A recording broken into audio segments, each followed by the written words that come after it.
Ladies and gentlemen, please take your seats. The fireside chat featuring Mr. Jamie Dimon is about to begin.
Ladies and gentlemen, please take your seats. The fireside chat featuring Mr. Jamie Dimon is about to begin.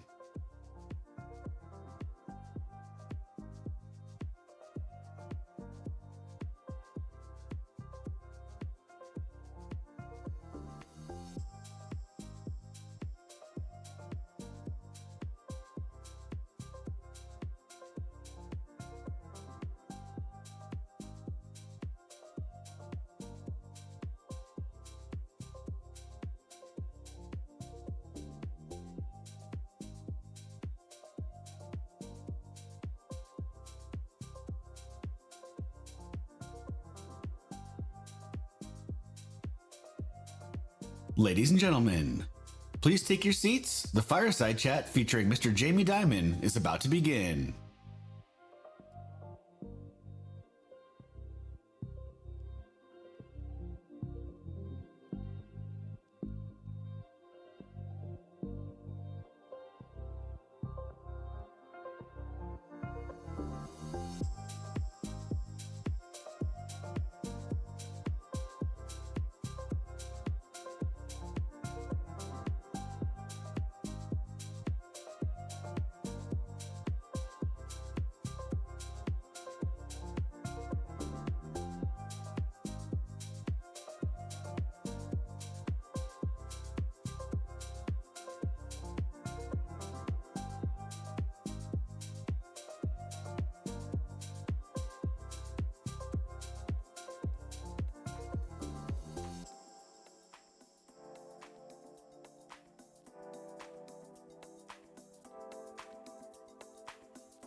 Ladies and gentlemen, please take your seats. The fireside chat featuring Mr. Jamie Dimon is about to begin.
Ladies and gentlemen, please welcome to the stage the President and Chief Executive Officer of the Ronald Reagan Presidential Foundation and Institute, Mr. David Trulio. Good morning, everybody. Good morning. Good morning. So in my official capacity, I assigned myself the easiest task of the day, which is to introduce the man who needs no introduction, Jamie Dimon. So he's, of course, the chairman of the board and chief executive officer of JP Morgan Chase & Company, which is a global financial services firm with operations worldwide and a legacy dating back to 1799. Now, as a leader of America's largest bank, he is also a keen and broad-minded observer and analyst of our economy, of trade, of foreign relations, and much else.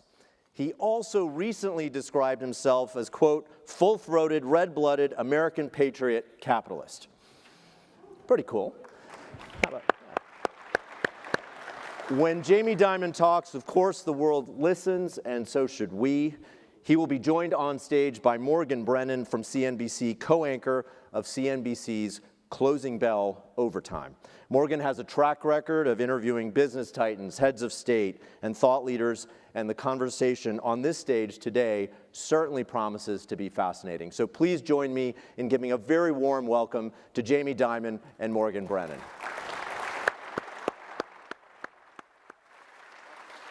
Thank you. Thank you. Thank you. Folks, an unabashed capitalist. I mean, that's a perfect place to start this conversation, actually, especially here at the Reagan Museum. It's an honor and a privilege to be sitting down with you, Jamie. There's a lot to get to in this conversation. So I figured we'd start small, and then I would ask you just a really basic, straightforward question, and that is, what's your biggest worry right now? Yeah. So first of all, thrilled to be here. I'm glad you're doing this. I hope we may join the defense forum you guys do every year, too. And the way I look at it, the big picture is the tectonic plates are shifting. We got to get our heads wrapped around that. Those tectonic plates are the geopolitics with these terrible wars, terrible proxy terrorist activity around the world, North Korea, the potential proliferation of nuclear weapons over time, which is the greatest threat to mankind. And then you have the other tectonic shift is the global economy.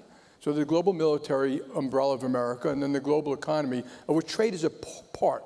You know, the other parts are do people want to partner with you? Do you have your alliances? Do you have investment agreements? And all those various things, and they're changing. And then our debt, which you just heard a bunch of folks talk about eloquently, it's large, and it's not just us. We added $10 trillion in 5 years. We have, you had Reagan up there talking about deficits. The debt to GDP was 35%, and the deficit was 3.5%. Today, it's 100% debt to GDP net, and a deficit of almost 7%, highest peacetime ever.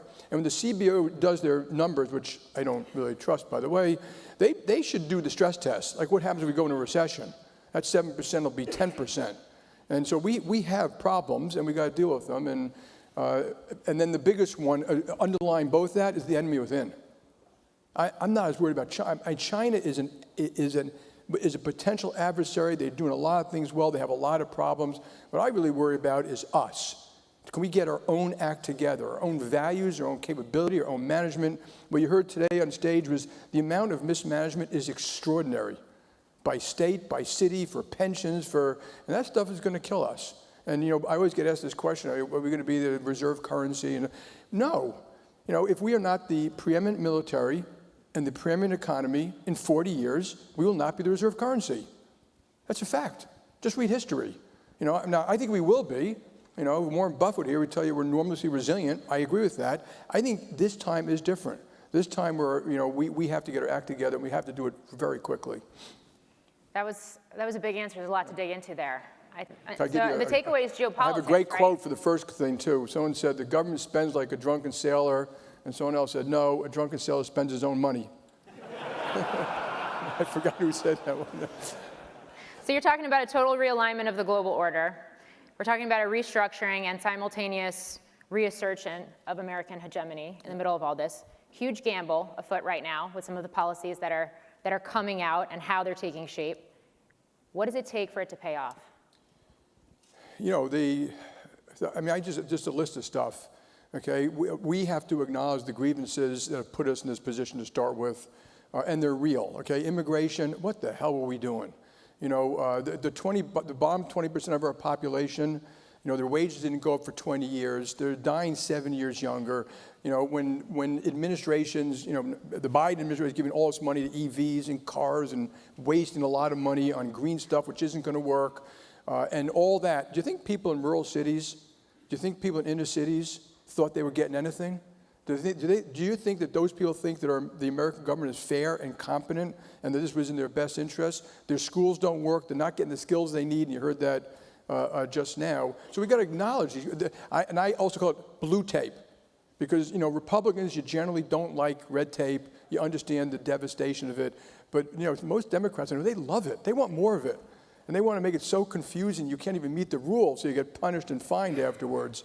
And so, you know, and then you have it in permitting, and, you know, I call the government the Leviathan that's too weak, can't get stuff done, and too strong. It imposes things on the American public that they're getting sick of, and they should be getting sick of it, and acknowledge that, celebrate our virtues, freedom of speech, freedom of religion, freedom of enterprise, equal opportunity, family, God, country. You know, and you can acknowledge the flaws that we have, which are extraordinary, what we did to the black population for years. Don't denigrate the great things of this country, because those are two different things. If you have in any team, if you put a team on the field and the team's torn apart, they're going to lose. And that's kind of us right now. You know, we're not a team anymore, and we don't collaborate, we don't talk that much to each other. Deal with our policies, and this is the enemy within. We've got to fix our permitting, our regulations, our immigration, our taxation, which I think they're on their way. We have to fix our inner city schools, our healthcare system. If we fix those things, we can grow 3% a year, and all these problems will disappear. But the most important is maintain those military alliances, spend whatever you got to spend to have the strongest military in the world, and I think I'm hoping the goal of the Trump administration is this: keep the Western military alliances together. If the world cannot rely on America's military umbrella, we may have paid too much, we have not done it. If the world can't rely on it, they are going to be looking for alternatives. There's only one other real alternative out there, or getting a nuclear weapon. And then maintain and expand and grow our economic alliance. We have tons of treaties, economic treaties. We do a terrible job in development finance, but, you know, expand that. The goal, like, you know, beating up Europe, the goal should be help Europe get stronger. We know what their problems are. Keep them closer. You know, do the trade agreements and the investment agreements. They'll keep the Western world together. Those two things will keep the world safe and free for democracy. If we don't do those things, the world is not safe and free for democracy. And so that's what we have to do. And people know what they are. We've all written about it. We just have failed to actually do it. So tariffs are obviously in the mix right now, but we also know that a number of countries, the game plan here is to get to trade deals. How do you think that shakes out? Do you think this ultimately, maybe looking to the end of this year or the end of this term for this president, that we actually end up in closer alliances with some of our trading partners than we have? You know, we did a little bit of too much everything everywhere all at once, so it's hard to step back from that and finish. I think the best we can hope for, and we should hope for, and I think I see them doing this, which is to finish, you know, maybe there's 15 important ones, finish them. There'll be agreements in principle. They will not be trade agreements, but agreements in principle at least give you a framework, you know, to get things done, and hopefully they could do some in July, August, September, October, November.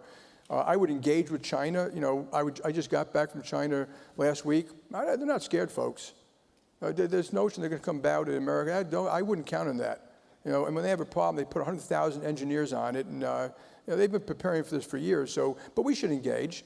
And when we do these trade agreements, the most important part is not, you know, making TVs or making furniture or T-shirts or sneakers, stuff like that. It should be the stuff that relates to national security. Okay, that's rare earths, medical, pharmaceutical ingredients, penicillin, and it's things which closely relate to national security. Maybe AI, narrowly done. You know, the chips you're here reading about. And then things which I think are very unfair trade, where they might be using merciless behavior to dominate global industries. That is the stuff of war, by the way. If you read all history, that is what started it. And that might be cars, batteries, solar panels, stuff like that. That we should do with their allies. It's not going to do America a great job if we come and hold it off, but we don't stop them, beggaring thy neighbor or beggaring Europe. So we have to be we should be doing some of that with our allies. What you're getting at is and our allies need our help, by the way. They know they need to do some of these things, and some of them won't be able to do it without us. There's this expanding intersection between industrial policy in this country and national security, which sort of gets at what you're talking about with some of these different industries. And it's spanning the last couple of administrations. Everybody dabbles in the details in terms of how the policies shake out across administrations. But I guess to that point, do we need to rethink what constitutes national security? I wouldn't rethink it. We know what constitutes national security. We need, I was saying we shouldn't be stockpiling Bitcoin. We should be stockpiling guns, bullets, tanks, planes, drones, rare earths. We know what we need to do. This is not a mystery. Did you say stockpiling Bitcoin? I said we shouldn't be stockpiling Bitcoin. Oh, shouldn't be. Okay. We should be stockpiling bullets. Okay. Like, the military guys tell you that, if there's a war in the South China Sea, we have missiles for 7 days. Okay, come on. I mean, we can't say that with a straight face and think that's okay. So we know what to do. We just got to now go about doing it. Get the people together, roll up our sleeves, have the debates, do some privately, do some publicly. J.B. Moore is going to publish we call it the Defense Action Forum, something that shows we don't leave excess surplus production capability for missiles or bullets or bombs.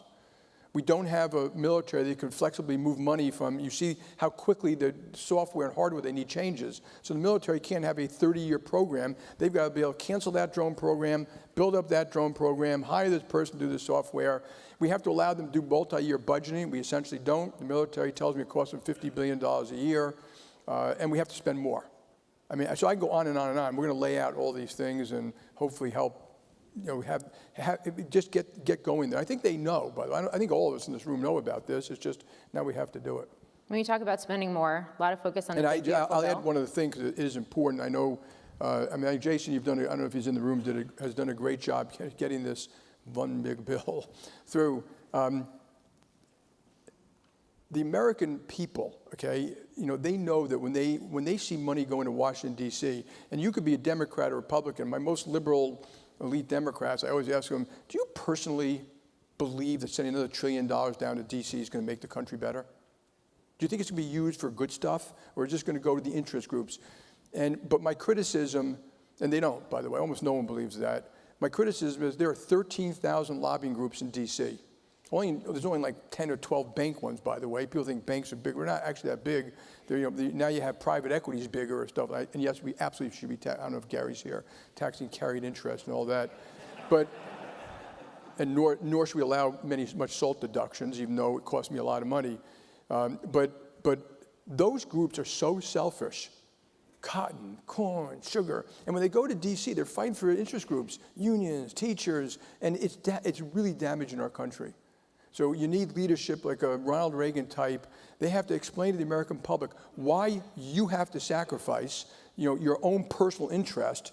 And if you do, by the way, and we can grow at 3%, you'll still be far better off. So, to me, it's okay to sacrifice a little bit and to get all these groups. And all these groups, a lot of CEOs, they don't even know what their people are asking for in D.C. And their people are going to see people like Gary Cohn every day begging, for a little special thing here, a special thing here, why this should not be discontinued. The government should get rid of all that crap.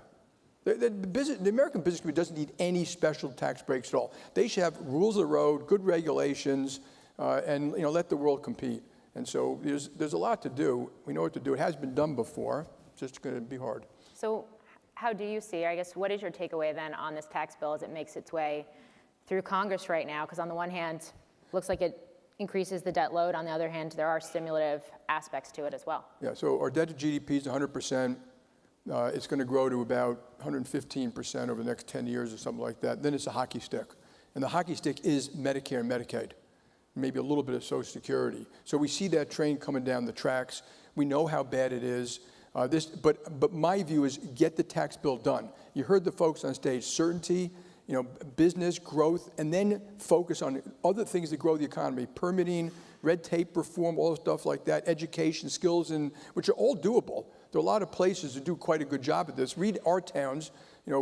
Jim Fallows writes for Atlantic. He's got this book, Our Towns. You go to Omaha and St. Louis and Bozeman and Austin, and they're innovating, they're growing, they're collaborating. Small D works. It's big D that's failed. And I put California in the big D state, the big D category too, by the way. And so we know what things to do, and we just got to get people to do them, and it works locally.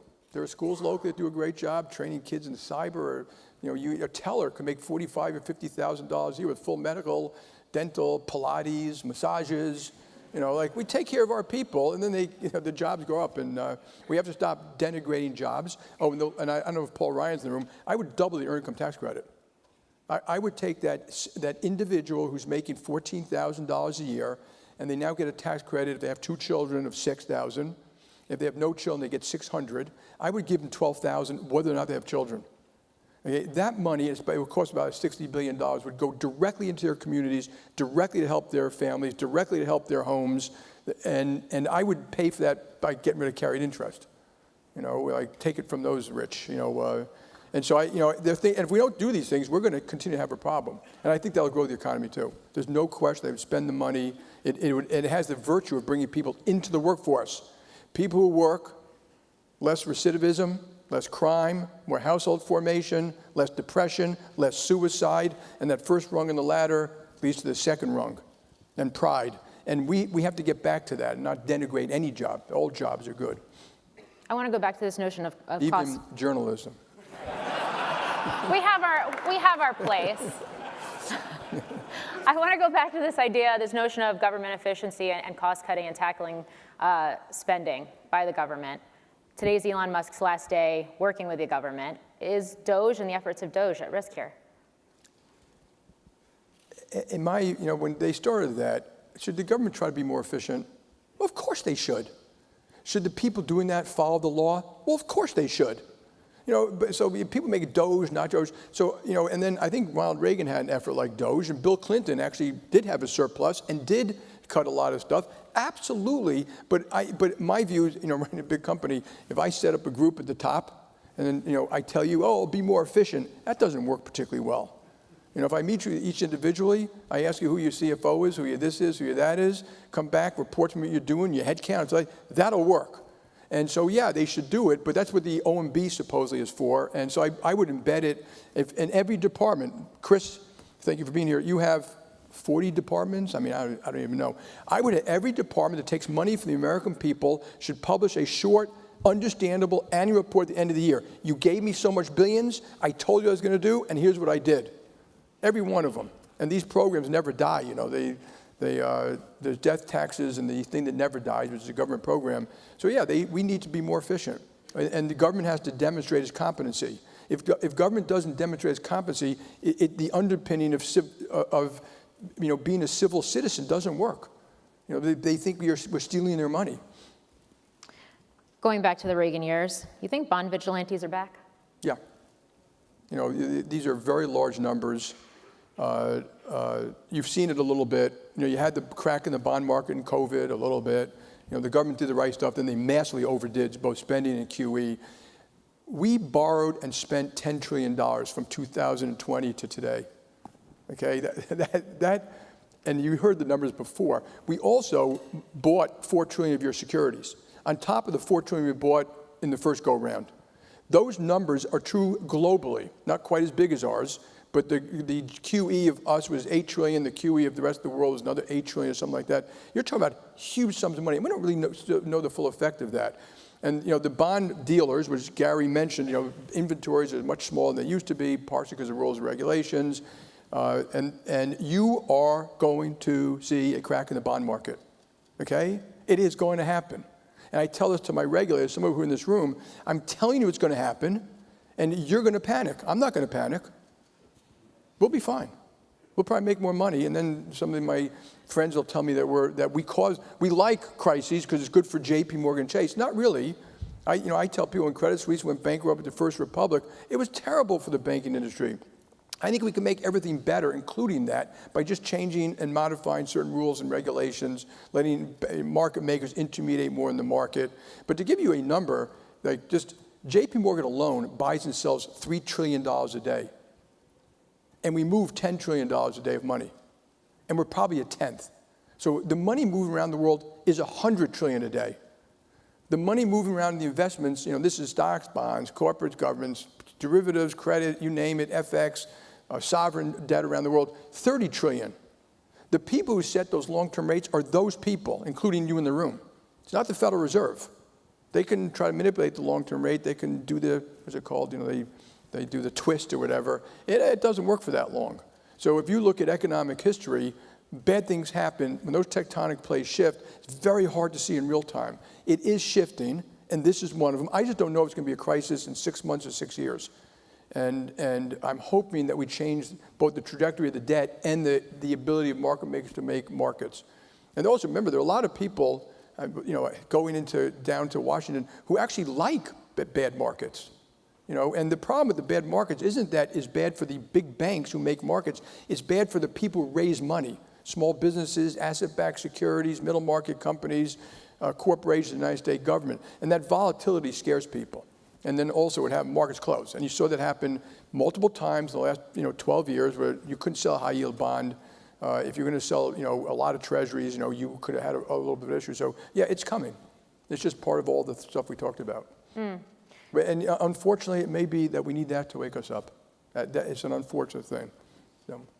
We do have some Fed officials in the room, so I do want to touch on the Federal Reserve here, because the message has seemed to be, we're going to be patient, we're not going to let politics sway our decision and policy, and we can afford to be patient here, given all of the uncertainty with tariffs and the fact that the economy, while slowing, does still seem to be holding up somewhat. That seemed to be the message yesterday, too, coming from the Federal Reserve with the release we got on the heels of Fed Chair Powell meeting with President Trump. Is the Fed right to give time here? Yes. The Fed has a tough job, okay? And I have enormous respect for Jay Powell and a lot of the other Fed folks. But they're not, you hear we say the Fed sets short-term rates. We always say that, right? The Fed sets short, and they actually do set short-term rates. But what happened when inflation went up? They followed. Are they really in charge? I just told you $30 trillion a day. They're not really in charge. They're trying to navigate it so that we have the best possible economy. And so they were late raising rates. They also told all the banks in the world that interest rates aren't going to go up to, won't go higher than 2% when they have these ridiculous stress tests we have to go through, which are a complete waste of time. We do 100 stress tests a week. You think I care about that one? And I knew that rates weren't going to stay at 2%. So we were quite prepared for rates going to 5%. Then they caught up. And now they have to wait and see because it's hard to tell what the effect of, is the economy slowing? I don't know. Is it soft landing? I don't know. The other thing I should have mentioned about as we enter this environment, asset prices are still high. That would be very different if asset prices were still low. That surprised you? A little bit, yeah. But I mentioned how much money's been thrown out there. So when you do that kind of giving money to the American citizens through QE or fiscal, money is like water filling every crack. Some of you bought stuff, some of you saved stuff, some of you went into venture capital, some of you went private credit, some of you bought a Rolls Royce, but it fills the cracks, but it definitely lifts up asset prices. And so, there'll be a reversal of that at one point. Asset prices come down, that may cause some stress and strain for people. So the right to wait now. We have, I think inflation may be going up. I don't know. I think there's a lot of stuff in the future, which is inflationary. So if you're the Fed, you can't just say, well, what happened today to consumer prices? Which, by the way, if you dig into consumer prices, you would throw out the calculation. It's a lot of mud in there, okay? So it's kind of consistent, month by month by month. But year over year, 3 years from now, what the adjustments they make, I'm not blaming them. It's hard to really tell. And when you look at certain things like gas and milk and eggs and things like that. So, but the future.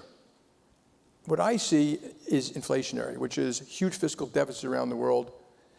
The whole world is remilitarizing. Infrastructure and green economy. We're going to waste a lot of money in the green economy, and we should do some of it, but it's going to cost a lot of money. Demographics may be inflationary. I don't see the deflationary stuff. Yes, AI may be that, but not next year. I mean, people are spending a lot of money in AI. And you see the projections of data center spending and stuff. You're talking about hundreds of billions of dollars. And we have 600 AI use cases, and it's very efficient, very effective. But it's not going to be and technology is always deflationary. It's kind of like a cosmological constant. And this one may be faster than we've ever experienced. That I think is possibly true. You touched on permitting, the idea of deregulation, or at least cutting red tape. Can that help to offset that? Can Totally. That be deflation? Deregulation, permitting, getting rid of the cobwebs, the barnacles in the boat, absolutely. Permitting, we can't get a gas pipeline from Appalachia into New York. We can't get a hydroelectric wire from Canada into Massachusetts. We can't build the grids we need. We can't, it is extraordinary. There's a mountain pass, which I know you're aware of it. I think it's called Mountain Pass Company. It's a railroad company. They've been waiting for 10 years to get permits. They can make rare earths, and they can make magnets in size today.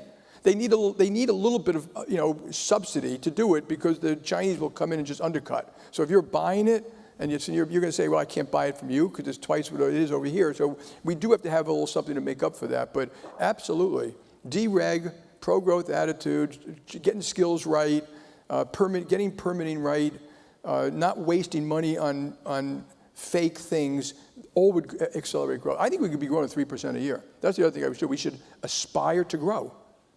And you hear that, which I think is a very positive thing out of the administration today. We want to grow, and that if you had 3% growth, and you did all your CBO numbers, that's a dramatic difference in how much you collect in normal tax about raising them, and how people feel and their incomes are going up pretty dramatically. We do have the SEC commissioner sitting in the room. What are you seeing in terms of the IPO pipeline and what it takes to go public? Are public markets broken? Because I've spoken to some investors who would make the argument that yes, they are. This is a great frustration of mine, and we've gone from, in 1996 with 8,000 public companies, we now have 4,000. And I'm talking about operating companies, and that's apples to apples. There are a lot more of these REITs and investment companies. I'm talking about companies that make stuff, sell stuff, buy stuff, et cetera. And private equity, I'm not against private equity. It's gone from owning 1,000 to 25,000. And private credit has grown like this, and the mortgage business has left the banking business pretty much. All of that was all done, and this really without any forethought on the part of our regulators, like zero, none, nada. Not one conversation about the effect of requirements of the capital, liquidity, or CCAR, what it's going to do in these markets. There are some good things about those markets. There's some bad things about those markets. I'm not against private credit, but the one that bothers me the most is, we used to have a very active small business IPO thing. But if you're a small business, and I'm talking about, you make 100 million in profits and you might be worth, $1.5 billion or something, the cost of registering, the litigation, the disclosure requirements, the cookie cutter board, instead of having a board of 5 with people you really like, who've been with you your whole life, the registration requirements, the compensation requirements, the press, loves to beat up companies. We need to create an active small market, and then we need to get rid of people like ISS and Glass Lewis. How they seeped into our system, they are like they are a cancer and it's snuck in, and I'm to blame for this too. I didn't realize it. I'm going back years ago that these guys, and who do they go to first? All the pension plans, CalPERS, CalSTRS, New York, all the do-gooders around the world. And then they started to use that to look at green stuff and comp stuff and social stuff. And we were filling out forms. And I've told people, I'm not filling out any more forms voluntarily. If you want to fill out a form voluntarily, JPMorgan Chase, you need my permission. And we were filling it out for this ESG thing and that ESG thing and this DEI thing and the ISS thing. And that thing seeped up. And now 30% of the votes, and the people lie. They automatically voted by ISS and Glass Lewis, which, by the way, violates their fiduciary responsibility. And when they say to me, well, we don't have the manpower, you have the manpower to read some proxies. It's not a big deal, And so people should take more self-responsibility. We should change how we do no broker votes. We should change how people have to do it. And those people should be held to fire. They can say whatever they want, do whatever they want, put whatever numbers on. They have no requirement to be accurate. So Jay Clayton had passed something that's saying, if a company disagrees with their numbers, they have to respond and stuff like that, but they have no liability. You got to bring that back, and then we can have active markets. One of the benefits about JPMorgan Chase is if you go to Sweden, they set up a small account. This is a great thing where, you could put in not all the money you want, but up to millions of dollars. You pay 1% a year, no capital gains. You can take the money in and out at will. Their stock market is growing like this, and they made it much easier for small companies to register. less disclosures, less requirements, more flexibility, and they've added hundreds of companies. So you guys should look around the world and say, what do we want to do? And we did this all thoughtlessly. And of course, some people think it's a good thing. My view is healthy public markets are probably better than having moved all that into private markets, but we're going to find out. I'm going to bring this back to the beginning of the conversation. I'm going to ask, what are you seeing, because you have so many clients, small business, large business, global investors, consumers, and you have a global footprint. So what are you seeing and how are you counseling your clients? And is it different with those in the US versus those who are non-US, given this global realignment we find ourselves in? Well, so the US, Europe's done a pretty good job crippling itself. So the US stock market's worth 60 trillion. I think Frankfurt is 3. The UK is 3. Paris is 3. And that's gotten much worse over time. Their GDP per person has dropped. It used to be close to ours, and now it's 25, 30% less. That's how important these things are for the people. And all these things I talk about, they hurt lower paid people more than anyone in this room. I mean, that's the amazing thing. We have these debates about policy, and you hear this constant refrain, you're just talking your own book. I'm saying, no, we're talking the book of all of our citizens. You want to lift them up, change these policies. So I think if you are a company and you want to raise money in high yield, and the markets are wide open for certain types of IPOs and high yield, get the money. You just heard me talk about the moving tectonic plates. Markets sometimes will do what they have to do to screw the most people. You got to get prepared. Don't assume. And in credit markets in particular, and Gary, is Gary in the room? Do you know what the credit derivative spread is to guarantee American debt now is? It's 50 basis points or 45 basis points. It's the same as guaranteeing Italy or Greece. Okay? So the credit spreads could gap out dramatically. So if rates go up, so can credit spreads, and they're historically low. So, take advantage of that if you're going to need the money. So if there is some kind of crisis, down the road, you can handle it. All right. Before we wrap this up, I do want to ask, almost two decades at the helm at JP Morgan, $4 trillion bank, one of the most successful CEOs of modern times. What are some of the lessons or advice that you would share with this room of policymakers and business leaders? So get out, talk to people, talk to clients, I talk to everybody. I think our government should, Eisenhower had a lunch or dinner every week with the opposing side leadership, absolutely. You learn a lot, you learn to respect a lot, you learn to respect opposing views, you learn about complaints, you learn about competitors. Don't put your head in the sand, observe, and have all your people do it. And it's a never-ending process because we have competitors from around the world, and they're smart, and they're tough, and they're coming. Bureaucracy, I gave a speech recently with our own senior people, bureaucracy is extraordinary. If you look at companies, Sears, Kmart, digital equipment, Nokia phones, BlackBerry, they all went bankrupt, and so did half the financial companies in my short tenure, and it was almost always arrogance, greed, complacency, bureaucracy in almost all cases. And it just festered. People don't look at the number, they bullshit themselves about how they're making money or why they're making money, or, and then they had these political things, make the boss feel good, don't embarrass someone. When people say to me, they put a good foot forward, I always say, don't put a good foot forward. Put the truth forward. 100% the truth, and tell us, and we'll deal with it. It's okay. And so a deep, honest assessment. I'd say you have to grit. You got to, like, every day, man, put your jersey on and just go with the fight. Get involved with governments and regulators. I see them just as regularly as I see anybody else.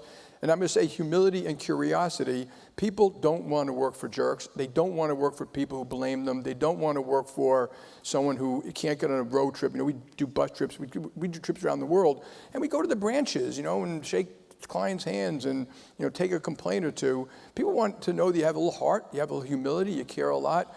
And and when leaders, it's about them, people know. And that's a different kind of, now companies can do quite well at that because sometimes those people are quite capable for a while. They will not build a great company. That's a different issue. So anyway, I did a thing you can get on YouTube. We actually put it out there. It was 90 minutes about some of these learnings I've had in my life. I had a little fun doing it. But to put it on YouTube, we had to edit out the 30 minutes where I say things I shouldn't say. and I also went around the room and said, I said, I don't mean to embarrass you, but I got to tell them this thing that you did that just, but I had to give real examples, you know, because you don't give real examples, people don't understand it. And the real examples are just devastating and funny and hard to watch sometimes.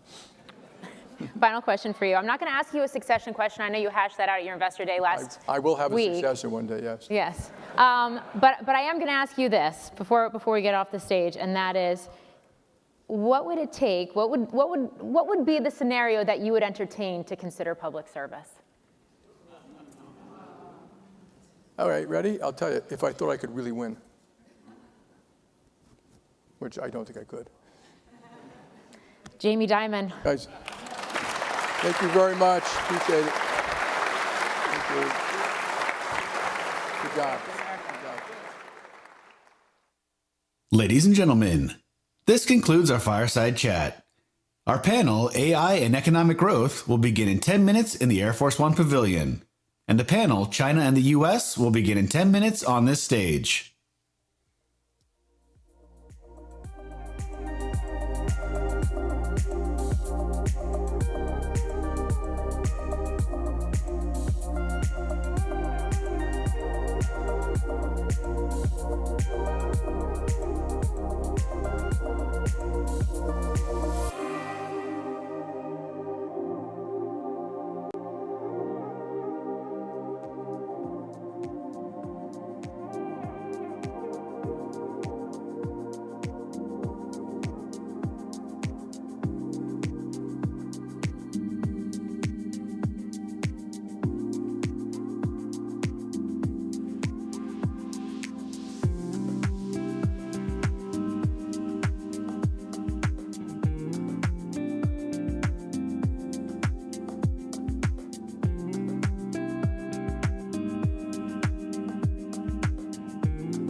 Ladies and gentlemen, please take your seats. The panel session is about to begin.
Ladies and gentlemen, please take your seats. The panel session is about to begin.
Ladies and gentlemen, please take your seats. The panel session is about to begin.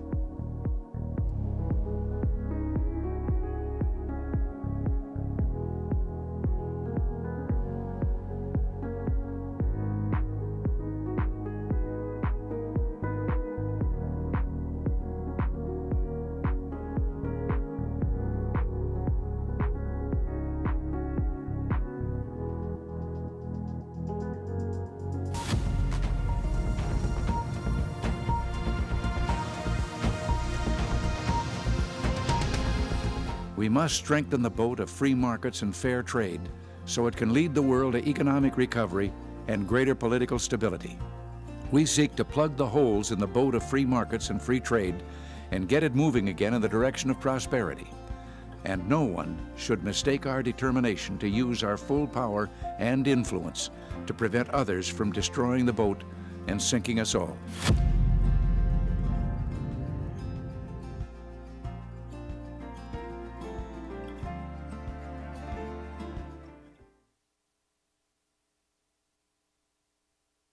Ladies and gentlemen, welcome to China and the US, when trading partners are also great power competitors.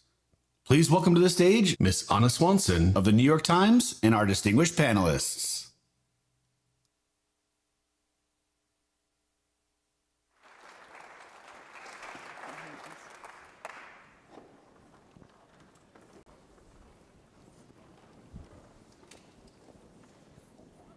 Well, thank you so much. I'm delighted to be here moderating this panel today. I don't think this topic needs too much introduction, but suffice it to say the United States has never had a relationship like it has with China. Even when President Reagan was confronting the Soviet Union was not as much of an economic powerhouse, rival, and a partner as China is today.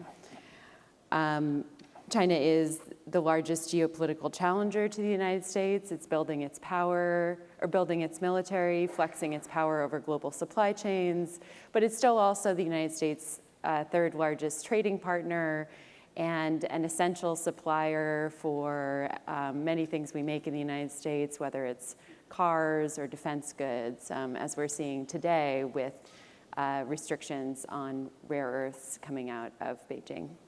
So I have a fabulous panel here to discuss some of these issues with me. Senator Mike Rounds of South Dakota, thank you for joining us. Horacio Rozansky, the President and Chief Executive of Booz Allen. Nadia Shadlow, a Senior Fellow at the Hudson Institute, and Representative Beth Van Dyne of Texas. So I thought to get us started, we'd just do a lightning round.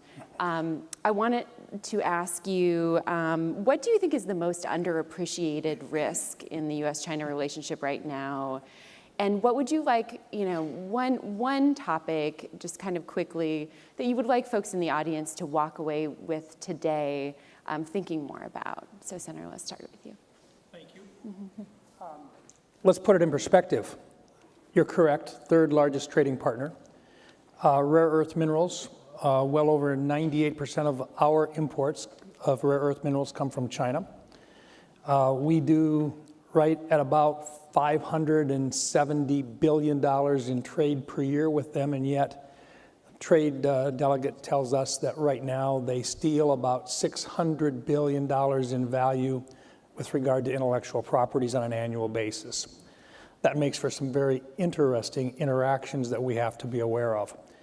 I think if there was one thing that I would want the whole crew to walk away with is, number one, it's not our job to divest or to disassociate with China, but rather to de-risk our relationship with China. We can just go down. Okay, Yeah. I'll go next. If you, building on the Senator's comments, if you build this very simple framework that has cooperation, competition, conflict, and ultimately combat, we are operating with China across the first three dimensions already in different areas. And we can talk about how each dimension plays with each other. I think there's not enough cooperation right now, and frankly, there's too much conflict. But at the end of the day, in my mind, because technology is the driving force in this century, the key to winning this and positioning ourselves in a way to be dominant is going to be speed. It's going to continue to be speed. Well, I think there's actually a division among both the policy community and the business community about thinking about China as a long-term systemic ideological threat, or China as a power that sort of is a regional problem and it's focused on sort of its region. And I think if you actually, depending on where you fall on that, and I think actually the administration is perhaps even divided on that question, you'll end up with a different set of policies. So I'm in the former camp, long-term systemic ideological threat, sort of in the same way that back in the early days, 1970s, Nixon saw the Soviet Union in a very ideological way versus kind of a manageable power. So I think we end up with different policies. I think we need to look at it in terms of the influence that China has on the rest of the world and where they've been and how we have acted, basically given them the vacuum to work in. By not having trade agreements, by looking at how much money that they've invested in the infrastructure of, look at countries in Africa, countries in Latin America, and now starting in countries in the Middle East. And that influence that they're going to have, basically I was in Cambodia, I was with the Prime Minister of Cambodia, and I said, you have to understand, you're basically giving the future of your country away. And he said, look, we're starving. We would love to be able to eat a Big Mac, but we've got China who's handing us a bowl of rice. Come to the table. And I think we've got a lot of opportunities to be able to do that in the future, and I'm anxious to start. Mm-hmm. Great. And I'll just open this up to all of you. Do you think that we need more decoupling with China, or do you think that there are some areas where being connected actually provides a stabilizing force? Mike, you mentioned de-risking. Horacio, you talked about cooperation versus conflict. Just kind of opening it up to all. Yeah, look, you don't decouple. You can't decouple. We're interconnected, but you have to, number one, work towards a fair trade agreement. And then the other piece of this is you have to recognize that they are a strategic challenger for us on the military side. They are a near-peer competitor, and they have an advantage over us in one particular way. They are unified in terms of when Xi Jinping wants to move, it's not just the government that moves, but the entire rest of their economic activity is required to move the way that he wants them to move. We don't have that here. And so for us, we have to recognize that challenge. Now, I'm not suggesting we go the direction that they go, but we have to recognize their ability to move very, very quickly. There are some downsides to that as well, but we have to recognize that as we talk about our opportunities for development and our opportunities for staying ahead in terms of technologies and literally the intellectual properties that we have. What I would say is we've got to do a better job of protecting the intellectual properties that we've got, the most advanced types of technologies that we have, everything we can do to slow down their connection with that, protecting against that infiltration or defiltration of really good information that right now they're stealing from us on a regular basis. And they don't have a problem with doing so because, as their ambassador shared with me several years ago, you have to understand in our culture, we don't understand how someone can own an idea. Well, patents and copyrights are the ideas, and if they don't understand how somebody can own it, they're more than willing to simply take it because under their approach, nothing's wrong with that. And they're very, very good at infiltrating and taking that information and utilizing it. I might have a slightly different frame. I think we do need to decouple in key strategic areas. I think we need to start considering what's happening today with rare earths, with magnets, with EVs, with chips. So at least we need to strive toward decoupling. The issue, Beth's point, is implementation going to be successful? But we should be putting into place policies now that we failed to put into place for 40 years. Because a little aside that I like to mention is that the mineral vulnerability problem that we've had is not a 10-year problem, not a 20-year problem, not a 30-year problem. It's a 40-year issue. In 1980, the Congress started to actually identify our vulnerability on critical minerals. So it really gives you a sense of inaction and the problems we've had and actually changing. So I think we do probably need to decouple in certain areas. Might not be successful, but. I think that all of these things are in some ways not mutually exclusive, right? I mean, in one area that we don't talk enough about is space, where we are absolutely competing. If you're following the news, China is in the process, there's a lot of ifs here, but if they're successful at building their computing constellation in space, that will give them a huge strategic advantage, and we cannot allow them to do that. At the same time, we share several interests in space. Low Earth orbit is getting over-proliferated, and we're going to get to the place where it's so congested that things are going to start bumping into each other. The US and China have their economies very much tied to the space infrastructure, where other parts of the world, Russia, for example, does not.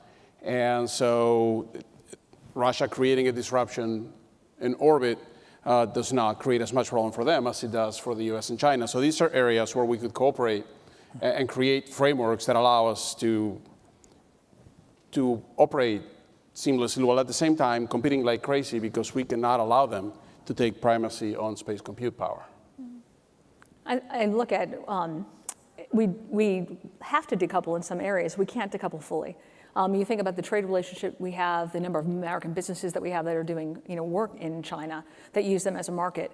But where I think, where it was mentioned earlier is in advanced manufacturing, whether or not that is looking at our defense manufacturing, semiconductors, pharmaceuticals, which I think is why you see this one big, beautiful bill coming and saying we need to be able to take these manufacturing plants and have them onshored again. It is a strategic, but it is also very much a national security issue. And I think we also need to look at, when we are passing policies, not to have policies that advance the China objective. That are giving money away, and whether or not that was the CHIPS Act that when it was originally passed had all sorts of loopholes that China could be able to take money out of, whether or not it's strengthening our relationships with our universities so that they are not taking a ton of money from China and basically having an open avenue for our IP to be stolen, or whether or not it's just sending money there. I would say with our Inflation Reduction Act and all of the Green New Scam programs that they created that was just funneling money over to China, we need as lawmakers to prevent that from happening. Okay. And I think it's also a problem. The decoupling argument, it gets even more complicated because so many items are dual-use items, right? There isn't a clear distinction between what is purely military and what is purely civilian, and so that makes it complicated. I would suggest one thing with regard to the decoupling, though, and Look, when we talk about our best technologies, our most capable compute powers and so forth, we need to do everything we can to keep that here and to do the computational activities here. China, if we simply restrict and say, we're not going to provide you any compute power, then they're going to create their own capabilities. And I'd much rather have us sell compute power to them, but not at the most advanced degrees to where it becomes a threat to us with regard to our military operations. And that's the part that I think concerns me the most, is I don't want to force them to create their own advantages, while at the same time I don't want to lose the ability to market those items that are not the highest in terms of technological capabilities, but still a very good market for us today. So that fine line between the most advanced capabilities versus those run-of-the-mill capabilities, I'd like to have us be able to split that baby a little bit. Yeah, that makes a lot of sense. Nadia, I wanted to go back and ask you again about rare earths and others as well, if you'd like to jump in. So since the president really ratcheted up tariffs on China in April, the Chinese have answered back by setting up this global licensing system for rare earths, and that's really threatened U.S. makers of electric vehicles, but also defense goods, other industries. It seems like that tension is continuing and motivating one of the president's tweets this morning, potentially.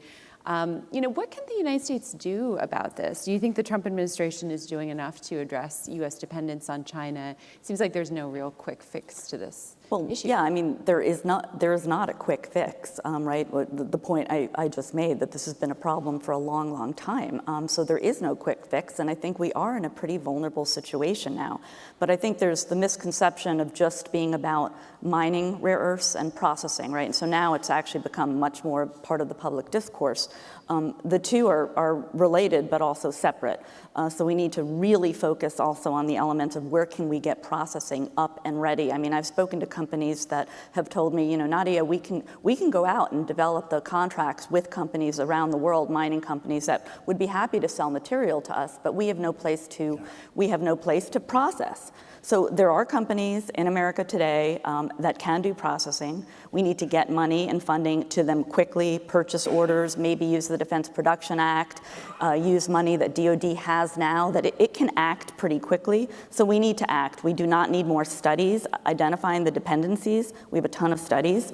Not to be critical of the Biden administration previously, because there are always studies in government, but the 100-day supply chain reviews and these giant reports that were produced, there wasn't a lot of new material in them. It was a further documentation of problems that we've known for a while. So the most important thing now would be to focus on the inputs into getting processing done quickly, working with allies and partners, looking at other countries around the world who can process quickly in Asia, and identifying those countries. Where are the facilities now?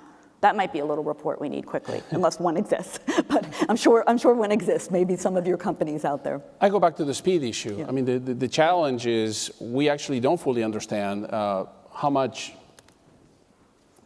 many rare earth deposits we actually have in this country. Right.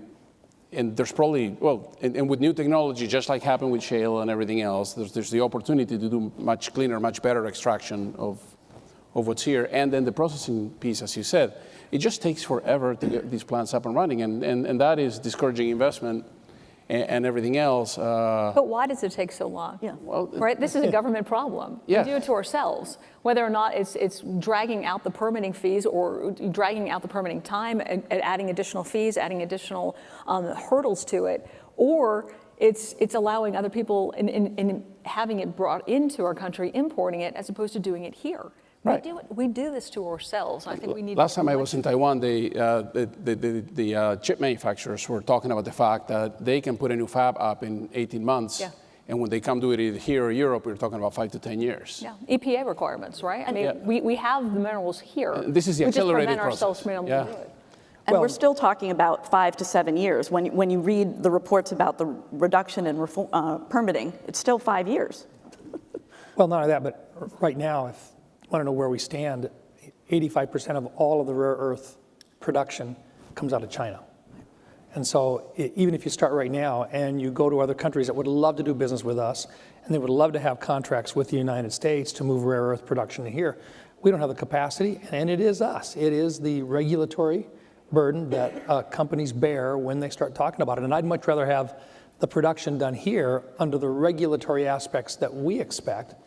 But let's expedite this, because you can't continue on with 85% of the production coming out of China. I wonder if you could use national security waivers to even further reduce some of the timing. I'm not sure. I would suspect that this president might very well be open to that. It's only Friday. We'll see what Truth Socials we get over the weekend. Horacio, I wanted to switch gears a little bit and open the conversation up about AI. So how far would you say the United States is actually ahead of China when it comes to AI, if you agree with that? And how do you see this race evolving? And maybe we could talk a little bit more about what role, just broadly, technological supremacy plays in this great power competition. Yeah, I mean, I think the challenge with saying who's ahead and who's behind and all of that is what's the metric? I think that the broadly understood creation of new technology and the exquisite models that have much higher performance, the US is clearly still ahead. Now, as we began to limit the access to those technologies in China, that we, in some ways, forced them into a different track, where they're working on lower output models, but that operate at much lower compute requirements. This was the DeepSeek moment, but since then, Baidu and Alibaba have both released models that, again, operate on much lower footprints. They're now multimodal. They're making significant advances. And the challenge there is, if you think about it, we're not just competing with China in terms of bilateral trade. We're competing with China in terms of global influence. This whole rare earth discussion has a lot to do with China getting ahead on the global influence point. And my fear, and David Sachs actually talked about this recently, is that we cannot allow China to do with AI what they did with Huawei and telecom equipment, where relatively cheap telecom equipment proliferates the world ahead of US or European technology. And then you wake up one day with all of these vulnerabilities, allowing that to happen in AI, where countries in the southern hemisphere that don't have access to infrastructure, don't have access to clean energy, clean electricity, they don't have the ability to leverage what we're doing, are actually going to revert to those technologies and give China a huge amount of influence over their infrastructure, over their communications, and even over their public opinion. I think adoption is very important in terms of metrics. So that's what worries me, is China's ability to adopt at scale much more quickly than the US. So it's adopting the AI capabilities into our military in all the places we need. It's adopting AI into our manufacturing, infrastructure. So the competition is there now with robotics and advanced manufacturing. And you see it across the board, maybe because China can be quite directive, as the senator pointed out. So it's adoption and scale combined with AI that worries me. From a defense position, obviously, we need to make sure that we are staying on top of it. I think when we look at the U.S., we are known for innovation. We are known being an entrepreneurial, community and environment, and that's because we have a capitalistic system. What we've seen in the last few years is a lot of these universities are graduating students that are fighting back on that. I think we have to continue recognizing the fact that when we look at innovation, when we look at where things are being created, it's not in China. China copies everybody, they steal our IP. But we need to make sure that we are graduating students and that we are passing legislation that is not stifling the ability for AI to be able to be implemented and be successful. But we are having some guardrails, but we're also encouraging it. And I think, again, you look at the bills that we pass, it has to be encouraging and not stifling. I talked to a lady last evening for a little bit, and she told me, she says, I don't like AI. I said, it's here. It's not going away. It's going to be a part of our life. But I think part of what we have to do here in the United States is to bring everybody with us in terms of understanding the opportunities that we have. And let me just suggest this. China right now will put out about $30 billion in terms of research into AI on an annual basis. What are we doing? Hell, we can't even get past a continuing resolution right now. I mean, we need to invest in the basics and move forward in such a fashion that the American people actually understand what AI can do for them. And let me just suggest this. I think that's healthcare. And I think that would impact every single family in the United States. Can you imagine what happens when you agentize AI, a system designed literally to improve and to speed up the discovery of new cures and protocols for treating the dread diseases that we have that costs the American taxpayer a huge amount of money to address, but also the quality of life that goes down because we haven't fixed it yet. What happens if, using AI, we speed up the process to actually find out how we can cure or delay the onset of diabetes? What about Alzheimer's? What about Parkinson's? These are all within our reach if we can convince the American people to put some direct investment in, to incentivize the private sector to put additional resources in, but then to create the databases, the accurate databases, so that we can literally train these systems as quickly as possible. Can you imagine what happens? Can you imagine what happens when you start curing cancer? And we're not talking decades away. We're talking months and years away. One individual told me that based upon the technology we have today, what used to take a laboratory 200 years to go through and determine an answer, using our existing technology now, we can do it in milliseconds. Think of what the options are for finding those cures. I think once the American people see the quality of life that can be improved on, that's when they buy into AI and see the benefits of it. And that's when we'll really see the push across the country to develop AI at a rate that you've never seen before by the private sector as well. That's what's going to keep us ahead of China. To build on your healthcare point, it's discovery, but it's also delivery. I mean, if you look at the amount of time that we have a huge nursing shortage in this country, and it's not getting any better. The demand is far outpacing the supply. It's systemic. We're not going to fix it. But for the fact that if you look at, I chair the board of a children's hospital, and so if you look at what nurses do, obviously the bedside care of a child, I don't think any of us are going to be comfortable giving that to a robot anytime soon. Hopefully never in my lifetime. But at the same time, there's so much of the nurse's time, 20, 30, 40%, that is really administrative. Every time they need to administer a medication to a child, there's 20 minutes of paperwork. All of that can go away. And all of a sudden, we can make a nurse 20, 30, 50% more effective at doing the part of the job that's what got him into nursing in the first place, because nobody became a nurse to track down pills.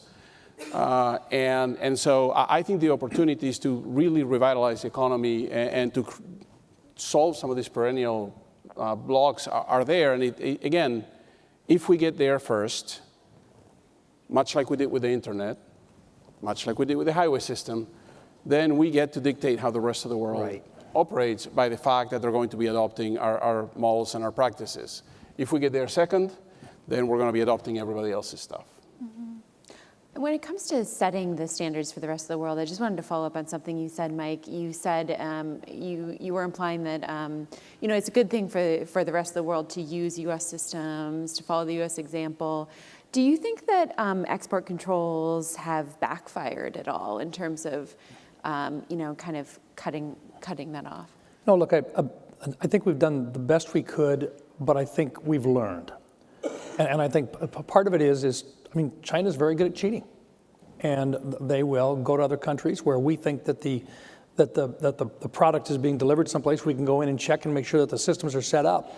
But as soon as our inspectors are gone, that stuff is out and it's on its way back to someplace in China. And so, look, the bottom line is you've got to find a way to keep the compute power here as much as possible, and to be developing it at a rapid scale. They're going to get a hold of it at some stage of the game. We just have to delay the capabilities of them getting a hold of the highest and best use chips as long as possible.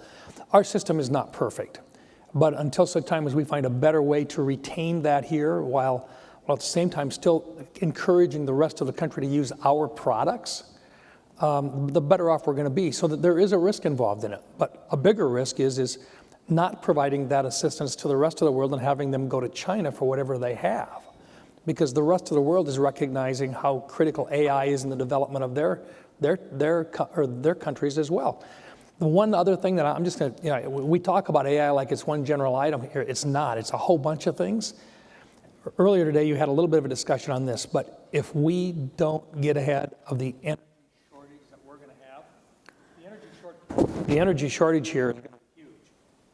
Right now, we do about 1,300 gigawatts in the gigawatts in the United States today. A half a gigawatt for every one of these new larger centers is about all we're going to be able to have. I mean, that's what we're going to take. We have to do in all of the above energy, absolutely, and the sooner we get started on it, the better. And I don't know that we're on that path yet, and we've got to get on that path as quickly as possible, or we will not be the place where these large data centers are going to be placed. And that comes to some of the regulatory issues we spoke about, right? And to fit Beth's category of problems that we make for ourselves, getting smaller nuclear reactors online, making sure that we're staying ahead in the fusion race, which is a real one. Look at what China's putting into fusion. It's pretty remarkable. There's supply chain implications of that as well. So, we can learn the lessons over the past decade or 2 decades and apply them right now. I think that's what we're doing. I mean, with again, the policies that were coming out of this one big beautiful bill, that's the focus, is to make sure that we are unleashing American energy and using it above, all of the above solutions. On nuclear, I got to give credit to our state. Governor Abbott has done phenomenal in incentivizing the proliferation of nuclear. Because we are one of those states that people are coming to, whether or not it's bit mining or looking at other high energy use industries. We have to have that. We are a growing state, but there's certain things we don't see energy needs decreasing at all. And as much as people love the idea of electric vehicles, they do not get plugged into trees. Where you have to have an ability to be able to get more power. And I think nuclear is a great solution for the future. And you also have to give credit to President Trump. I mean, look at all of the executive orders that he just signed, recognizing the fact that our own government is standing in the way of these permits being given and of this technology being advanced. So it is a complicated set of issues that I think being ignorant on in Congress is one of those driving factors. We have to have more, I think, Congress members and senators who understand that some of the connotations that they may have associated with it 50 years ago no longer exist, that the 5th generation, these cells are working, and we just need to allow the private sector to be able to explore it. And Beth, I wanted to stay with you and ask you a bit about tariffs and industrial policy. So the president has criticized the CHIPS Act, saying that all you really need is tariffs, that it was a waste of money. I wonder, do you think that the United States can compete with China using tariffs alone? Is there a need for industrial policy as well? There was a lot of issues with the CHIPS Act. I mean, first of all, when you put in all the requirements that they had on DEI hires, that actually the monies that should have been given away already on the chips haven't happened because of the strict requirements that they put on, nonsensical, had nothing to do with the actual goal of that act. Tariffs, I think, are one part. You can't look at tariffs in a vacuum. It is part of an overall strategy. I compare it to a Rubik's Cube. I mean, you're twisting and you're turning. We have allowed China, ever since we entered into a free trade agreement with them, to take our lunch. The idea was that China was supposed to somehow become more Western. That never happened. Instead, what they've done is they've stolen our IP, they've stolen our businesses, they've given all sorts of incentives for businesses to move there, and it has been a very detrimental relationship with the U.S. I think tariffs is one part of getting their attention, and also recognizing the fact that we have the #1 marketplace in the world.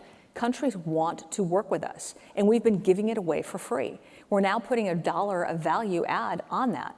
And the reciprocity aspect of it, it is fair. We want to have free trade, but we also don't want to be taken advantage of. And making sure that our companies are able to compete globally is important. And I think tariffs aid in that, but it is one part of an overall strategy, whether or not that's deregulating, and that's a huge focus, whether or not it's these tax cuts that are incentivizing research and development, that are using a bonus depreciation, allowing expensing deductions. It is all part of an overall strategy to make the U.S. more competitive and to really enhance the opportunities for U.S. businesses to be able to build our economy. Mm-hmm. Yeah. I'll open that up to others too. Do you think the U.S. needs industrial policy as well to compete with China? Yeah, I think a different way of posing the question is, to what degree does the United States need to reboot and rebuild its manufacturing sector, and in what areas? Mm-hmm. And if you answer that question, yes, we need to. Not everyone does, actually, right? I think a lot of people, actually at this conference, there is a divide about that debate. You know, Larry Summers has done interviews where he's been pretty open about saying, I don't know that we really need to do this, that our strengths are in other areas. I think the alternative view, I think we need to build things in this country that are strategically important for the United States. And I agree completely with Beth that tariffs are a tool. And they're a tool that have been used over time, you know, by our European allies, for instance. You know, 2 years ago, the EU put, you know, anywhere from 17% to sort of 37% tariffs on Chinese EVs. Okay, so the EU is using tariffs all the time in different ways. We use it as one tool. It's not the only tool, but I think it helps us in the context of how do we rebuild key parts of our manufacturing base. Mm-hmm. Go ahead. I would just say this, that with regard to what the president's tried to do, if we've got areas where we don't have free trade today, or that we're not able to get into a country because, you know, they're putting tariffs on our stuff and we haven't been doing so, I think we have every right to say, time out, this is going to change, times have changed, we want an equal opportunity both ways. And so I fully support his putting tariffs on those to fix the problem. I think, you know, and he's not the first president to do it. Ronald Reagan in 1985 went to Japan. I've seen his quotes on this where he basically says, look, I don't like tariffs, but you know what? When some other country is not treating us fairly, I'm going to put a tariff on them, and I'm going to make darn sure that we get this thing turned around as quickly as possible. And then he says, and by the way, we're going to take care of this next week when they come in to meet. And his point is you're going to have a tariff, but long term, the best thing for our producers is fair and free trade, not necessarily relying on the need for a tariff long term. So I have no problem with the president coming out and saying, look at all these bad trade deals we've got. Let's get this thing down to equalizing it. We don't have to subsidize other countries by allowing them to put a tariff on our products. So I have no problem at all with the way that he's approached suggesting that tariffs are going to be a key part in allowing us free trade in the future. And I mean, another way of asking the question might also be, how do you compete with a country like China that uses overcapacity, and overcapacity is part of its strategy, right? It subsidizes its industries to such a degree that it makes the playing field is not level. So I think the flip side is, what is the operational plan for doing that? How do you structure something competitive with that? And can you get there without tariffs? Not sure you can. Mm-hmm. Yeah, the other piece on this, though, is, okay, let's take China for just example, since that's the part we're talking about here. China will walk in and they'll decide, you know what, we want to take over a particular part of the industry, whether it's aluminum, whether it's steel, or whatever it is, and they will literally subsidize with federal assistance their program until such time as they run our guys out of business. And once that happens, now we don't have it, now they control the market. That's not fair. And so in those particular areas, yeah, do we have to get involved and protect our producers? Absolutely. But at some stage of the game, we've got to have fair and free trade again. We've got to go back to that point of being in a position to win that battle, take away this, or make it clear that we're not going to allow those subsidies to come in a fair market and allow them to take out our producers. And that's what's happened in the past. I think President Trump has pointed that out. And I think it's time that we do something about it, and this is his approach to doing so. I think we also need to figure out how China has looked at going through loopholes, right? where they are being tariffed on one thing, let's just use steel, and instead of them actually selling it directly and paying the tariffs, what they'll do is they'll go through another country. They take off the Made in China tag and add Made in Mexico tags to be able to avoid it. I've got a bill level the playing field. It's a bipartisan bill, basically saying that we're going to go after China and make sure that that's not happening. And we're going to make sure that we're looking at the countries and have avenues of being able to protect our U.S. suppliers. And I think when we're talking about the advanced manufacturing, that's going to be even more important going forward in the future. China is interesting because it, produces a lot of strategic goods, critical minerals, electric vehicle batteries, et cetera. But it also makes just a lot of, like baby strollers, T-shirts. Do you think we should have tariffs across the board on all of those things? Should we be tariffing strollers as well as critical minerals? You're asking me? Sure. I think, look, there are items that are going to be made cheaper in other places, and whether or not that is Laos, Thailand, Cambodia, there's other places that can produce those at a much cheaper rate. Looking at textiles. But I think this administration, I know President Trump, I know Secretary Bessent, we met with Jameson.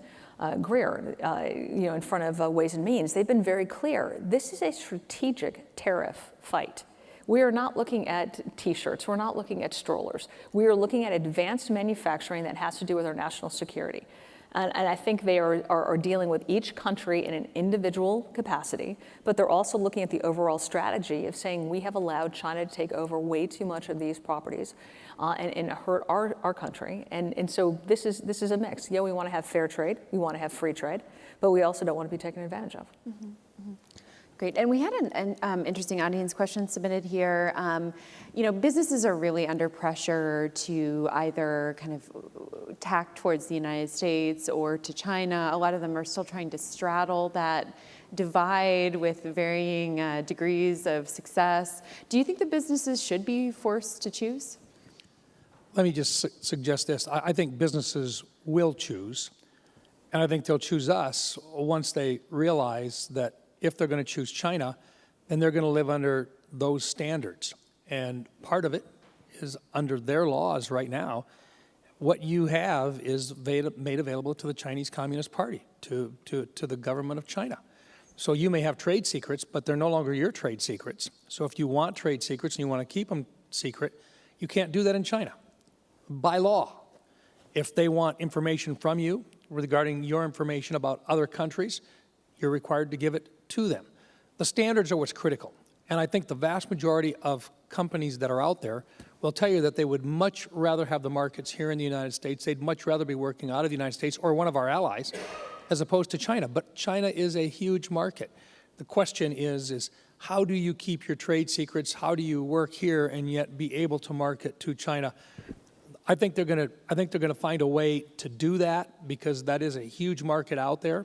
And I want U.S. companies to be able to trade in China. I want them to be able to do that, but not at the risk of losing patents and copyrights, intellectual properties, or, for that matter, being a strategic partner that ends up hurting the United States with regard of our defensive capabilities for national defense. Yeah, to build on Senator Ron's point, I don't think that this is a question each business has to answer based on the business that they're in and how they operate. If you look at us as Booz Allen, 75% of our portfolio is national security. We do not do any business with China by design. We don't ever want to be in a position where we have to balance the equities of our nation with the equities of a global competitor and adversary. Other businesses that need scale to operate and to succeed need to take a different view about operating across all the largest markets as a competitive requirement for them. And I think we're in a global geopolitical moment where whether we like it or not, whether this is, I think each side will blame the other side, but you see the formation of these two trading blocs beginning to happen, and it's problematic and troubling and hopefully reversible. But the reality is, to the extent that that happens, companies are going to be increasingly more forced to choose, and a lot of the data localization laws and a lot of the manufacturing localization laws that China is being at the leading edge of are going to force those choices much more than the United States. Mm-hmm. Yeah, I agree in that it's China actually often forcing the choice because it's coercive practices that they're using against American or non-Chinese businesses. And so it is your choice, but recognize where that forcing function is coming from. And historically, China's also flipped on market access too, depending on sectors, right? Companies have gone in hoping for market access, but then losing that access over time. The administration right now is also pushing to revoke Chinese student visas. Curious if any of you have concerns about whether this could end up undermining U.S. technology and scientific research or the position of universities. You look at Harvard and the fact that 27% of their student body, is here on student visas, and the universities have done this to themselves. They're dependent because their tuition is so high. They're now dependent on foreign students to be able to make up for the tuition of U.S. students who can't afford it. And they are absolutely hotbeds of intellectual property that is being stolen. That's not even a question. The question is, why are we not having more American students that can fill these jobs? So we had a great discussion last night at dinner, and we were saying that we need to start looking at what the United States is focusing on, finding value. And at these universities, what are the majors that they're taking? And why are we paying the same amount in Pell Grants and in federal loans for a gender studies major as for an electrical engineering major? They obviously have different values. We have a business environment that they need this marketable skill, and yet we are giving this much money for this marketable skill. We have students who are graduating after being there 4 or 5 years, 6 years sometimes, where the U.S. is paying them, these universities, for tuition, and they're not getting their value. We are graduating students, and that cannot get jobs, cannot pay back their loans, and it's forcing us to open up our borders to have people come in because they're getting better educations elsewhere, or in our own society, so in our own country, and then leaving. We need to, I think, focus on what these universities are teaching and where we are actually giving federal dollars, whether or not that is allowing tax-exempt status, whether that is it's looking at their endowments and where they're getting dollars, or really evaluating the value of the majors. And I would just say it's also the secondary education system in this country, right, which has been a huge failure in terms of reading and math outcomes. And so it even starts below that. Yeah. And like the critical minerals problem, we've been talking about that for 40 years and not solving for it. I've got to just look at, I think we've got to take this country by country, talking from a strategic point with regard to the defense of our country. When we train Chinese students today, we're training probably some of our adversaries' key technical individuals with regard to their military capabilities. So I think Secretary Rubio made the right choice in saying, time out, we're going to hold back on allowing these students coming in from China specifically. We can always revisit it, but I think the message has got to be sent that if we're going to be strategic adversaries, if they're going to be our near-peer competitor, particularly when it comes to areas that are really high on the technological advancements on energy, on space development, on cyber development, and so forth, these are areas in which we are competing with China every single day at the top levels. And we can't simply allow their students to come in here to gain that and then to be either forced to come back through coercion or coming in with the intent of getting as much information and taking it back to their country as possible. So I think we have to look out for ourselves in this particular case, and we've got to be very, very careful that we do not basically train our adversaries in some of the most technically advanced areas in the world today. I would say that this topic hits close to home. I'm probably the only one in this panel that actually came to this country on a student visa. And I've been here now for 40 plus years, and I think I'm a good contributing member of society.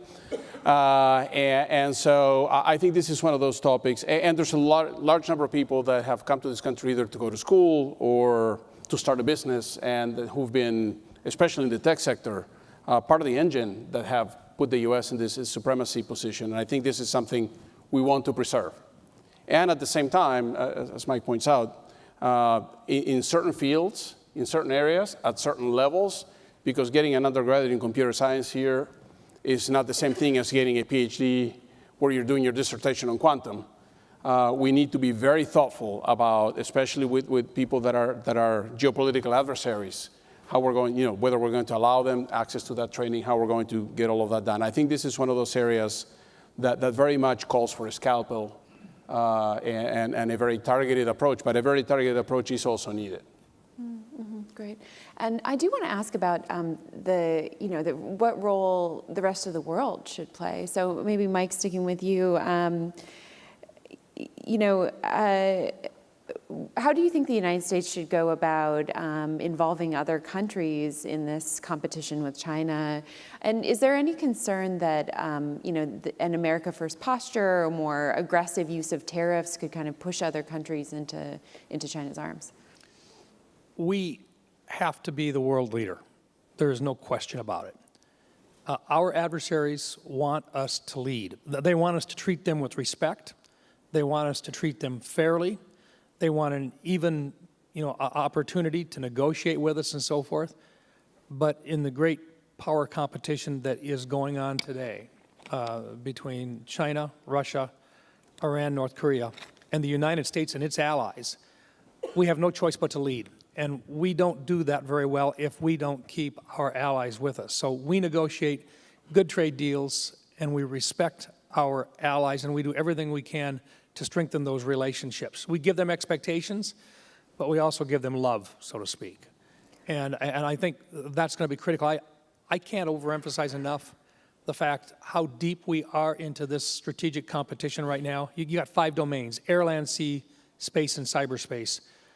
We fight China in cyberspace every single second of every single day.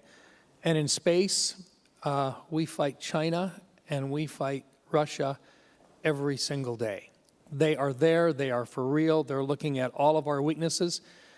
We need our allies, and they desperately need our leadership. So I think we need to take that role. We take it on, we accept it, but we also expect from them that fair trade back and forth, to where recognizing that if it's a matter of making a deal with Russia or with China or with us, the deal is going to be made with us. And I think, but that's part of that expectation that we've got to do. Soft power is critical for us. There isn't a single member sitting in the Pentagon today that wouldn't rather have an issue among one of the third world countries decided by our offer of soft power and our relationship with them developed through soft power than to ever have to put a young man or woman wearing our uniform in harm's way to take care of a problem that could have been taken care of with a little bit of TLC up front. So for me, get those allies, keep those allies, work with those allies, but be the leader of the free world. I agree with you. An amen? Yeah.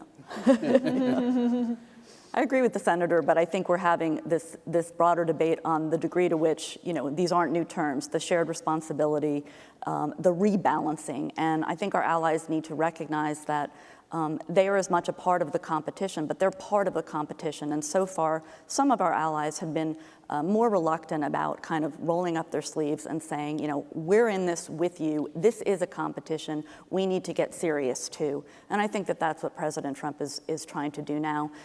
I think if the pillars of the Western alliance collapse because, there have been 3 tense months, then maybe that should, I think it's stronger than that, and I think it'll last, and I think this is a necessary rebalancing, and we'll get through it. Okay, we're about out of time. I did start the questions on kind of a more pessimistic, alarmist note, asking what you're concerned about.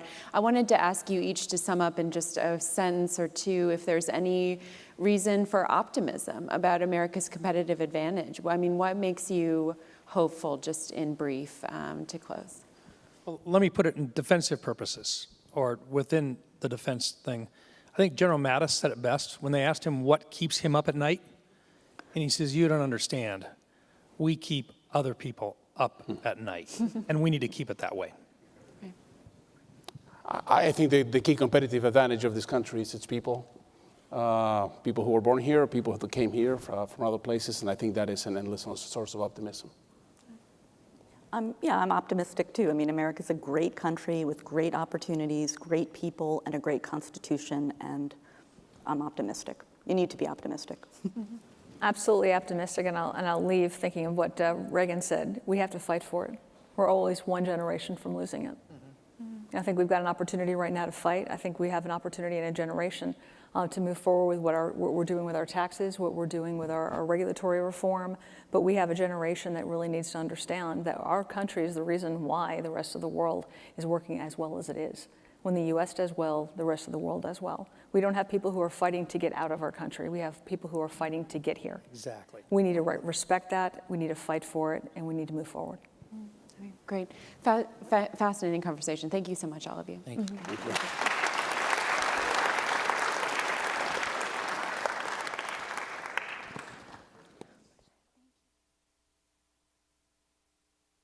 Ladies and gentlemen, this concludes our panel.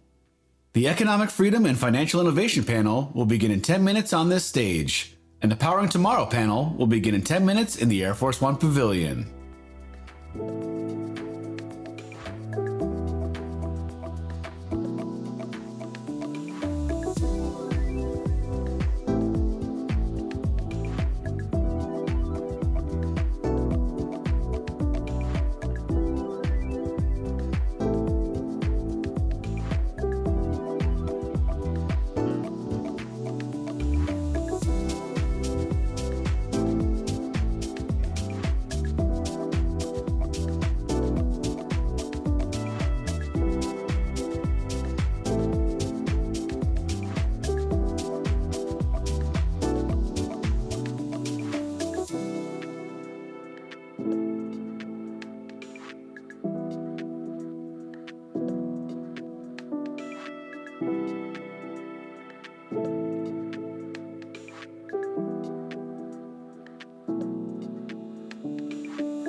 Ladies and gentlemen, please take your seats. The panel session is about to begin.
Ladies and gentlemen, please take your seats. The panel session is about to begin.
But in the last 5 years, we've moved from malaise to hope, confidence, and opportunity.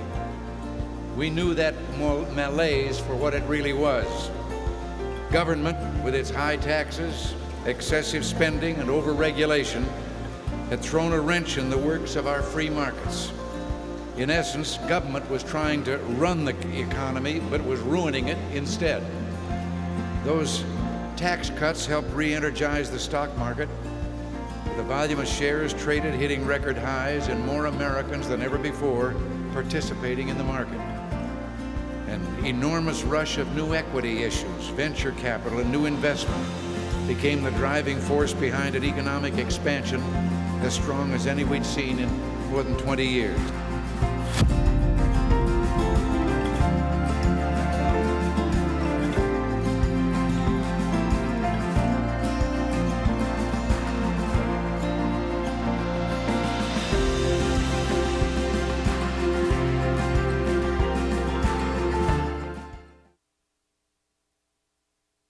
Ladies and gentlemen, welcome to our panel, Economic Freedom and Financial Innovation, America's Competitive Edge in a Changing World of Trade, Tariffs, and Technology.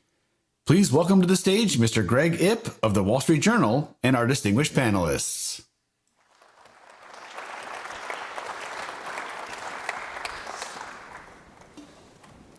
Thank you, everybody. Thank you to the Reagan Institute. Thank you to the Reagan National Economic Forum for putting on this very interesting and terrific and timely event. So economic freedom, of course, was sort of essential to Ronald Reagan's view of what was important to America and to delivering for Americans. I mean, the chain of events is basically economic freedom leads to more innovation, leads to more entrepreneurship, and that leads to economic growth, and that uplifts the whole country. And on this panel, we'll be talking mostly about finance, but it's important to always remember that finance is a handmaiden to the real economy, and it plays a crucial role because it is a financial system that connects savers, the people with capital, to the entrepreneurs and the innovators, the people who need capital. And one of the reasons the United States has always been the economic leader it is because its financial system and its markets have always been among the most innovative and advanced, and the current period is, like other periods, one of just enormous ferment and innovation. The big one, of course, digital currency and crypto, but also artificial intelligence applications, venture capital, private equity. We heard earlier about the fact that the United States boasts far more valuable tech companies than Europe does, and one of the reasons is because our financial system makes those companies possible. Here to talk about what the next steps are in those things and the challenges we need to confront in making sure that innovative edge remains. We have a great panel today. Starting with my immediate right, French Hill represents the 2nd District of Arkansas. He's also chairman of the House Financial Services Committee. Very key role right now in a lot of important legislation covering digital and other such technologies. Faryar Shirzad, Chief Policy Officer at Coinbase, the largest, best known, and I think only publicly traded crypto or digital platform in the United States. Before that, he was with Goldman Sachs. My far right, Kevin Warsh, somebody I've known for many years. He's a scholar at the Hoover Institution. He teaches at Stanford. He's a partner of one of the most legendary hedge fund managers, Stan Druckenmiller. And from 2006 to 2011, he was governor of the Federal Reserve at one of the most tumultuous times of the economy. So a really great panel to talk today. Faryar, I'm going to start with you because I think the first question I want to ask about crypto is the kind of question I think a lot of ordinary Americans ask. I've heard about this thing now for 17, 18 years, but it hasn't changed my life yet. Where are a lot of people are trading it, I keep talking about it, but when I go to buy stuff, I'm still not using it, right? I mean, in fact, a survey from the Fed just came out last week. Only 2% of American households used it for any kind of payment last year, and that's actually not that different from 3 or 4 years before that. So I think the question on a lot of folks' mind, on my mind, is why no transformative applications yet, the way, say, ChatGPT has come along? What are we waiting for? When will that happen? Tell me what amazing products digital and crypto will make possible 10 years from now. It's a really, really good question. So the technology is only about, let's say, 13 years old, and it came about in a technological breakthrough to solve something that the internet did not solve. What the internet did is it democratized the ability of people to move data back and forth on a peer-to-peer basis using a decentralized, loosely governed protocol that intermediated the ability of people to move data. What the internet did not allow people to do was to move a unique digital token, a thing of value, so that you could execute financial transactions using the same seamless technology of the internet. Crypto is the breakthrough that allows you to do that, and so the potential for it is enormous for payments, as you're saying. I think there's 2 reasons why the adoption has not been at a scale that a lot of us expect to happen. One is there's 3 things that you have to have a scaled payment solution on the blockchain. One is you have to have security, you have to have scalability, and you have to have speed. That trilemma of crypto transactions has only really been solved over the last couple of years. The ability to scale, where you can do millions of transactions a second on a scale that's worthy of the largest payment processors. And that's why even over the last year and a half, 2 years, you've seen Visa has integrated crypto technology into their payment system. PayPal is now using crypto-based payments in their payment system. And you're seeing JP Morgan is executing corporate transfers using blockchain technology. So the technology is now caught up. The other part where Chairman Hill most authoritatively can speak to is the lack of regulatory clarity. There's been this question of, are the transactions executed on the blockchain eligible for the most regulated activities? And the chairman can talk about this. There's stablecoin legislation that's working its way through the Senate. The House has a corollary. The Senate version at least specifically speaks to some of the most highly regulated payments activities, allowing them to be executed with stablecoins. So, collateral management for derivatives transactions, for example, used for bank capital purposes and the like. So we're getting regulatory clarity. The technology's caught up. There's broader adoption, and I think we'll see that we're at a tipping point. Chairman Hill, can you speak to the regulatory clarity issue? In fact, that happens to be the name of a bill that you, I believe, just introduced this week. To what extent has the absence of regulatory certainty, describe the landscape of what that's like right now. To what extent has that held back the industry in this country? You bet. Happy to do it. Glad to be here. I started my political career when President Reagan was in his first term and worked on the Senate Banking Committee for John Tower from Texas. And so President Reagan's always been a tremendous influence on my life, and it's a pleasure to be here at the library. Well, first, let me comment on the adoption issue for a minute, because I think that's an important one. You know, John Boehner famously said the House moves very slowly until it doesn't, and I see Speaker Ryan back there, so he knows about that. But that's also true in that tipping point in technology. I mean, people have worked on this concept for a long time, and just because you see ChatGPT in 1 month outstrip the rate of growth of all cell phone users doesn't mean that people haven't been attempting to pioneer that technology for decades. It just hits that point, and that's why I think your suggestion that we're now reaching that point of economy of scale, that tipping point, the technology where it can show both business and consumer applications. So let me address the regulatory front. To have a new payment rail on a blockchain, and you have to think about a blockchain as simply an operating system. Boskin and I learned how to program in Fortran, so that was an operating system back on a college campus 40 years ago. But we went to DOS, we went to Microsoft, we went to Macintosh, these are operating systems, and people wrote applications for them to solve solutions, right?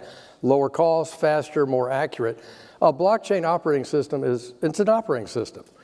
And what he's describing is people are now writing applications on them that increase the speed, increase the accuracy, increase the ability to reach different niche solutions, whether it's a consumer household solution or a commercial solution. And we're seeing that now, and you named some great examples.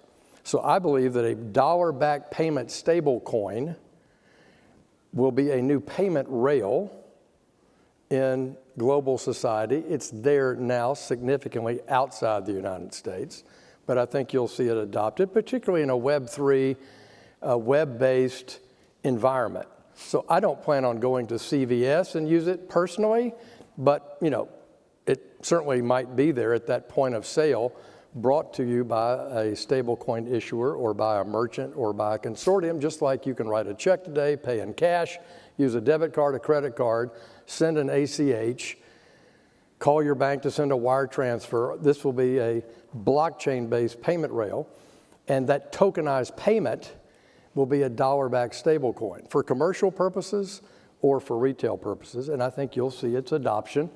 Why do we not have it? We don't have a law to permit it.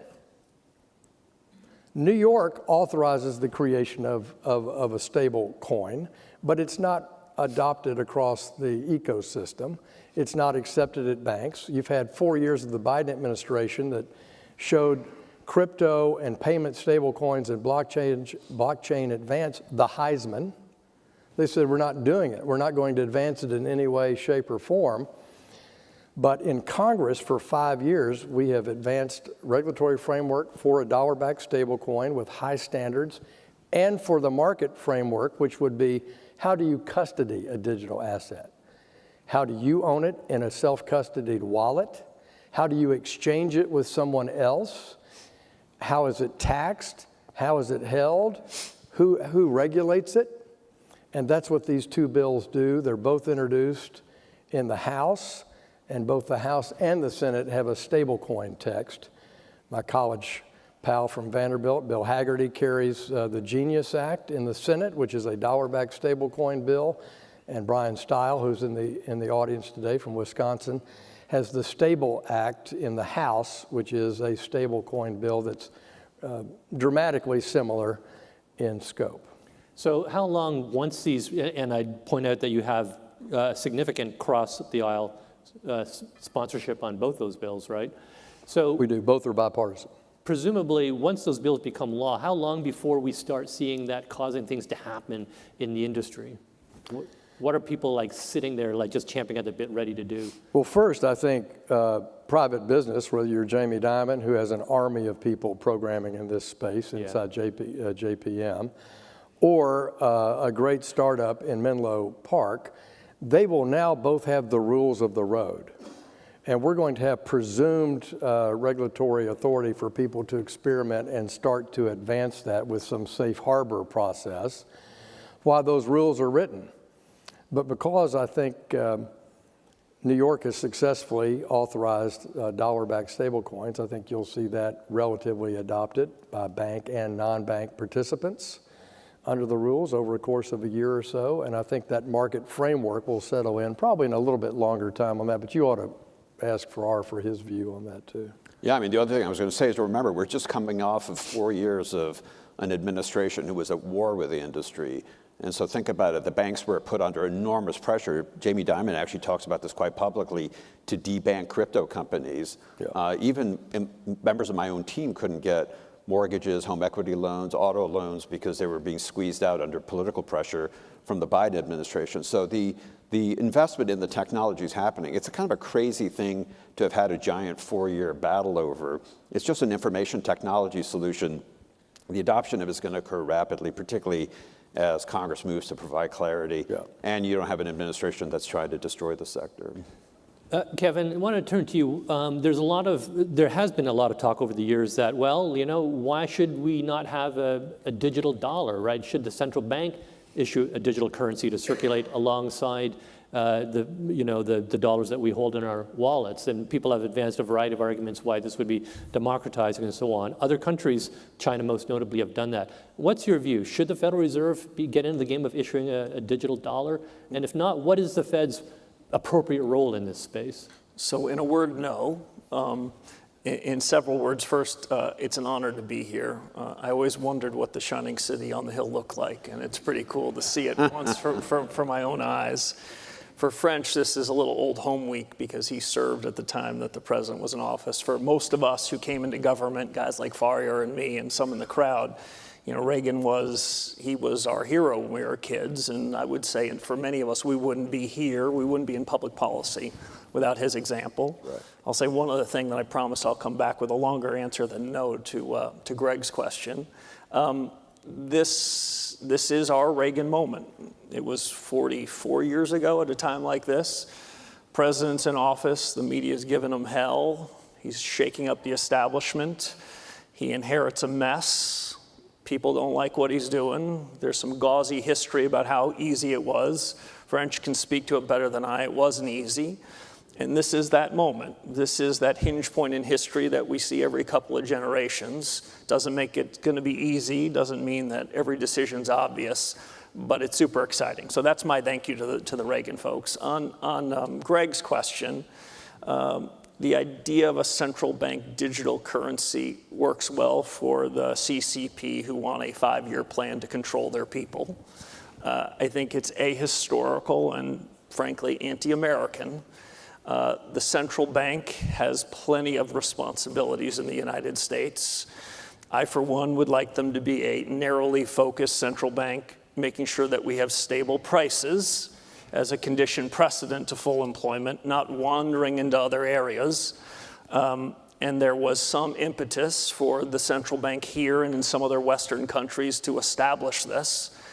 I can think of few things more dangerous than if 300 million Americans had the equivalent of a wallet at the Federal Reserve.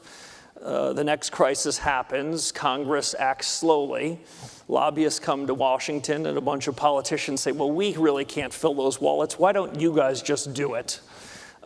This is against the grain of our constitutional republic. I would have to think that Ronald Reagan himself would be outraged by it. And the privacy that in America we take seriously would then be called into question with the central bank policing all these accounts. Another problem, of course, with it is in the US, the strength of the economy is our private sector. We don't need the central bank crowding into that anymore. I'll just say one final point. I think Faria and Chairman Hill did the right way of describing this. Cryptocurrency in Washington and much of the country sounds very scary. Whoever named it that, I think, deserves demerits. Crypto somehow means secret, and currency suggests it's money. Well, what a misnomer. It's software. The coolest, neatest software that every 16-year-old on the planet wants to do all their work in. Software can be used for good things and bad things. I don't blame Excel if a spreadsheet is being used by a bunch of gangs, do I? It's important, as French describes, that there be a clear regulatory framework so this software can find its way into the economy. And as a final point, I would say we're probably on the front end of the use cases that Greg asked about. In the future, probably not that far from now, a year and a half from now, we're all going to have these devices in our pockets like we do, but they're going to be our agents, and they're going to go off and check in on our flights and see what the traffic's like and make sure the Uber's here to get us without a single instruction by us. The only thing it doesn't right now have the capacity to do is actually verify that I am that person. That agent is my agent. Well, that use case is being made possible by the people sitting next to me. This technology was pioneered in the United States, like AI, like much of the productivity boom that allowed the 80s and 90s to be there. I think we're on the cusp of another productivity boom, as long as our government doesn't do harm to it, and as long as the central bank doesn't say, well, enough of this private sector, we'll do it for you. You've written that while the Fed should not be issuing a consumer currency, it has a role to play in perhaps the issuance or management of a wholesale digital currency. Can you elaborate on that? How is that different? Yeah, so it's radically different. The banks do their business with the central bank. Households and businesses do their business with the US commercial banking system and a bunch of what we call unregulated financial institutions. That's the two-tier system that is, I'd say, fits the American Republic exceptionally well. But the Fed does have a lot of plumbing that we do in making sure that the conduct of monetary policy, those pipes work, that the infrastructure in the Treasury markets work, and that's what I think of as wholesale rails. Well, those wholesale rails that our government has been using were created in the last century, are not done instantaneously. Payments still take days, often weeks. They're not verifiable. They're subject to massive breakdowns. They're not secured, and we can't be perfectly certain exactly whether the counterparty is who we think it is. Well, that's where the new software comes in. I do think there's an important role for the Federal Reserve to help outline what the new architecture should look like, and to allow the private sector to build a wholesale new infrastructure using the coolest new software. And it's not just for little gains of efficiency. If you believe what I believe, and I suspect my colleagues up here believe, which is we want the dollar to continue to be the world's reserve currency, I believe our economy will be worthy of that over the course of the next decade and two. And we need to have the best infrastructure, so this is the place where people feel most comfortable conducting their transactions, not just between the banking sector and the government, but that's the backbone then for the rest of the private sector. I want to actually, I don't know if this is where you were going to go, Chairman Hill, but I actually want to bring the discussion of regulation back to the consumer, right? Because it's kind of like the cycles of history. The innovation races ahead, and there invariably are abuses and sad stories of people whose lives were damaged because it went further than it should have. I mean, you could talk about subprime lending, for example, which was supposed to democratize mortgages, but it ended up causing a lot of harm. You could go back to like online stock trading and whatever. So certainly you could sort of imagine a scenario where the digital industry also races ahead of the ability to protect people. And when people nowadays, I think, hear about crypto, they also hear about like ransomware. They hear about the anonymity of it. It's impossible to find out like who stole your money or where that thing is. What, Chairman Hill, talk to me about how we address that piece of it, and especially in an environment where the current administration has like taken a very kind of reductionist view on the role of consumer protection by significantly shrinking the Consumer Financial Protection Bureau. I'll come to that, but let me just add on to two good points that Kevin made on the wholesale application. Just two quick comments. On a distributed ledger technology, it's ideal in settling accurately and timely large activities that are over the counter, so small volume but big numbers kind of a settlement. So in between banks, central bank settlement on a blockchain settled in dollars in a tokenized payment, I think is absolutely part of the future. I don't call that a central bank digital currency any more than Saudi Aramco, one of the biggest public companies in the world, has their AR, accounts receivable now, on a blockchain. They shrunk their accounts receivable days from 40 to 15 over time by creating smart contracts on a distributed ledger that's validated, and those payments are made in a dollar-backed stablecoin mechanism. And so I think you will see wholesale application, and I just don't connect it with a retail CBDC, which the Congress on a bipartisan basis does not support. In Article 1, we control how the money is issued, and it's not going to be issued in a CBDC, FYI. And we thank Tom Emmer of Minnesota for carrying that legislation in the House. Now, on to the consumer point, because it's a good one. Two things. One, first of all, just consumer protection generally. I'm experimenting in this thing called crypto, and I have an account at Coinbase or some other entity. And what are the disclosures? How do I know what I'm buying? How do I know that it's not just a meme coin thing versus a utility coin versus something that has future application? How do I tell the difference between one blockchain versus another on speed? So I think with a regulatory framework, you pick up that, you standardize that disclosure. We have a disclosure-based society in finance generally, and that will improve by virtue of both the stablecoin definition as well as the market framework set of definitions for consumers. On the terror finance risk or the illicit use of a blockchain, I would remind everybody, there's more illicit finance in the world using the $100 bills that we ship by pallets from the Treasury over to the central banks in the Middle East and other places than almost any other. Then trade-based money laundering, counterfeit cigarettes would be a top example of that. Oil, obviously you read about in the paper every day. And then hawala in the Middle East. These are all forms of illicit finance that somehow people don't. They assert that if you use a payment on a blockchain that you're financing the North Korean nuclear weapons program. You read that every day. Why is that? Because the North Koreans are massive hackers on this very informal system that we have out there that isn't very well regulated and overseen. I'm arguing you have a strict standard set by the United States of a stable coin and a market framework. You diminish that identity theft, that wallet theft, that cyber hacking dramatically. You raise those standards and you reduce North Korea's capability of doing that. And then we have Anti-Money Laundering and Bank Secrecy Act laws that we're supposed to obey as individuals, as business owners, and they'll apply to people out on the blockchain as well. You mentioned the CFPB. It's not about reducing consumer protection. The Trump administration is not for reducing consumer protection. The Trump administration, like I hope all administrations, is for robust consumer protection of Americans. This is about having the CFPB, the Consumer Financial Protection Bureau, stay in its lane, its statutory lane, stay focused on what it was created for, not be duplicitous, not be redundant to all the bank regulations that we already have.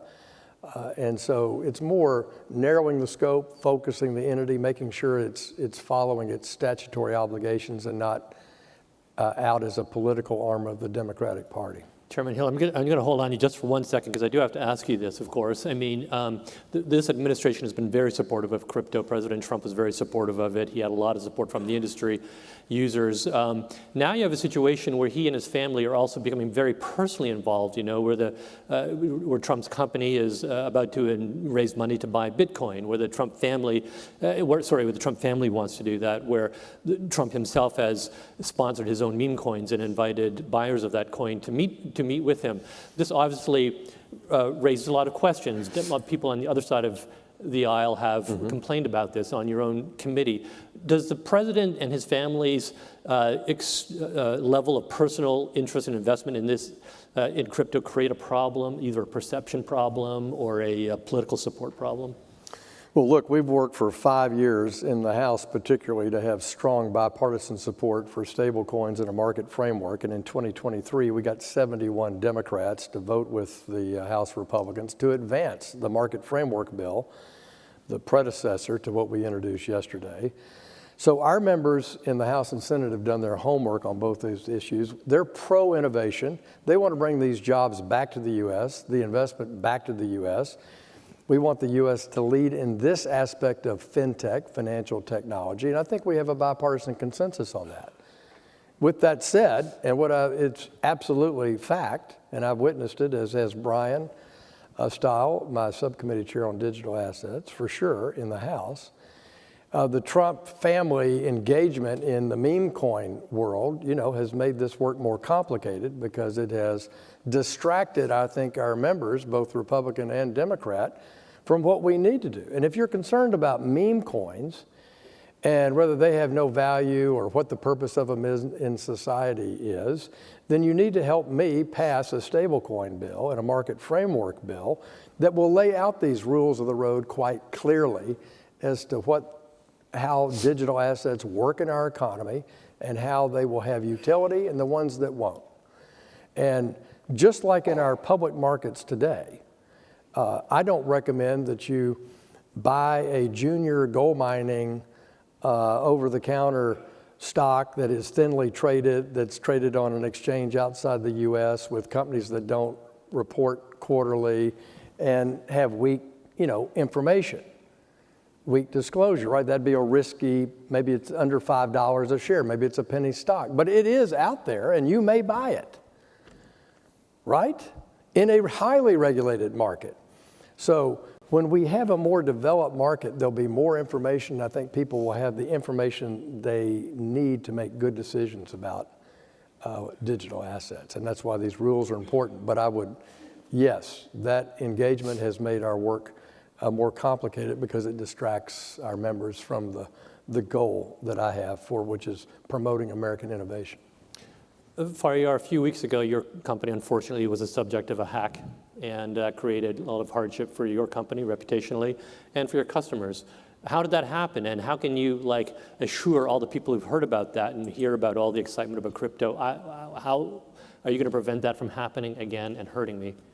And what are the larger lessons for the people on this panel in this room about how we prevent stuff like that happening? Yeah, I mean, it was a really unfortunate incident. We had a customer service center in India where a number of our employees were compromised by a criminal gang, and they had access to personal identifier information about some of our clients. It ultimately affected, I think, less than 1% of our monthly transacting users, so it was a relatively small number.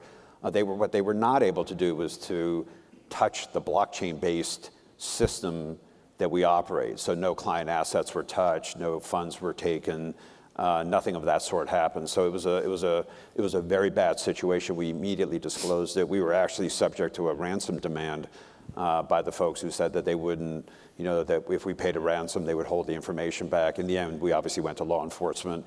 We're working closely with DOJ to deal with it. So I think it's a problem where we feel pretty good about the systems we had in place, but we're tightening them up. We're shutting that particular center down. But it doesn't raise anything in particular about crypto because the crypto assets were protected. We have the most impregnable system of anybody in the industry. Coinbase is the world's largest crypto custodian. Something like 15% of all crypto is custodied by Coinbase under a New York Department of Financial Services regulated entity. So there are lessons there, but I think we have to be careful not to overlearn the lessons from a bad situation. Kevin, let me come back to you because I want to pick up on a point that you made in the earlier remarks, and it's a point you've made often, including at your remarks for at the International Monetary Fund a month or so ago. And you talked about essentially the Fed's, I was going to call it the mission creep, but in your view, it's more of like a mission race or a mission expansion. Is like this vast multiplication of Fed responsibilities and facilities and so forth is a problem. You know, I think you've talked about it crowding out private sector activity, and you referred to the Fed's balance sheet as, in some sense, a proxy for the imprimatur of the Federal Reserve on the private economy. It's around $7 trillion, a consequence of quantitative easing, a program that began when you were on the Board of Governors.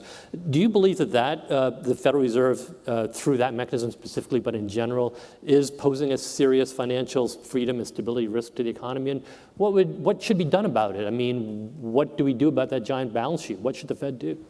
Sure. So when I joined the Fed in 2006, I remember calling my dad and telling him I was going to do that. And first thing he said is, so you couldn't get a job in the private sector, could you? I grew up in a small town, and the only thing he knew, he was a small town businessman, reasonably successful. He said, oh, that's the thing that Greenspan runs. So he knew about that until the global financial crisis in 2008. From the darkest days of that crisis, where we went, as Chairman Volcker said, to the very edge of our powers to try to save the republic from a massive depression, and we got very aggressive, and in my view, rightfully so. The central bank was created in 1913 to respond to panics, much more so than to mess around with interest rates. So it was aggressive moves. But from that moment, really, until this day, the central bank has stayed on the front pages. Instead of going on the front pages when the crisis hits in 2008 or the pandemic hits in 2020, the central bank has become the most important economic institution in the world every day for all seasons and all reasons. It wasn't that long ago that we would read about the central bank in an article Greg Ip would write a couple of his jobs ago. Today, the Federal Reserve met as they do every 6 weeks, and they raised rates a quarter or cut them a quarter, and it wasn't in everyone's lives.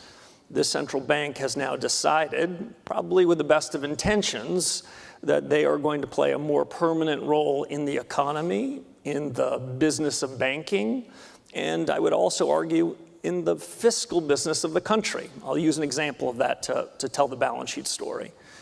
In 2008, in the darkest days of the financial crisis, as people in this room will remember, the markets were down 60, 70%. The real economy was running away from us. If the US economy went down, the world was going to be in a bad place. So we were willing to take some risks. And we decided, after some major internal debate, we'd buy the bonds of our own government. Secretary Paulson was issuing bonds on Tuesday and Wednesday, and we'd buy them on Thursday and Friday. But we said to ourselves, when this crisis is over, we're not going to do this stuff again. This isn't what the most important economy in the world does, but we really never put that tool away. So the central bank's balance sheet today is an order of magnitude bigger than it was the day that I showed up. So part of the reason why Chairman Hill and his colleagues in the Congress have had to witness this massive surge in fiscal spending over the last 5 years, over the last 15, is your central bank was subsidizing the cost of it. We were showing up, not just in crises, but in times of relative peace and prosperity and buying the bonds, hiding, camouflaging the full cost of spending. As we sit here today, the statistic is as of January, our federal government is spending 60% more money than the day before COVID, 5 years ago. I hardly remember that being a time of like an efficient, austere government, and we're spending 60% more, borrowing that money from people, some of whom don't like us, at prices we probably can't afford for projects we don't need, in a time that we're at full employment. The central bank has made that possible, not from a bad place, but from a good place, and in some sense they've taken on these powers. This bigger central bank balance sheet crowds out the fiscal authorities, elected leaders like Chairman Hill, Treasury secretaries in governments and has put them on the front pages. My view is we should be on the front pages when we're in real trouble. Otherwise, we should be back on page B12 of the newspaper. One final point. One of the consequences of this institutional drift into all sorts of business, climate policy and everything else, is the inflation that we've witnessed over the course of the last 5 years. Now, for most of us in the room, it hasn't been that big of a deal. We know it when we go to the grocery store, but we also own financial assets. Maybe we own some Bitcoin. 52% of our fellow Americans own no financial assets. They don't have equity in their house. They don't have an account at Schwab. They don't have an account at Coinbase. They're living off their W-2 income. And this surge in prices have destroyed them. It's the most regressive tax any government could ever come up with. Imagine if we had a central bank that had been deadly focused on that. I think we wouldn't have taken a divided country and made it more divided. When we have a big balance sheet, we're asking for the inflation that came. And as a final point, my own judgment is the story that I hear from many of my peers. Well, the inflation, well, that's not really the central bank's fault. That's because of Putin and the pandemic. Nonsense. A change in prices happens in a market economy because of shocks in the world. Changes in prices happen every day. That's not what inflation is. Inflation is when that change in prices become embedded. It's second and third order effects. And that's what's been the biggest harm to the country. My recommendation is a smaller balance sheet, takes the Fed back to a more manageable size, a more serious job. And interestingly, if you can have a smaller balance sheet, you can have lower interest rates. Back to you. How much smaller? So when I joined, the Fed balance sheet was about $880 billion, included a bunch of foreign currencies. We do need some balance sheet to take, to do our underlying business, to help run the treasuries, to help be a good counterparty to the rest of the central banks in the world. The economy's obviously grown since then. I wouldn't want to put a precise number on it, but right now the Fed balance sheet is about $7 trillion. They are participating in almost every banking market, almost every day. The world has come to rely on the central bank's massive imprimatur. I would say it is trillions larger than it needs to be. We can't make this change overnight. But if markets knew that our objective was to get to a balance sheet that was as riskless as possible and as small as possible, and we would get there in due time and with a strategy, I think markets and market participants could well adjust to it. The central bank could then be a powerful central bank, but a more limited one, and I would argue wouldn't find its way in harm's way politically or economically. I have to ask you this, I will come to you because this is important too for the work you're doing, but you brought up politically at the end. How important is it that the Fed be independent in monetary policy? You've said operational independence, but does that mean, for example, that governors, including the chairman, should be free from the risk of being fired for other than cause? See, Greg started out so softly, we're talking about crypto, and then you see the Fed beat reporter in him come out here at the end. I believe in the operational independence in the conduct of monetary policy as a political economy matter. I think the economy is better off if the world perceives, markets perceive, members of Congress perceive.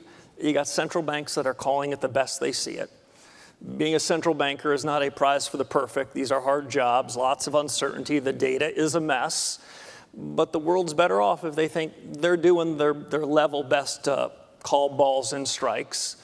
But the operational conduct of monetary policy doesn't mean that the Fed shouldn't be criticized. Central bankers should not be pampered princes. If Chairman Hill and his colleagues think that we're doing a terrible job at the central bank, they should be able to call it out. Same thing with the president. As a matter of fact, I'd rather the president call out his consternation with the central bank to the world than do what used to happen in generations past. I don't mean to be invoking President Reagan again, but being summoned to the Oval Office for a little quiet to-do about what you're doing and right. Central banks were created so that politicians would have someone to blame for this. None of this is new. I read breathlessly in the newspapers how mean these politicians are to the central bank. Well, grow up, be tough. And here's the most important thing. What's the secret to central bank independence? Hitting its objectives, doing its job. Imagine we had had stable prices in the last 5 years like we did for most of the 30 years before it. Well, there wouldn't really be much of a political fight to be had.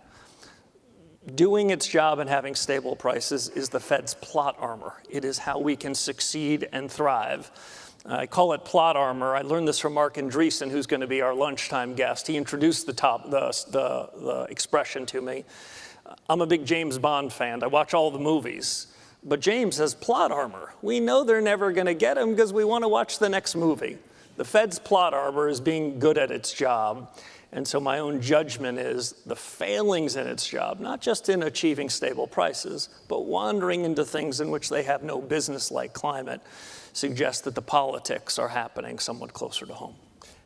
Chairman Hill, so I'm going to say that while Kevin appropriately points out that, you can't take the Fed reporter out of the guy, it matters to the big issues that we're talking about now. We all saw what happened to the financial markets when the president did threaten to fire the Fed, or said or intimated that the Fed chairman could be fired. So one of the reasons U.S. financial markets, I think, are perceived as a secure system as they are is a system of institutional predictability surrounding the Treasury and the Federal Reserve. And Kevin, I think you appropriately point out that it's incumbent upon those institutions to demonstrate that they are doing what has been asked of them. But Chairman Hill, I want you to weigh in here because your committee is looking at this issue right now, right? The way the Federal Reserve and the Treasury operate, right? Tell me a little bit about that. And please, if you will, address this question of how independent the Fed should continue to be. Mm-hmm.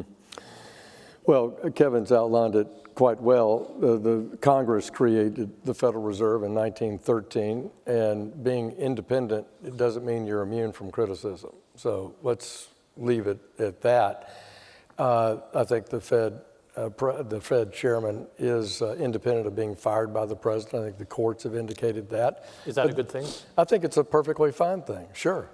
But it didn't stop Lyndon Johnson, Richard Nixon, Jimmy Carter, and Ronald Reagan all to have intensive sessions with their Fed chairman, some in public and some in private. I invite you to listen to LBJ's recordings about that, or read Amity Schlei's spectacular book about the Great Society, where she outlines Richard Nixon's attempt to fire Arthur Burns and putting Alan Greenspan, a young staffer, up to the trick of doing it. So this is, as Kevin says, part of history. But this issue of monetary policy since 2008 is of concern to the committee. Are we okay with it? Because when Kevin went on the board, the balance sheet of the Fed was about 6% of GDP. It's a quarter of GDP now. We've never really undone the balance sheet. We're not a Treasury-only balance sheet. We own mortgage-backed securities and a whole lot of other flotsam and jetsam from other crises. And we don't ever unwind it. So smaller balance sheet, I think, is a good wisdom on Kevin's part. So we formed a special task force chaired by Frank Lucas of Oklahoma to look at post-08 monetary policy. We pay interest on reserves now. We never did that before. We use the balance sheet like never before. We did not do that before in our, quote, targeting for short-term rates. We now are the line provider to all the central banks in the world. That used to be a private sector activity. That's now a public sector activity at the Fed. So we're going to look at that monetary policy structure, and they have their review of their inflation targeting that's being conducted by Chairman Powell right now. And you remember in August of 2020, in the middle of the pandemic, the Fed just announced one day in August, well, we're going to let inflation run ahead of the 2% forecast because we've never been able to get it to 2%. So that was part of their new monetary policy approach in the middle of the pandemic. So we're looking at that. Second part of it is to look at Treasury market structure. With sustained budget deficits into the future, what is the role of the Fed and the private sector in assuring that we have adequate Treasury auction space, the role of the primary dealers, the role of the private sector there as well. So those two pieces are important, and I think Frank is going to do a great job making recommendations to the Congress about what, if anything, we need to do regulatorily or statutorily about the Fed's role in monetary policy, how it's conducted, or what can we do to enhance Treasury market structure? I do want to ask you a question. If I could just say one thing. So I just wanted to say thank you to French and his colleagues on this. After 9/11, the American people demanded what went wrong? After the 2008 financial crisis and all the harms that were done, the American people, elected representatives said, well, we got to get to the bottom of this. How did this happen? Let's connect the dots. Somehow, after the great inflation that served many of us well and did great harm to our fellow citizens, barely a peep. What are the fundamental reasons why this happened? Is it really because of Vladimir Putin and the pandemic, or is it something we could have controlled ourselves? It was a very quiet group. This group in the House of Representatives decided this deserves the same level of scrutiny. I think it's essential. I think it's important. I think it's not been done. And just to give another example, after the 2008 crisis, the Dodd-Frank Act was put in place because we were going to make sure we'd have fundamental reform of our banking supervision and regulation.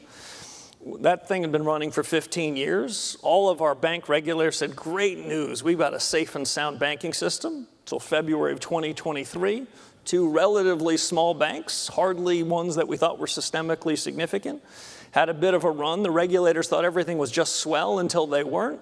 And we've never asked the question about, well, maybe all that Dodd-Frank legislation didn't work. Maybe our banking system is not safer and sounder. Maybe we've created less competition. And I think we got to get to the bottom of it. The more honest we are about what we're doing right and wrong, the more we can fix it. And if we don't fix these things, the 21st century will not be ours. It will be some adversary of ours on the other side of the world. I have a question actually here from the audience, and I want to put it to you. Is the dual mandate past its sell-by date? The dual mandate refers to the Fed's mandate to deliver full employment and stable prices. So don't forget the Treasury Secretary was a member of the Fed board until right after World War II. And the Fed certainly monetized the debt during World War II. And so President Truman is the one who separated and triggered what we think of now for the last 80 years of more Fed independence. But here comes Hubert Humphrey, who in 1946 said, we need central planning in America. We want to set goals on employment, goals on inflation. We want to do central planning, just like those guys across the ocean do. Great idea. He worked 30 years to do this. And in 1976 or 7, I can't remember where, he died. And Muriel Humphrey takes his place in the Senate. And in empathy, they passed the Humphrey-Hawkins Act. And leading to this concept of we have a dual mandate of full employment and price stability. But I agree with former board member Kevin in that we need price stability should be the sole mandate of the Fed. Why? Because all those other factors about full employment, you want low unemployment, you want low inflation, that's the fiscal sector, that's the legislative branch and the executive branch influence. And our states influence that far more than controlling prices. So I'm a doubter on the dual mandate. I have a bill I've introduced for 2 Congresses with Byron Donalds from Florida in this Congress to have the sole mandate is price stability. So I only have 3 minutes left, but I have so much more I want to talk about. But I want to actually fold this question into a question to you, Kevin. With Treasury market dislocation and foreign repatriation of bonds and dollars, what are the risks for Fed and Treasury now to keep market integrity, especially with swap FX structures and trades? I don't know if you saw Jamie Dimon speaking earlier today, but he talked a lot about his concerns about the ability of a market that transacts in the trillions of dollars a day to maintain its integrity. So I'll put that question to you, but I might actually put it a bit more broader and just say, what keeps you up at night? You've lived through a horrible one 15 years ago, and you know better than anybody that there's always something out there lurking. What are the extant risks to our financial system that we need to worry more about? So what keeps me up at night mostly are red eyes from here back to the East Coast. Otherwise, I sleep pretty well. I've been out of government 12 or 13 years now, so most of the scars from the global financial crisis have healed until guys like Greg bring them up again, and guys like French threaten to drag me back into things. So I'd say the biggest risks that the U.S. have are risks that no one's talking about, almost by definition. If financial markets and households or businesses are really focused on something, the amazing thing about the American spirit is in our own haphazard way, we deal with it. I would just note a couple things. One is we need to keep our eye on the ball. For all of the significant risks that the US economy and the country is facing, I would rather have our cards than anyone else's in the world by far. George Shultz, who was my mentor at Stanford a million years ago and served under President Reagan, I remember working with him on a little project about something, and he interrupted me. He was a dear colleague of Mike Boskins, who was a friend and mentor and another Hoover fellow. And what George would say is the broad conduct of government policy doesn't have to be perfect. In fact, even in the heyday of the Reagan era, it never was. Government policy just can't be too destructive. And if we can achieve that, the US economy will be in great shape. The problem over the course of the last several years is government policy has been too destructive. Too destructive to banks, too destructive to individual liberty in the post-COVID era, too destructive of technology and innovation. If over the course of the next few years we can just try to arrest most of that destruction, what we used to describe in economics as the micro foundations of macroeconomics, this has nothing to do with the brilliant conduct of monetary policy or fiscal policy. The micro foundations are what matter.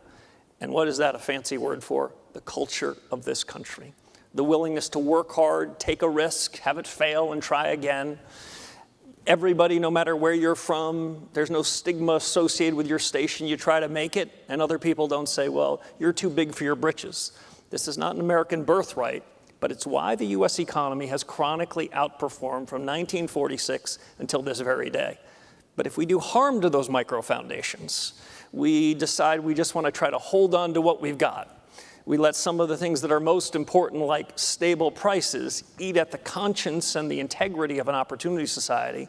Well, we're going to be no better off than a lot of these countries with whom we're trading with. That's why this moment is such an important moment. That's why getting policy right at this inflection point, like we haven't seen in 44 years, is huge. And if we do that, the 21st century will be our century. I'm not so worried about the other guys on the other side of the ocean. They're not doing a lot to motivate their technology sector. They are not freeing their people to create and innovate. A lot of them want to come to the US where they can do their best work. If we can focus on what we do best and try to copy someone else's 5-year plan, we're going to be just fine. So while this might seem like a scary moment for a lot of us hanging around government and the private sector, this is the best opportunity we've had, and I have a parochial American view. If the US does well and can get through this inflection point as well as President Reagan did 44 years ago, our allies are going to love us like never before, and our adversaries will be scared of us. The essential thing is that we grow during this period, and if we do, that'll take care of a lot of the problems that are subjecting us and causing us to think that this is a period of malaise. So we end where we began on the importance and the primacy of economic growth. Thank you, Kevin. Thank you, all of you, Kevin, Faryar, and thank you. Thank you. Great to be with you. Good remarks. Thank you very much. Ladies and gentlemen, this concludes the panel. Please make your way to the Air Force One Pavilion for our luncheon and fireside chat.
Ladies and gentlemen, please take your seats. The panel session is about to begin.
Ladies and gentlemen, please take your seats. The panel session is about to begin.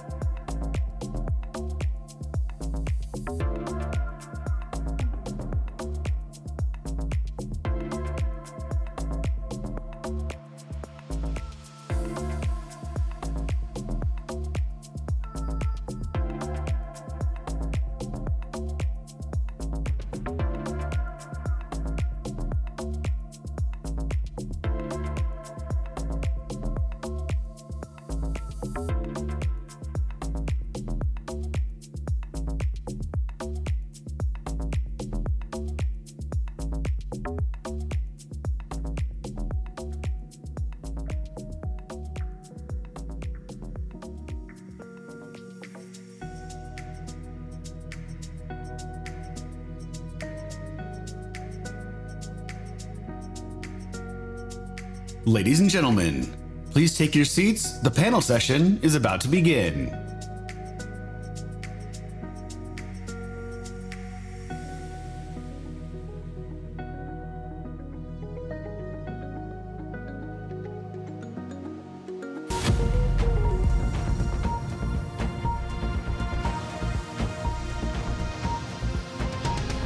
We must spur capital formation by encouraging savings, investment, and modernization. We must stimulate adequate research development and technological innovation by appropriate incentives. We must improve our workforce by providing training for solid jobs and encouraging greater cooperation between labor and management. We must sharpen the skills of tomorrow's leaders by improving America's educational system. And yes, we must prevent government from suffocating initiative, innovation, and risk-taking through over-regulation.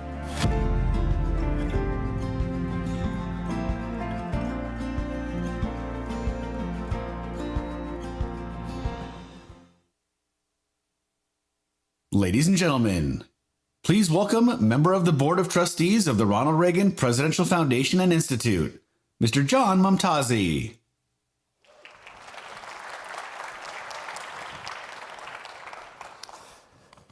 Good afternoon, everyone. Boy, it's such an amazing group here. I had a chance to actually have dinner last night with some of our panelists. You're in for a real treat. Again, my name is John Momtazi. I have the privilege of serving on the board here at the Ronald Reagan Presidential Foundation and Institute. Our next panelist is really a nice transition from what Joe Lonsdale and Mark Andreessen were talking about at lunch, we have an urgent question for our country. Why does the United States, which is so clearly the global leader in software and digital innovation, struggle to build real things, physical, tangible innovations? How can America not just build more things, but the most advanced things in the world? Today's remarkable guests will explore how we can unleash innovation, slash barriers across infrastructure, transportation, and cutting-edge biotech.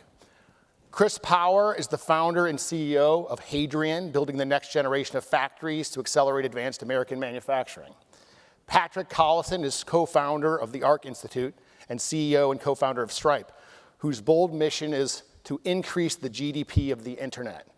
Mary Daly is president and CEO of the Federal Reserve Bank of San Francisco, covering regions at the frontier of American innovation, from Silicon Valley to Alaska's North Slope. And finally, Blake Scholl is the founder and CEO of Boom Supersonic, an aerospace company revolutionizing air travel with commercial supersonic aircraft. Moderating today's conversation is Caroline Hyde from Bloomberg Television. Please join me in welcoming our distinguished panelists.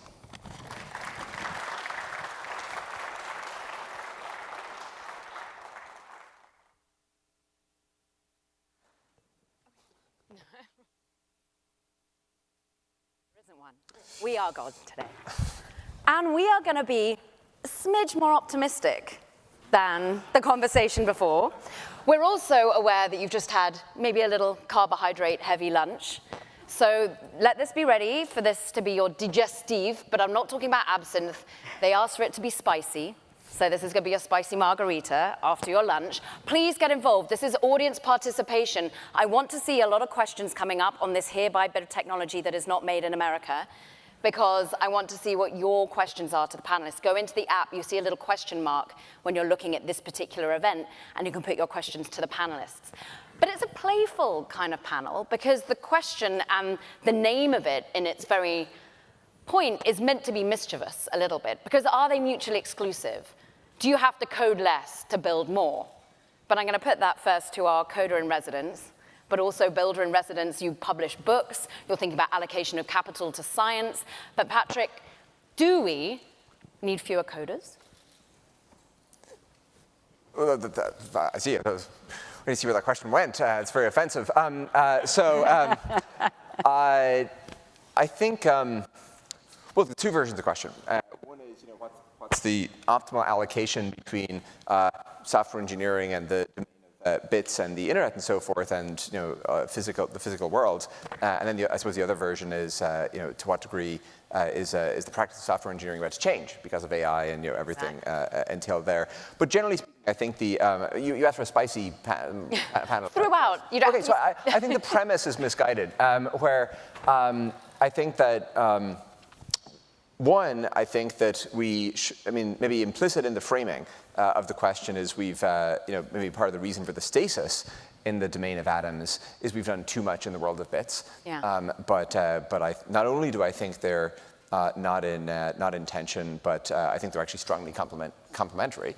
And if you look historically at the greatest periods of, construction or progress in the world of atoms through history, they were generally enabled by progress in the world of bits. Yeah. And so if you look at, say, German industry in the late 19th century and its chemical sector and so forth, that was enabled by by a fundamental understanding of physical chemistry and organic chemistry and the knowledge behind that, but sort of cracking the chemical code is what enabled the rise of first the dye industry, then the Haber-Bosch process, the synthesis of ammonia, eventually antibiotics, all this stuff. If you take the railways, the greatest period of capital investment or the greatest capital project in U.S. history, at least maybe now until AI. And that wouldn't have happened to nearly the same extent if not for signaling, because that enables you to build one railway rather than two lines, and literally it's a factor of 2 change in the associated ROI. So I think there's a really strong complementarity, and as we look prospectively from here, many of the domains in which we want to see revolutions, whether it's biology or energy or obviously the projects that our panelists here are pursuing, we really need the code, and I don't think the fact that we've made so much progress in the world of the internet, in the world of bits, should distract us from the fact that the impediments in the world of atoms are very real, they're very big, and they're not the internet's fault. Patrick, a follow-up, therefore, is how much do you think code will be human-sourced, or how much will that shift to artificial intelligence? You know, it's hard to make predictions, especially about the future. You know, only about the past. Dario says, I just saw this recently, that, you know, he was saying that, you know, that the overwhelming majority of code is going to be written by AI by the end of this year. But then I went to the Anthropic jobs page, and they're hiring an awful lot of software engineers. Are you hiring a lot of software engineers? Yeah, absolutely. Yeah, I mean, in the short run, I mean, with you know, with many, you know, Jevons paradox, I suppose, is you know, the kind of fashionable concept of the moment. But Stripe's software engineers are 30% more productive than they were a year ago. And in response, the returns to our software engineers have meaningfully increased, and we're hiring more of them. And that's actually true across a number of domains. Our salespeople are more productive than they were a year ago, and so as a consequence, we're hiring more of them. And so I think there's a lot of, you know, to predict whether employment's going to go up or down, or, you know, how these shifts are going to happen. That's someone else's job. Yeah, well, exactly. Yes. Maybe I'll actually, just as we get onto economic territory, I'll just pause. Well, to that point, Mary, I mean, how you are at the epicenter, the economy that you are the president of the Federal Reserve Bank of San Francisco. Your huge landmass, I think it's about a third of the United States, 60 million people, but a lot of those people are in technology of some way. Do you abide by, for example, Tim Cook's sort of hand-wringing that tooling, basically, engineers is what you need? There's no tooling engineers in the US, you can fit them into one room, but boy, do we have a lot of technical engineers and software engineers. So I'm going to just emphasize what Patrick said and amplify it a different way than through history. You know, these things go together. Yeah. They form an ecosystem, and having more built environment helps you identify problems that then the thinking environment, the software environment can help solve. And if you just have the software environment there without the built environment to experiment with, we can go astray, and we don't have the great gains we could have from the complementarity. So I'm really a big fan of making sure we have the ecosystem. We don't have to be the only country in the world building something, but we should think about the ecosystem or the production chain, more vertical integration, to help us be better even at that.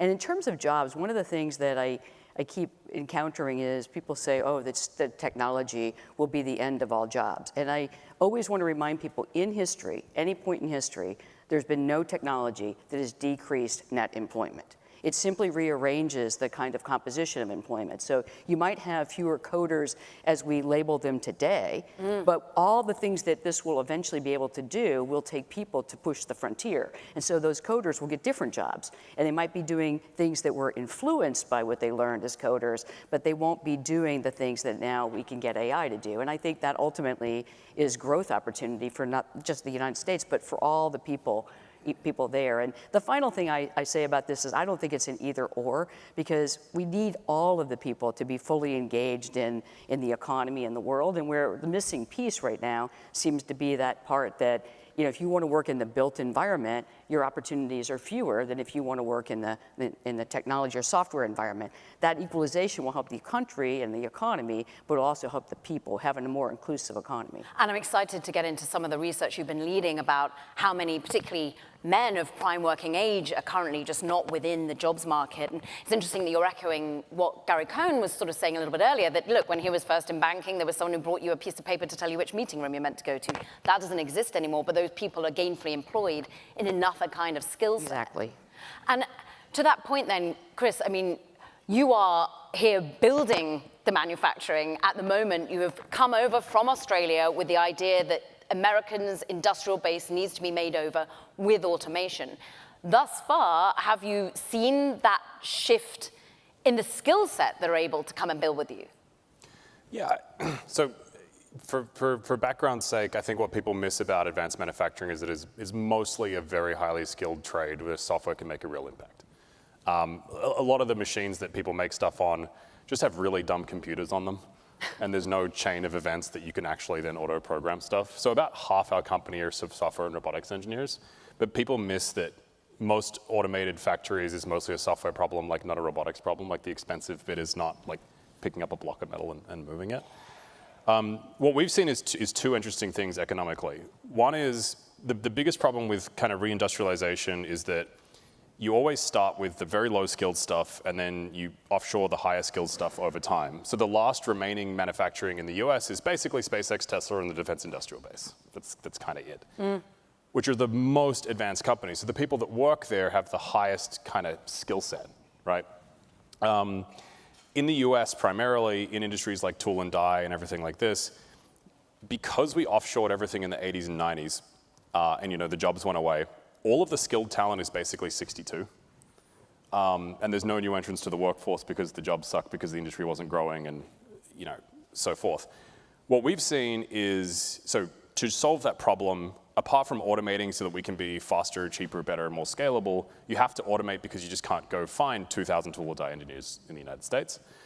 The second thing that we've seen economically, which is probably the coolest bit about our company, is that when an AI model can't do something or we're not quite there in robotics, our workforce is about 10 times more productive than anyone else in the US, but they are also far less skilled. So we can train anyone in 30 days because they're learning to use our system and they're better jobs because they're running 10 robotic cells instead of having to spend 20 years like learn. How are you measuring that they're 10 times more? Competitive dynamics, we can go in and measure and stuff like that. There's a pretty easy proxy.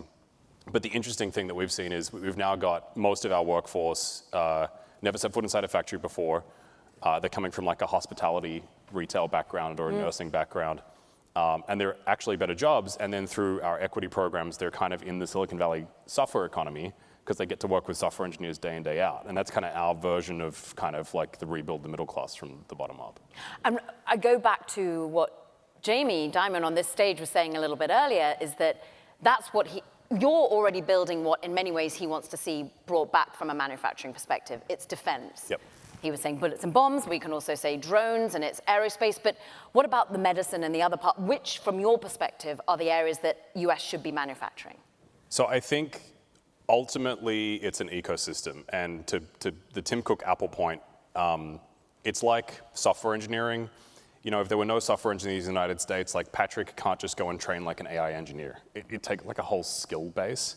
So I actually think you have to reshore much more than you think to be able to produce a drone or a SpaceX rocket or a fighter jet. What we should be focusing on is basically the national security stuff that's going to bite us in the face in the next 4 to 10 years, which is all the defense ecosystem, and then minerals, and then pharmaceuticals. And I don't think many people know this. It's like China, all the precursors, like 99% of our antibiotics are China-based, so if we went into a conflict, they'd just switch it off. So you start with that. And my thesis here is that defense manufacturing always comes from commercial manufacturing. We lost commercial manufacturing in the 80s and 90s. I think this time around, it's going to go into the reverse, which is you put billions of dollars in software and robotics and advancements into the defense industrial base, and that generates factory systems that are cheaper and generates the sort of software and technologies that you can then create a commercial business out of. So I think it will go kind of the inverse this time around. Blake, you are a recovering computer scientist who's gone from software into hardware engineering, and excited to hear about the milestones that you've been making in supersonic flight. But what's interesting with Boom is how much you manufacturing here and how much at the moment would you like to be more dependent on the US-made supply chain versus what you're having to depend on partners who are based out in Spain, for example? Yeah, so my experience in building Boom has been that the software is how we reindustrialize. These two things go together. Like we built a supersonic jet with a team of 50 people. And they're good 50 people, but the thing that really made it work is a bunch of software that gave us leverage on that. And so that's on the design side, as well as on the manufacturing side. Every time we have a cell of engineers or technicians, we actually embed a software engineer working alongside them. Everybody expected to code and use AI to get way more leverage. So if we think about like how do we bring more manufacturing back to the US, I don't think we go and like re-import the old stuff. What we do is we invent the next generation and we leapfrog. And I think that is very much about software and AI and automation in the physical world. I think in the US we have I think we should solve this, but we have a structural cost disadvantage in everything that gets attached to labor costs in the U.S. And so we can subsidize and tariff our way to sort of help get things jump started, but that doesn't get us to a sustainable competitive advantage. You can't subsidize your way to winning a war. So we have to find ways to make the U.S. I think the lowest cost producer of things that matter. And the only way we're going to get there is by using software, AI, in combination with robotics and advanced manufacturing.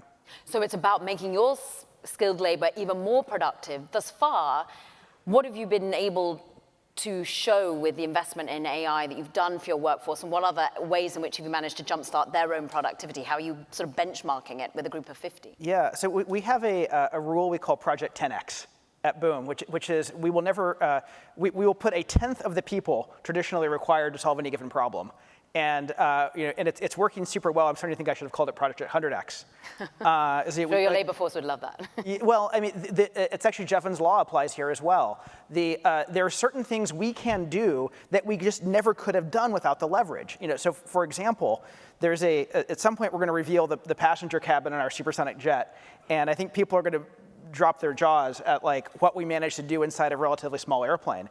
And the only reason we're able to make that very specific innovation work is we were able to optimize our engine and our airplane together because we vertically integrated and because we had automation throughout the design process. So a team of a dozen people could accomplish a study in 2 weeks that optimized the airplane, that enabled a better passenger experience, and none of that would have been possible without software.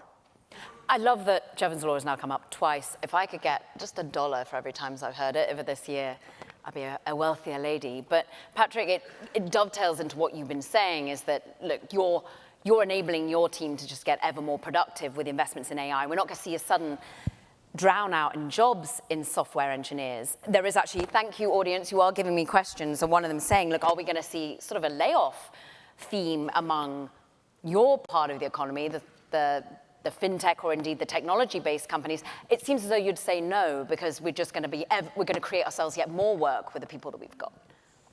Yeah, look, it's, again, I think the specific transition mechanics are hard to predict, but if and most people have heard most of these examples before, but the overwhelming majority of the jobs that exist in the economy today did not exist 70 years ago, and the overwhelming majority of the jobs that existed 70 years ago did not exist 70 years before that. Most of the transition of agriculture had happened 70 years ago, and so any theory of replacement needs to have a concomitant theory for why you won't have additional. We're going to get a mic technician. Have we got many mic technicians out here at the moment? Anyone in the audience been trained that way? And we'll still need that job in the future. Well said, well said. We are going to need that job in the future. And we want to sort of delve into how we get there and what the reskilling looks like. And Mary, just how much work have you done thus far on what the current skills gap is? I've heard this turn of phrase. Elaine Choi was talking about the skills gap. We heard Mark and Joe talk about it as well. Is this a living present danger in the work that you're doing?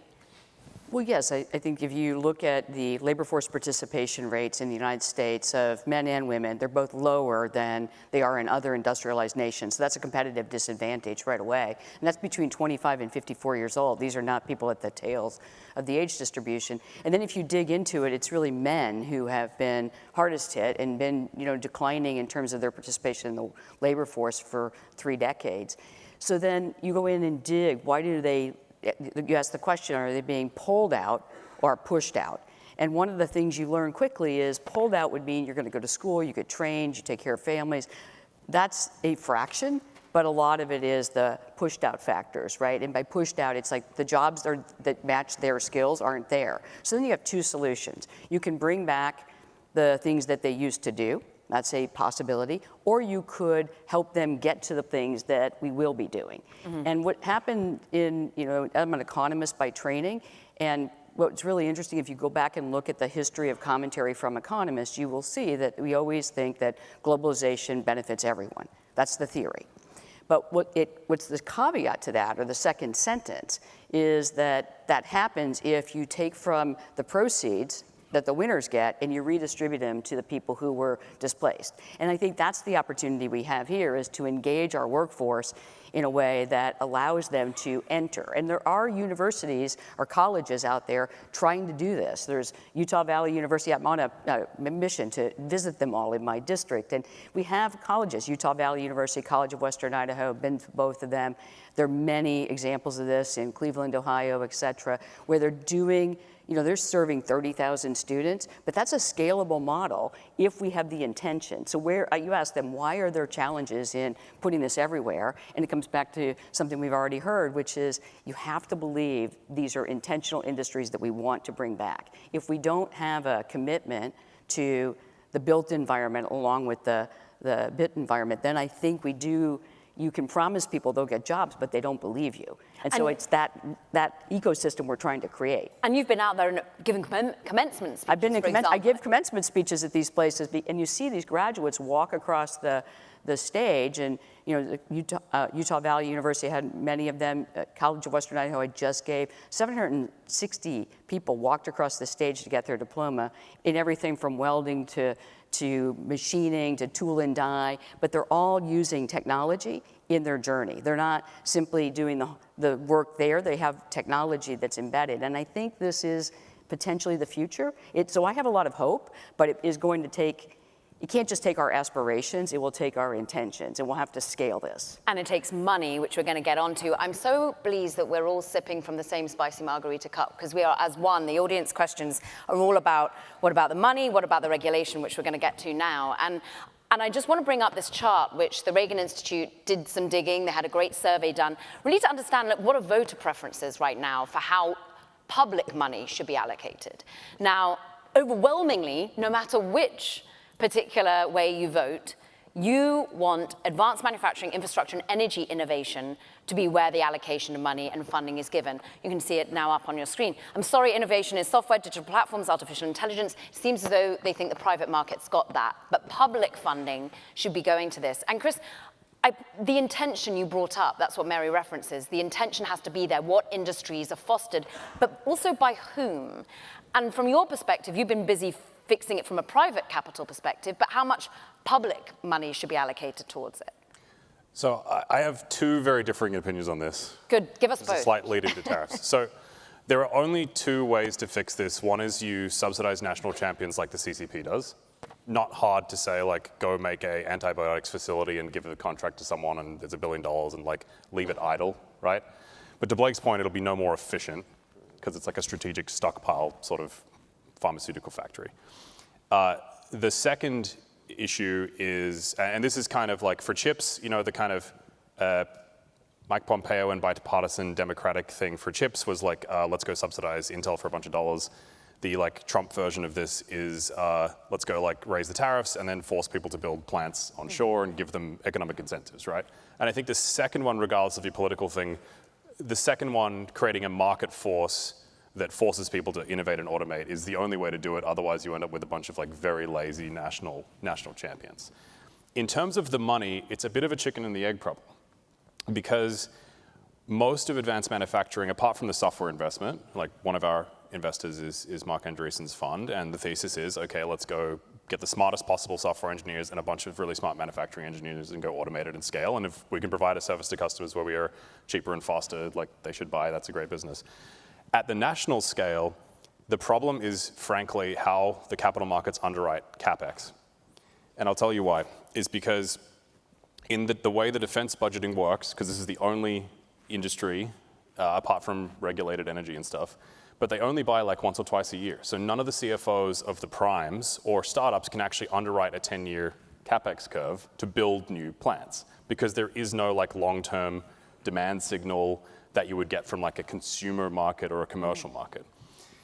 So it is this like really chicken and the egg game, because the only thing that should change is if you said, I need this product or service at this cost, and if you win, I'm going to give you a 20-year contract. Everyone will build the factories underneath that kind of offset, offtake agreement, CapEx curve. But because we only have defense manufacturing, and they're generally like 1 or 2 year cycles and you may or may not get funded, there isn't actually a thing you can put on a spreadsheet that makes the CapEx a good investment, unless you're kind of like crazy. But for the market in general, like, Are you calling us? the number one thing that I've told the DoD to do is basically like, just go say you're going to buy 20,000 drones and you want this capability at this cost, and then get out of the way, and then a bunch of startups and a bunch of primes will go dump $20 billion into it and figure it out. But the main problem of funding is getting the government to force the creation of a capitalist market, because if you subsidize it, you're not going to get Blake's vision of like American automated manufacturing, but it also has to be long-term, because otherwise the CFOs of small companies and big companies just simply can't underwrite the 10-year kind of cost of capital. But we have seen such a revival, not just in this current period, but in the last 10 years of phenomenal defense startups, Hadrian being one of them, but we've also seen, look, Joe Lonsdale helped co-found Palantir. We've had Anduril, so many. What brought that around? Was it just the venture capital ability to pour money in, and that's what, rather than the contract cycles and the difficulty of negotiation? No, I think at a certain point, and I can't comment on Palantir, certainly the Anduril thing was just hugely mission-driven. Like, we're going to go to war, and like basically everything else is pretty bad, and we need like new defense primes that are software first with hardware attached to them. And then you get this like huge venture capital wave where like now Anduril's successful, like there are 100 people trying to compete. And there was a shift at the DoD where they started to actually give contracts to new champions and build through that cycle. But there was a real tipping point, I think 2 years ago, when Anduril got awarded one of the big contracts for collaborative combat aircraft, which is like the Loyal Wingman AI drone program. I would argue like the whole defense startup segment would be in huge amounts of trouble if the DoD hadn't decided that that was a good thing to do and take risk. So there's a risk-taking mind shift that happened in the DoD, and because you've got, you know, large successful companies, the capital flows in through that. That's the story there. Let's talk about, therefore, the public-private partnership that's needed, not just in money, but also in regulation. Blake, you're at the cutting edge of the regulatory process right now, because was it in February you hit the milestone with having a test flight that was supersonic speeds, but not the boom? Yes. It goes to, I think, what it was probably an example of one of the worst regulations ever, which is in 1973, we put a speed limit in place over land in the US. It literally says, thou shalt not exceed Mach 1. Should have been a ban on bad sonic booms, not a ban on speed. And that killed 50 years of progress in aviation. And I think so no baby Concords, basically. No baby Concords, yeah. And, and I think if you pull on that thread and sort of see where it goes, I think it's very much intertwined with what we've seen with the loss of competence in American aerospace, with the famous struggles at Boeing. Because if you can't actually innovate, great people don't even want to work in the industry. And that leads to this incredibly destructive flywheel. And this should be like the poster child of stupid regulation. But I think we should have, we give ourselves structural cost disadvantages relative to China, because the red tape makes it much harder to build here. Like, one of my other examples is, in building a factory in North Carolina, in order to get the building permit, I had to go through a noise approval for the airplanes I would build in that factory 10 years later that I wasn't done designing. And this is insane. That took 18 months, and people tell me that's a good delay. And the thing I don't get is why the permit should be needed at all. Like, we talk about permitting reform, I think we should strike permitting. Like, I don't need a permit to drive to the office. If I'm supposed to follow the rules of the road, not speed. I'm bad at that one. And if I run the traffic light, I get a ticket, right? Why can't much of the economy work like this? Can't we just delete permitting and let American companies go? And if they break the rules, then they're in trouble? What's the response from lawmakers been to, can we just get rid of all permitting? Well, that's not exactly the thing I start with. The speed limit, I think, is a soft target, because everyone wants faster flights, so long as there's nothing objectionable on the ground. I think hopefully we could all agree on that. And so, are you seeing a regulatory process that is now starting to work hand in hand a little bit more with you? Yeah, I mean, I think there's openness in the minds of the regulators. I think we've found some ways to partner well. Like, we got our certification for our test airplane the day that we asked for it. What could have been a 90-day process was 90 minutes. And that's I think because we managed to earn and build trust. That said, is this the optimal system?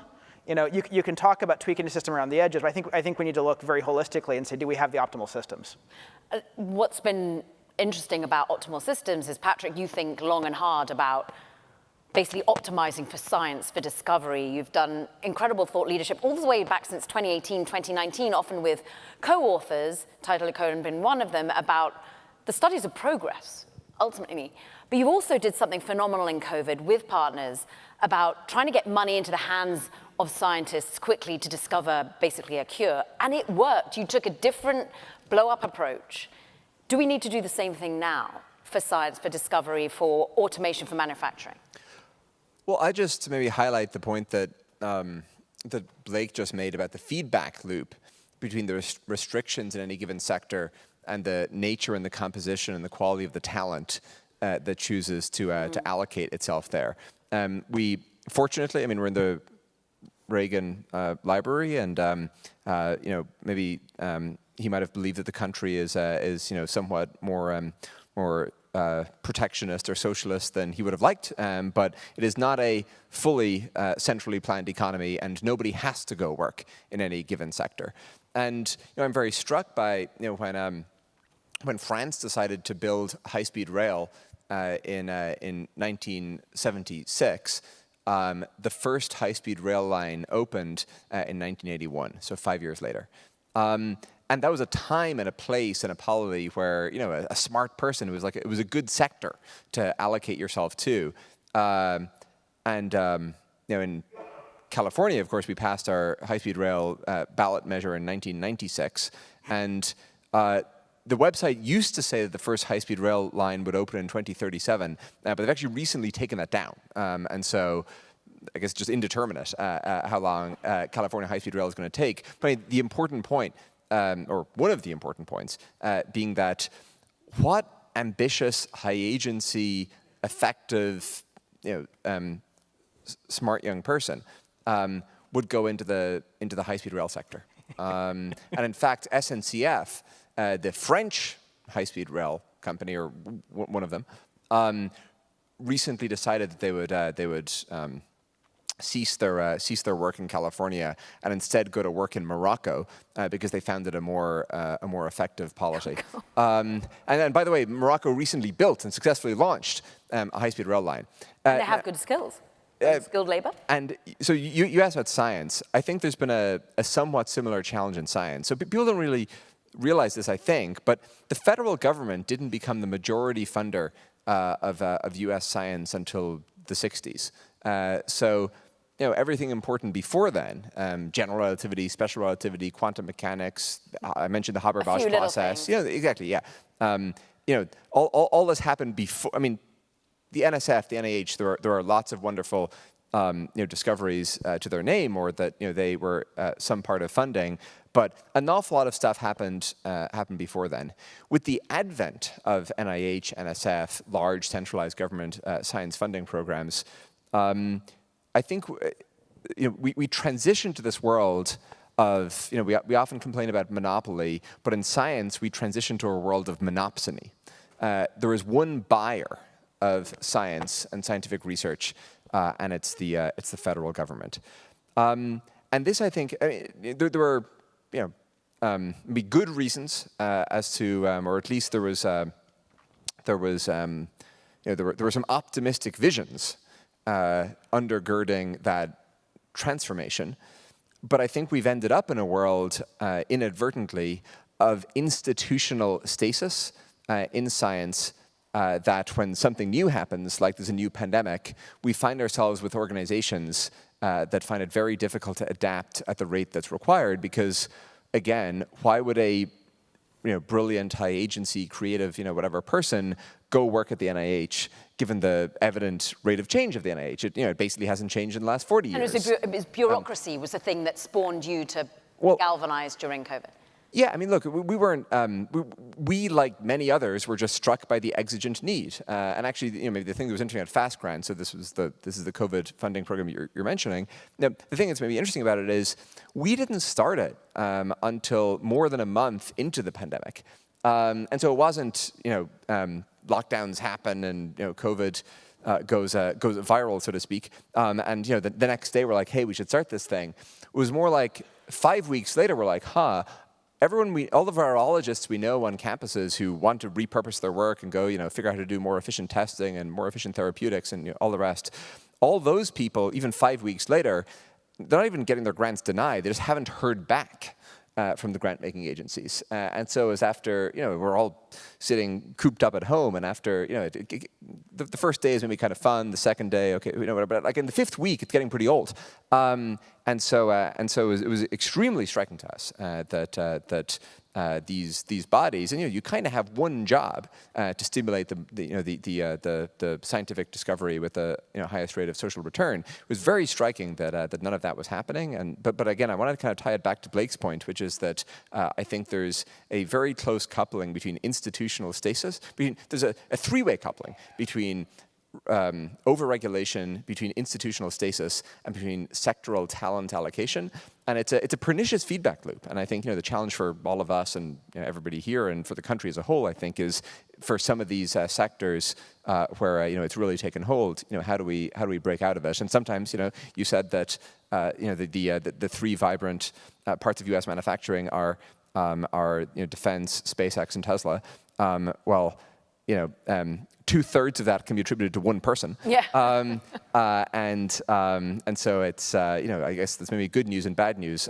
Where the good news is one can apparently break out of it, and maybe the bad news is how many Elons are there? And he today, I think, was his last day on Doge.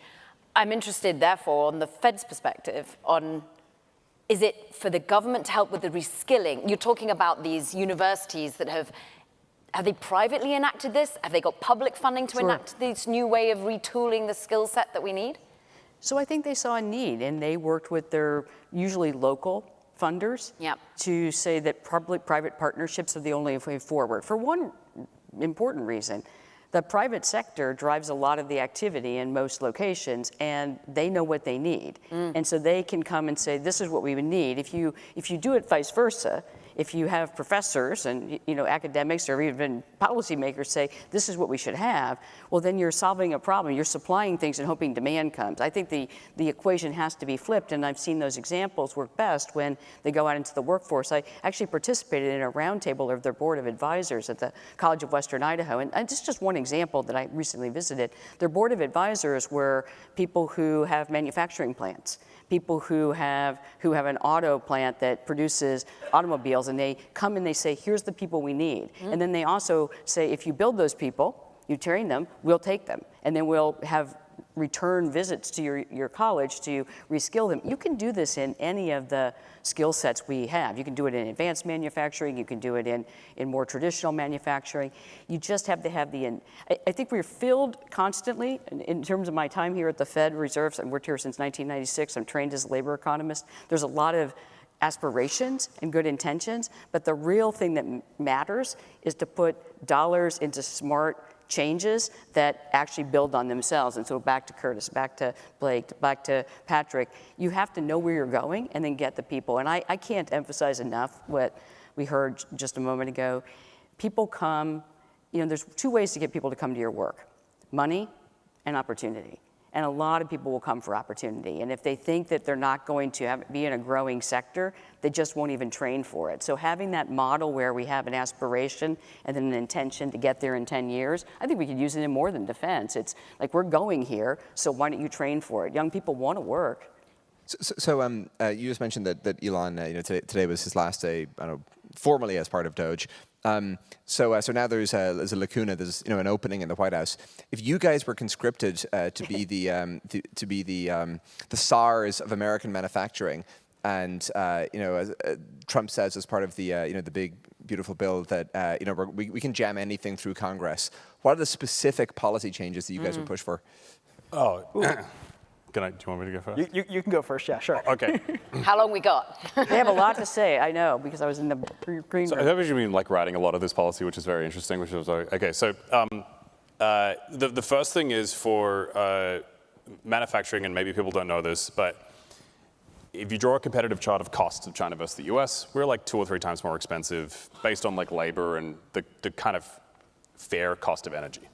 The CCP drastically subsidizes everyone from a small machine shop to DJI drones on energy, labor, and capital equipment, right? To a level where we've done this study, the block of raw material that I can buy in the US is 3 times the amount of a fully finished component, the exact same thing from China. And it is physically impossible without Chinese government and aggressive subsidies. So the one thing that we're pushing that I think is gonna make it in at some point is basically like just create an even playing field. We don't want national subsidies, we just want a level playing field and like let the markets compete. The second thing I would pass is that if you're getting paid by the government, you have to make it in America. So you would be shocked at the amount of defense or Department of Energy programs where a company gets $500 million for a product, but if you look at the supply chain, at least half of that goes to China. So the money we are flowing into manufacturing at the base level goes to like... But that's the chicken and the egg situation, because half of it can't, parts of the new boom can't be made in America. Well, sometimes, but actually, it's actually more of a regulation thing. So underneath the primes or other companies that are getting money for products, it's not a commercial market. It's a kind of lobbying game. In their supply chain, it is a commercial market because we regulated that you have to bid that thing out from the prime 3 to 4 times and find the lowest price. And you have to write a thing to the government that justifies why you did not pay the lowest price. And in manufacturing, if your assembly line going down for $1 million, like, you know, Blake might have a $100 part on the plane, you're making them, your assembly line goes down, you're gonna pay someone $1,000 to make that part in 2 weeks, but the government regulations that flow through to manufacturing create this incredibly perverse incentive where it's a weird commercial market. Then the third thing I would do is basically delete all government requirements for programs. So on the regulatory impedance match, bear in mind that every prime eventually gets impedance matched with the federal government in terms of the amount of regulation. One of the reasons why none of our nuclear submarine programs can hire skilled welders is not what you think. We can generate skilled welders in this country. It's not that hard. What happens is that they have to get taught 300 to 400 pages that takes a decade to understand of the quality and qualification process of how to weld a part together. So you come in, you're like very excited, you're like building submarines, it's like awesome, but then 90% of your job is understanding this esoteric 1970s government requirement of how to like fill out the paperwork to just prove that you welded the thing in the right way. Because ultimately is an impedance match of the flow downs where the government's not buying a product, they are mandating, like to Blake's permitting thing, here is exactly how you should weld this on a 300-page legal document with no operational context or kind of decision making. So all these young kids get here, they go to Royal Out and Quonset Point, like I'm gonna weld submarines and like save the nation. And 90% of their job is like paperwork stuff. The paperwork clashes with each other, there are clashing rules. And is that very different from Australia or the UK or anywhere else where they're welding or making submarines? It's literally all of the government flow downs through their quality requirements in defense regulations hit the worker. So you can't operate a business. There's this insane example actually where in many defense programs, okay, you want to be able to buy raw material at the time that you need to make the product on time. It seems reasonable. And sometimes you need to buy that ahead because it might take 20 weeks to get there. There is a separate piece of legislation that in profit sharing in defense, if you breach a rule that you're paying raw material ahead of time, not under the contract, you can lose profit dollars. So even the government regulations that control this sort of stuff clash with each other. So you've literally got a supply chain manager going like, well, I'm either gonna get audited and my profit's gonna go down, or the boat's gonna be late. So the answer is just like, get it back to a commercial market and like, hey, do you want a 155 round for $600 or $700? Like, let us compete. Because it's actually this regulation impedance match that is blocking the whole system. That was my long regulation rant in defense. Good rant, good rant. Add to the rant. Yeah, so as a total side note, AI is very, very good at paperwork. Like we trained an AI to fill out certification paperwork. It works great. Totally. But it'd be better if it didn't need to happen at all. I mean, my answer to Patrick's question is I think you have to focus on the cost side. And I agree with everything Chris said. But like, why is America at a structural cost disadvantage relative to our competitors? We need to pull on that thread, find all the things, and fix them. And a big piece of it is regulations that make it more expensive and unproductive to build, permitting, approvals that you shouldn't need, energy costs, which by the way, if you pull on that thread, you get back to regulation. And so I think we need to try some radical things. You know, I think we need to try creating innovation zones where a whole bunch of rules don't apply, where instead there's a requirement to have ample insurance. Yeah, and like for even the raw material side, I think like 96% of the cost of aluminum or steel is actually just energy. So the reason why CCP steel is incredibly cheap is because they subsidize the energy. The reason why ours is very expensive is because we should have had nuclear power plants and like a deregulated energy economy, and it's all the same thing, you know? And so, to your point, Blake, how much would you therefore be able to source the making of your next supersonic boom creation locally? I mean, there's no reason why you can't do all of it in the U.S. Really, it's just like we have all the raw materials. If we get them out of the ground, we can make all the things. Yeah, neither of you said like rare earths yet. I'm waiting for that. Yeah, I mean, you can find these things where you need to find them. They're not actually that rare, but we make mining incredibly hard in this country, right? Because it's not nice to live near. So is there an issue of like we've just got to allow the population to swallow some relatively hard pills? I don't think it has to be that way. I think the promise of regulation is we all want safe airplanes and we want food and drugs that work and we want clean water and clean air. Of course we do. But the actual track record of the system that's supposed to give us safety is actually quite poor. You know, we got the 737 MAX, we got thalidomide. These things don't actually deliver the safety that they promise, but they do stop innovation. And so someone made a comment earlier about having monopolized I was thinking, Patrick, about allocation of funding for drug research. We've monopolized it. We've also monopolized risk underwriting. And if it's an airplane risk, the FAA owns it. If it's an environmental risk, the EPA owns it. If it's a drug risk, it's the FDA. There's one of these for every risk category. But there is asymmetric incentive in that system to say no. Because if you approve something that shouldn't be approved, it's very, very bad for your career. If you slow roll something, whatever, nothing ever gets, you never get in trouble for it. So I think we need to find a different model for how we underwrite risk as a society. Because there is no such thing as eliminating risk. It's impossible. If you try to eliminate all risk, you do nothing, which is the biggest risk of all, of stagnation.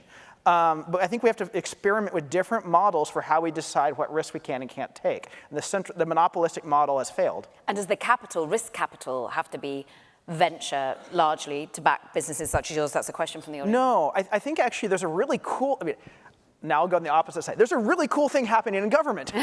And it's called the Office of Strategic Capital. It's inside the DoD. I think this is one of the brightest things the DoD has done in the last decade, where the fundamental premise is, I think, echoes on how the US won World War II. We did not go into World War II with a bunch of defense primes. We went into it with basically none, but we had the greatest commercial industrial base in the world. And you can convert from making cars and trucks to building tanks and airplanes. Yes. And because Adam Smith's hand made that entire infrastructure efficient, then it resulted in efficient wartime production when we needed it. And I think that's the model we need to follow here. So let's have a commercial, thriving industrial base where Adam Smith's hand makes it efficient, doesn't let you get fat and dumb and lazy and inefficient, and then but have that be dual-use infrastructure that, if the worst came to worst, could go from producing supersonic airliners to cruise missiles and fighters and bombers. And so there's this thing called the Office of Strategic Capital that has exactly this premise. And if you have a commercial product underwritten by commercial revenues, they'll help you finance the capital equipment. That's a brilliant idea. We need more of that. You think people should read Freedom Forge by the Herman book? Yes. If you haven't read Freedom's Forge, go by your nearest bookstore. And can I ask a question? Yeah. Sorry to jump in. I'm loving. Here's take a question all questions. So say we get to do everything. You were the czars of this, and we did it today. How long? What's the transition dynamic? Because we don't have these things now. So how long does it take before the Americans who are wanting this get what they want? I would say in certain sectors like drones, stuff like that, very quickly, like 3-4 years. In some things like aircraft and submarines, or kind of exquisite products, the problem with the overregulation down to the workforce or engineering level for 40 years is basically the people that remain are no longer like serious people because they've been trained not to like think critically and like, hey, I'm making an engineering decision. Is the plane going to like, destroy souls? I should be thinking about that as an engineer when I'm designing it. Most people now just think about like, oh, I've got to pass the safety regulations. So it's kind of like becomes the monkey with the banana thing of like, why am I climbing the ladder to get the banana? Well, 3 generations later, like I'm just filling out the safety paperwork because no one's thinking critically about like safety before. The smartest thing I ever heard Boeing do was when they were testing the first autopilot system, you just put the software engineers on the first test flight. It turns out the code's really good and really well tested. And now it's more like do some testing, but the orientation is just like make sure that the FAA is like happy, but you actually get a worse like safety outcome.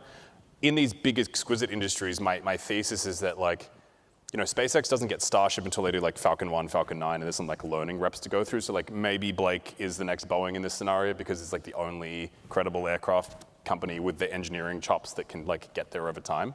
But to leapfrog straight up to a nuclear submarine or to a Starship, it's crazy. That sort of stuff takes decades because the workforce just doesn't have the reps of like doing the engineering and figuring it out and breaking some stuff. Yeah, I think Chris is right that the talent flywheel is the long pole in the tent. Yes. But there are things you can do to accelerate it. So my experience building Boom has been that I can get great early career people because the industry is sexy again.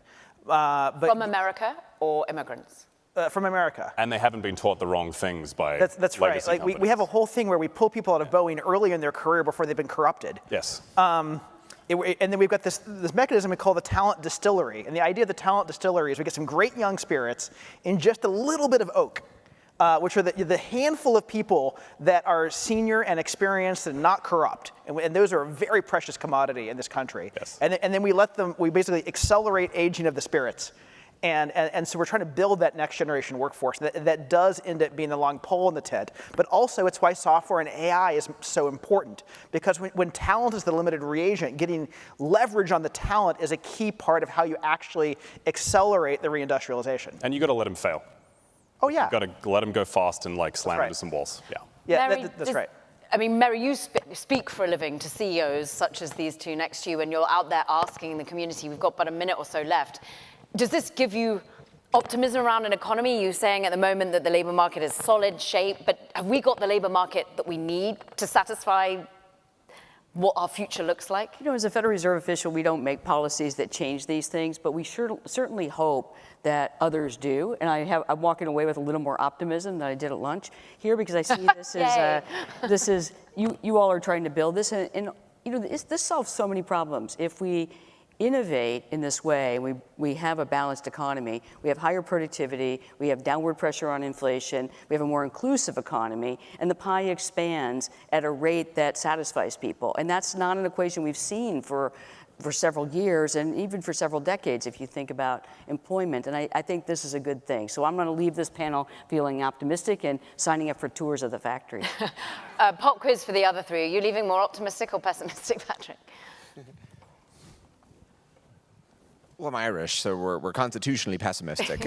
But no, look, I think Americans tend to sometimes overlook the fact that you know I've noticed. I grew up in Ireland, and I never tell from your accent. And you know it's you guys are not you know uniformly and at every moment the cheeriest bunch about the prospective future of the country. But I'm here to say that America is, by a significant margin, the best country in the world. You and I have chosen to live here because of opportunities. So too, indeed, has Chris as well. Chris, Blake, you leaving more optimistic? My therapist once told me that I'd fallen in love with impossible problems. I'm deeply optimistic, and it's hard to shake it. And Chris? I'm super optimistic. I think the Americans are Romans, and we will do absolutely nothing until there's a crisis, and then we'll win. So. And on that note, please give it up. What an amazing panel. All of you in the audience, thank you for your great questions. What a wonderful panel, and thank you to the Reagan Institute as well. It's been a joy. Well done.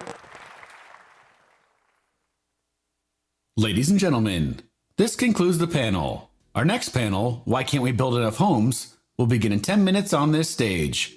And the panel, Reimagining Governance, will begin in 10 minutes in the Air Force One Pavilion.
Ladies and gentlemen, please take your seats. The panel session is about to begin.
Ladies and gentlemen, please take your seats. The panel session is about to begin.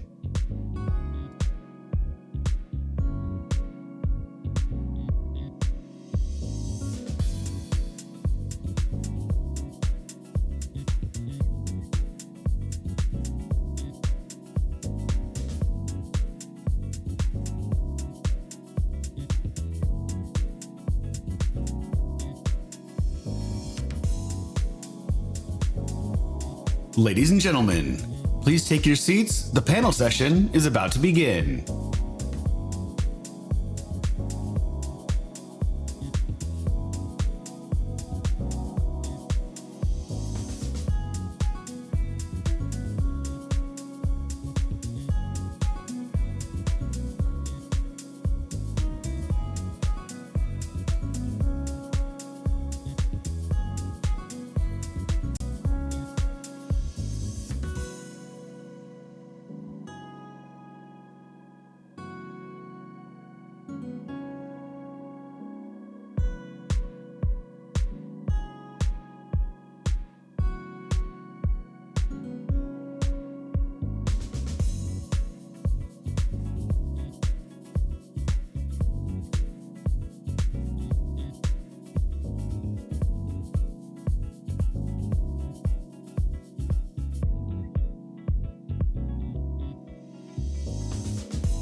We think America's builders spend too much time filling out forms and waiting for the wheels of bureaucracy to turn.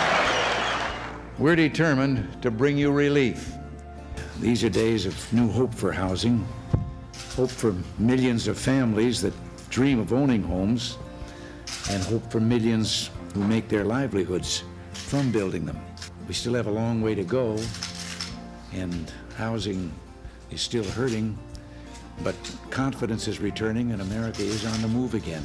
Americans by a wide margin feel that home ownership is a cherished tradition that binds families, builds financial security, and strengthens communities and economic growth.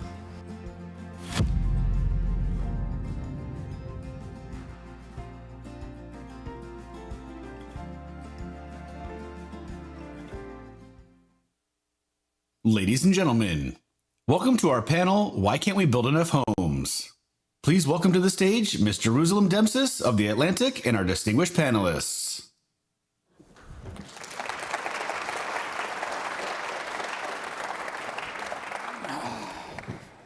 All right. This is going to be a grilling session. Just kidding. So everyone, there are questions you can ask in your app. You can put them on, and I'll have them up here, and I'll hopefully be able to integrate them into the conversation. So please feel free to do that at any time. Don't wait till the end.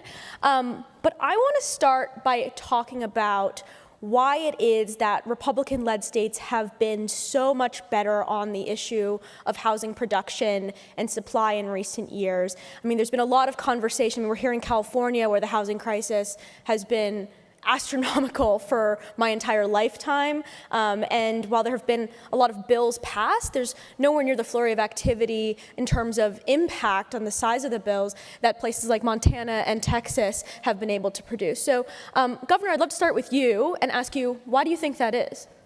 Well, Jerusalem, thank you for having us, and it's great to be here at the Reagan Library. I think it became clear to me that home ownership is a key component of the American dream. That when we want our teachers, our policemen, our nurses to live in the communities where they serve, and if they can't afford a home, they can't do that.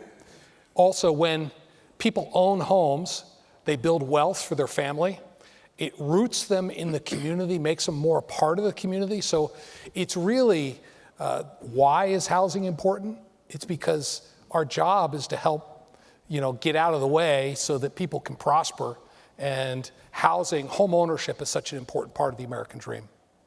And so why do you think that's been something that maybe I feel like other governors know this, right? I don't think it's confusing to, governors in California or in New York. I mean, they talk about homeownership all the time, but they haven't been able to kind of get the kind of progress you've seen in Montana. Why do you think that is? Well, we recognized it as a big problem. I formed a bipartisan task force with national think tank people, mayors, county commissioners, and I asked them to produce a series of policy recommendations, and I wanted the results quickly because we have the great blessing that our legislature only meets for 90 days every 2 years. So I had a short window to get stuff done. So we constituted it in August. I had the recommendations by the end of the year. We promoted them, and we really ran the table. In fact, The Atlantic called it the Montana Miracle. And we've seen remarkable results from the reforms that we've done. In fact, we've seen vacancy rates for apartments go from 1%, which makes it really hard to find an apartment, to north of 6%. We've seen rents come down in price, double digits. And we recognized through the process that we had a supply problem. We were going to use free market principles. There wasn't enough money in the bank to buy our way out of the problem. So we had to release the private sector. So all of our reforms fell into 3 categories. One was permitting reform to make sure that builders could get permits quicker. Workforce, if you want more homes, you need more carpenters, plumbers, and electricians. We had a bunch of reforms in that area. And the third area was every one of our infrastructure funds was designed for urban renewal. They would pay for water and sewer to replace aging systems, but we needed new subdivisions. So after we paid off all our state debt, we took another couple $100 million and put it into a low interest revolving loan fund for developers and municipalities, but they could only use it for water and sewer if they did at least 10 units per acre. So it was workforce oriented, and that removed the bottleneck on the infrastructure. Nicole, I'd love to bring you in here because in Texas, I think there's a similar story where you all have passed, especially this session, just a flurry of housing bills. Can you tell me a little bit about the politics of how that's worked out? Why has there been such a success in a small amount of time? Yeah, similarly, in Texas, we've got about 6 months to get bills passed. So not quite as fast as the 90 days in Montana, but it's once every 2 years, 6 months. And I'm really grateful for a lot of our coalition partners. We had Americans for Prosperity, Texas Public Policy Foundation, which I have no doubt that were they not there by our sides, we would have probably been 50% behind of where we were now. And then on the left, we had folks like Austin Habitat for Humanity, Appleseed. And so really what I've learned in politics is it's not so much the message, it's the messenger. And so when Nicole, who they've never met, shows up from a new nonprofit and says, here's the data, here's how your constituents will benefit, here's the polling, your constituents clearly want this. If I'm Nicole from a new nonprofit that they've never met, that's much different than when Americans for Prosperity says, do you believe in property rights? Do you believe in the free market to solve problems? And so we put together quite a formidable coalition to swiftly address concerns and make sure that those organizations that have already had those established relationships with legislators were communicating. We spent about 2 years building this coalition, doing multiple meetings, going to Dallas, taking our partners at Americans for Prosperity and doing meetings with 7 or 8 of the Republicans in the Dallas area, meeting with Austin Habitat for Humanity and going to those same meetings with Austin Democrats. What's fascinating, though, is that everywhere you go, University of Houston showed that 90% of Texans were struggling with affordability. So even if legislators were purely trying to get reelected, going back home and telling your constituents, I voted no on that issue that you're struggling the most with, is just clearly out of touch. Richard, I wanted to ask you, you're at Home Depot, so you're seeing a lot of what the home builders are requiring as they're dealing with the interest rates increasing right now and the decline in purchases at Home Depot. Can you tell us a little about what you're actually seeing from your consumers and the businesses that come to Home Depot for home building? Well, again, thank you for having me. So you can look at our business through the lens of 2 different customer groups. We're split about 50-50 consumer and what we call pro contractor, right? Our revenues are split roughly 50-50. From a consumer perspective, what's interesting is our consumer is largely a homeowner, right? They're employed, they've had strong income growth over the last few years. They've seen a 50% increase in their home prices as a nation broadly since 2019. They're sitting on more dry powder now than they ever have.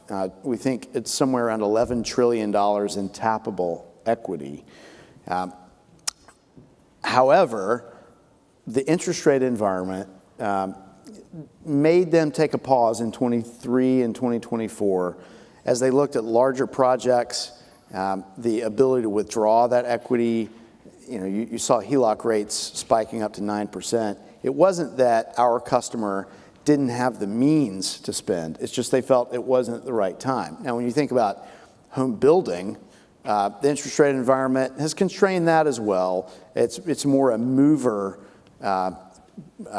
issue where I'm locked in with golden handcuffs on my low-rate, fixed-rate mortgage. I think, though, it's more interesting when you look at the pro side of the business. So consumer, homeowner, very healthy, right? On the pro side, you see the impact of the skills labor gap on their business. Mm-hmm. And what's so interesting is you would think with all of this wealth that's been created in housing, there should be no way that as a nation we have a housing deficit of 3 to 4 million units. That just shouldn't hold. The folks who are demanding the homes have the means to buy them.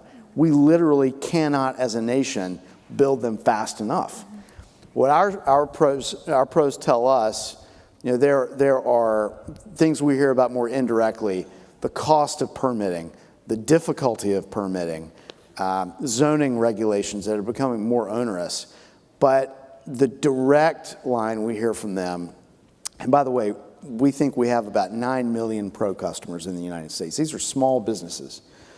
they tell us 95% of them say they can't find the labor they need to be able to get the job done, to maintain our homes, to improve them, to build the homes. And so, look, that's a situation that if we don't fix in the United States, I don't know that we can build our way out of this deficit. Mm-hmm. We're leaning in as a company. We have a program called Path to Pro.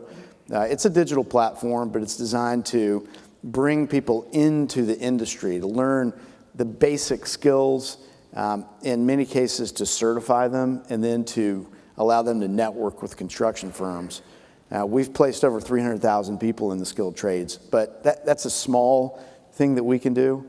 But I think we as a nation have to help our folks understand these jobs are incredible jobs. They're lucrative jobs, and we need that labor. So that's what we've seen: prosperity and strength in the homeowner, inability to tap that strength in home building because of restrictions and the lack of skilled labor. I'm glad you brought up labor, and I definitely want to get back to that, but I want to ask you if you all have looked into the manufactured housing space as a place where you might be able to reduce the labor requirements for building new housing. It's not something the U.S. has done a lot of, largely I think because of the regulatory environment, but is that something Home Depot feels it could have a role in bringing to the United States? It's a little early for that for Home Depot. We're going to go where our pro customer takes us. We're there to provide them with the product that they find gets the job done most efficiently. Mm-hmm. It's certainly a space we watch. We speak to the vendor base all the time about this modular concept of building. I don't think there's any doubt we're going to see that, right? Home building is one of those sectors that is going to be, has been ripe for innovation and will continue to be. There will be ways to bring down the cost of housing. That will be one of them. Mm-hmm. Yeah, and I would just add, in our most recent legislative session, one of our follow-on was we changed our building codes to make sure that manufactured homes get treated the same way as stick-built, so that they're not disadvantaged in the process. And every time I go into a shop class, I always tell the shop teacher, stop with the birdhouses, build tiny homes. And we have a bunch of them that are doing it now, and we have some school districts that have put tiny homes on school property, and their job offers to their new teachers includes a couple years in the tiny home. Wow. We thought you were making a joke, and you totally serious. No, stop with the birdhouse. Rick, I want to bring you in here. So we're near your home right now. Los Angeles, in Southern California in particular, is at the very heart of the housing crisis in California and the nation as well. You ran for mayor. What was the biggest hurdle for you? What did you see in Los Angeles to getting to fix the supply problem here? Well, the issues that you have in Los Angeles and you have in California along the way, California has actually passed some interesting laws in order to expedite and incentivize home building, especially in the area of workforce housing, which I'm a big fan of, which the governor was talking about, low-income workforce housing. The real issues that you have is the state, at least in California, can do a lot. It needs to do a lot more. It can do a lot. But in order to get it implemented, it has to be implemented at the local level. And if the local level is so overregulated or has so much red tape, what happens is money is fungible and it starts going in another direction. So you look at Los Angeles alone, last year in 24, all of 7,000 permits were pulled for homes. That doesn't mean they were even built. And if you take ADUs out of there, I think it was about 5,000. Mm-hmm. The goal every year is to build like 60,000. So we're not even close. But the problem is in Los Angeles, and we've built a lot in Los Angeles City, the amount of regulations, red tape, jurisdictions, levels of approvals that you have to go through, the CEQA consequences that you have on being challenged. So we just got permitted a low-income workforce housing development next to our resort up in Montecito. Now, you would think that if someone's going to build low-income workforce housing for their employees with not a dime of money from any city government, state government, or federal government, you would get rapidly approved, fully compliant with state laws that were to expedite it. It took us 2 years. And so you have to say to yourself, why the hell are you going to go do that? An outside. Now, you know, we're committed to California, we're committed to Los Angeles. So I think you have to break this down. I think it's incredible what Montana's done, incredible what Texas has done. But I think you've got to break it down and ask yourself, how are you really going to incentivize building in the United States and building in some of these states that are so overburdened by population that needs housing? And the housing costs have risen so high, they're not attainable for people in California. And that's why so many people are moving out, because the high cost of living and the high cost of housing. We've got officers at LAPD that are driving 2 hours to get to work every day and 2 hours to get home. It's unsustainable. It's absolutely unsustainable. So I go back to the old days when I practiced law, you know, a long time ago back in the 80s, and the tax code was the most efficient way to incentivize. And there was tax credits for building. And I think we've got to take a look at doing those kind of things at a state level and a federal level that give financial incentives, along with opportunity zones that give incentives for people to build. And somehow there's got to be a state mandate on these cities in California that forces them to cut the red tape, or there's consequences in funding from the state to the cities. Because it's just a constant battle, and it's not working in the state right now. And I mean, one thing I wanted to ask you about is, you know, the reforms that, you know, all four of these panelists have brought up with regards to zoning regulations and permitting. A lot of them have to do require upzoning in neighborhoods that are single family, that often do not want to see new development. When you were running for mayor, you said we have to leave single-family residences alone, in single-family neighborhoods alone, right. When we're pursuing development, and that we could do it in other places, industrial, et cetera. Can Los Angeles actually meet its housing goals if it doesn't upzone 75% of its land? Oh, absolutely. There's so much vacant land that's underdeveloped. And what I said is focus density around transit corridors. Focus density around where you're building the subway. Get people out of cars so that put more housing in commercial districts. Look at the projects that we've built, where we've got housing and retail and office all together, incredibly successful. The housing component of that, whether they're the condominiums or the apartments, all go for premiums because of the convenience, the lifestyle, and the experience people have. None of this is rocket science. And go with what's working and follow what people want and how they want to live in their lifestyle. And I think going in and changing the nature of single-family neighborhoods, there's no need for it, and I think it's the wrong thing to do. But let me just give you an example. In Los Angeles County, we have 700,000 acres. 700,000 acres that was burned. Close to 15,000 structures. About half of that in LA County, which is an independent county, and half of that in LA City. In LA County, there's 88 cities within the county, but the cities have their own local government. Now, you would think when there's 7,000 homes in the Palisades that are burned down to the ground, that there would be an expedited process to get building permits redone. We're 4 months into this now. 58 permits have been processed. Wow. At this pace, it's going to be 400 years by the time that town, isn't that crazy?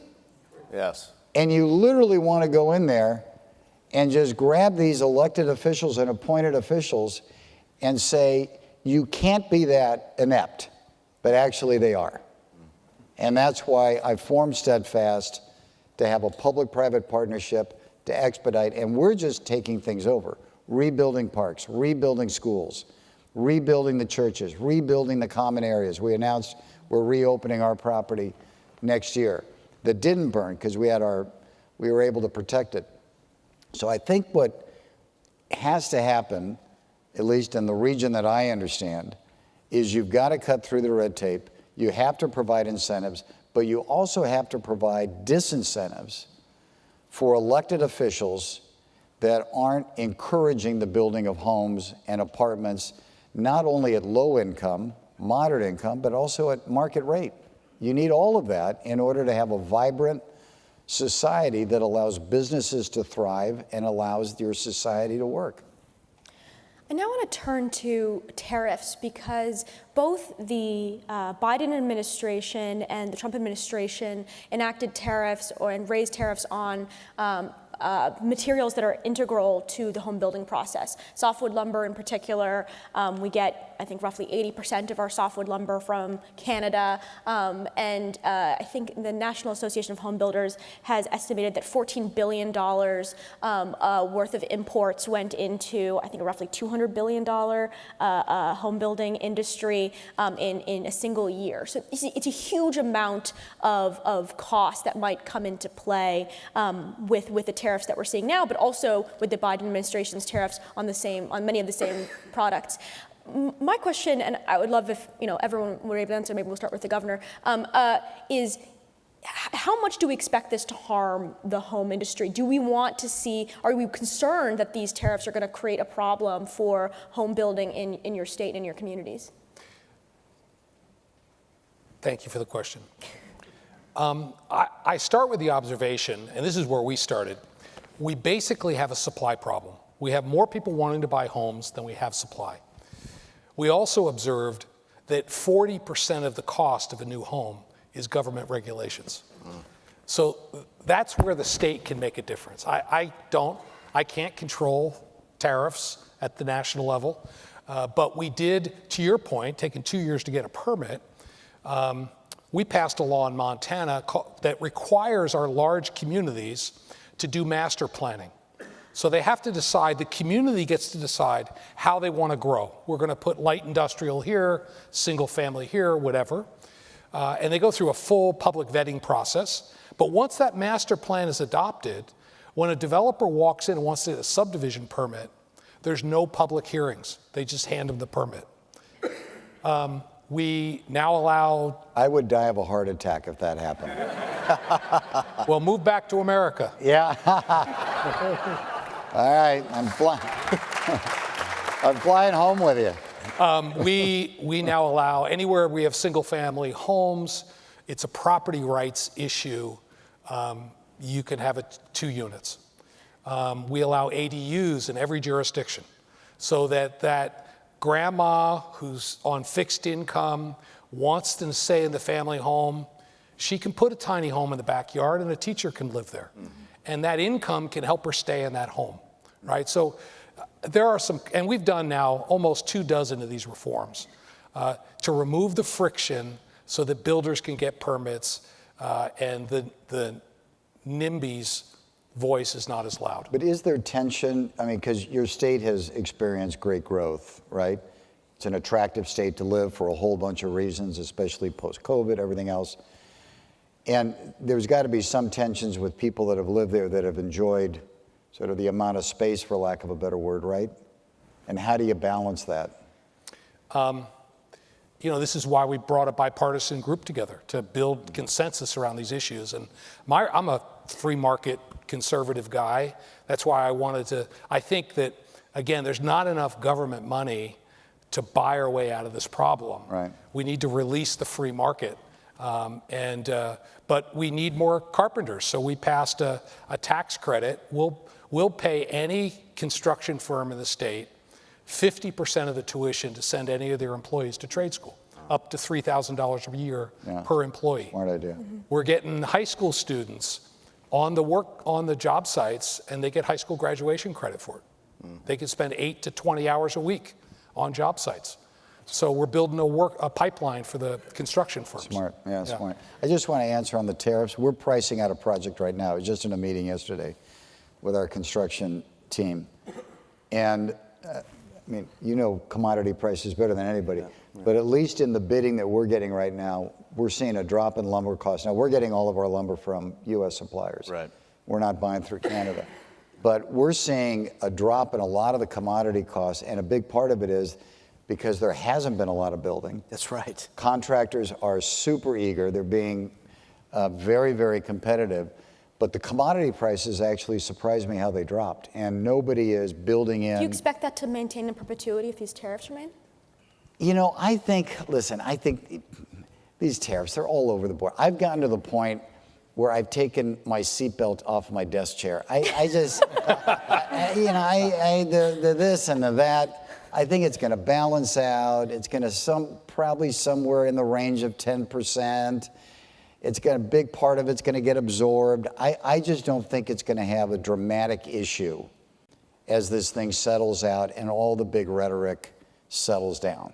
That's where I'm coming from. I put all of our projects, we had $500 million geared to start this year. About 60 days ago, what was the big Liberty Day, whenever that was? After that, what was that? Liberation. After that, I put them all on pause because it was so unpredictable what was happening. Businesses do not like to move forward in unpredictable times. Like so many businesses put things on pause. And now I've just gotten to the point, you sort of see what's going to happen. And I gave a green light to them yesterday. We feel like there's more stability. There's going to be some interest rate movement. We'll test our financials on that. We'll figure out how to get through that. Interest rates are really not that expensive right now historically. But the tariffs, I don't think, are going to be a big issue. And I don't think it's going to change. One point I would just add quickly is our lumber mills in Montana that are making 2x4s that we build houses with are only running one shift a day. They could go to 3 shifts a day, triple their output, and we'll be fine. But therein lies the problem. We need to build more. Right. That's right. And Richard, I want to bring you in here because you recently said that Home Depot mentioned that we're not going to be raising prices as a result of tariffs, at least in the short term. Is that a promise that you're making in perpetuity, or just right now you're not seeing those costs rise internally? Well, we've worked hard. First of all, over 50% of the products that we sell are sourced in the United States. And we've worked hard over the last decade to make diversification of our supply footprint a strategic priority. So we've worked over that time with some of the best supplier partners in the world. When we win, our suppliers win. And so we work closely together. We've made a ton of progress diversifying our footprint over that time. And that's put us in a position to say that we expect in 12 months' time, there won't be one single country that will represent more than 10% of our purchases. That's 12 months from now. We've accelerated some of those efforts, but they're just continuations of what we have always felt is good business. To get to the cost of housing, first of all, I agree with Rick's comments on commodity prices. Lumber prices have been, for the most part, steady for the better part of a year and a half. And I'll echo what the governor said. It's actually the cost of regulation and the cost of labor. If we can work together to figure those two things out, that's where we can lower the cost of housing.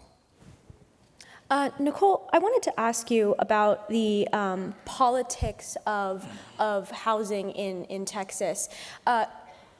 Texas is a conservative state, but of course, Austin, Dallas, Fort Worth, Houston, they're Democratic spots and even very, very progressive spots in the country, in the state. And the politics are quite weird. You see some alignments from very, very progressive people joining the conservatives to pass legislation. How does that coalition come together? Can you talk about how you built that? Yeah, and I'm extremely grateful because the governor, during his State of the State, where they'll set up the priorities that they're going to focus on that session, he talked about how slashing red tape and prioritizing housing affordability was going to be extremely important this session. Then the lieutenant governor talked numerous times. For those who are familiar with the state of Texas, the lieutenant governor is typically known as one of the most conservative folks up there. So that gave a lot of credibility. Again, free market principles, property rights.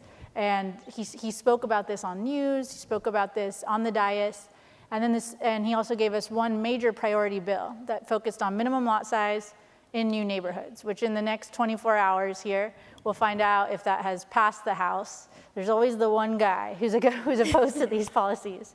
And then the speaker also was extraordinarily helpful in giving us 2 priority bills because, again, this wasn't just Nicole talking about how this is an issue. This was not only their constituents talking about how this was an issue, but we had folks like Americans for Prosperity who would go on sort of their own roadshow. And they would hear all the time from their different supporters and different volunteers about how bad housing affordability is towards those very volunteers. And that was extraordinarily helpful. For example, when they would bring up the North Texas delegation from the Dallas-Fort Worth area, and those same volunteers who were dealing with those issues were going and talking to the Republicans in Texas. Also, in terms of the left, we had folks like Appleseed, Austin Habitat for Humanity. And so it really helped having this cross-section. But what was also really fascinating was last session, we got very close to getting a minimum lot size bill through the finish line. It didn't happen, though. The city of Austin, I think, saw the writing on the wall. I think there was a deep hunch, which was probably accurate, that we would be bringing that same minimum lot size bill back next session. And so they actually adopted their own version, and we helped as an organization usher that through. It was really fascinating because then when you have the city of Austin and Mayor Watson, who did a phenomenal job on that, get that to a win, and they're criticizing Mayor Watson for being too conservative because this is a policy that came from a group that was working with those Republicans in Texas.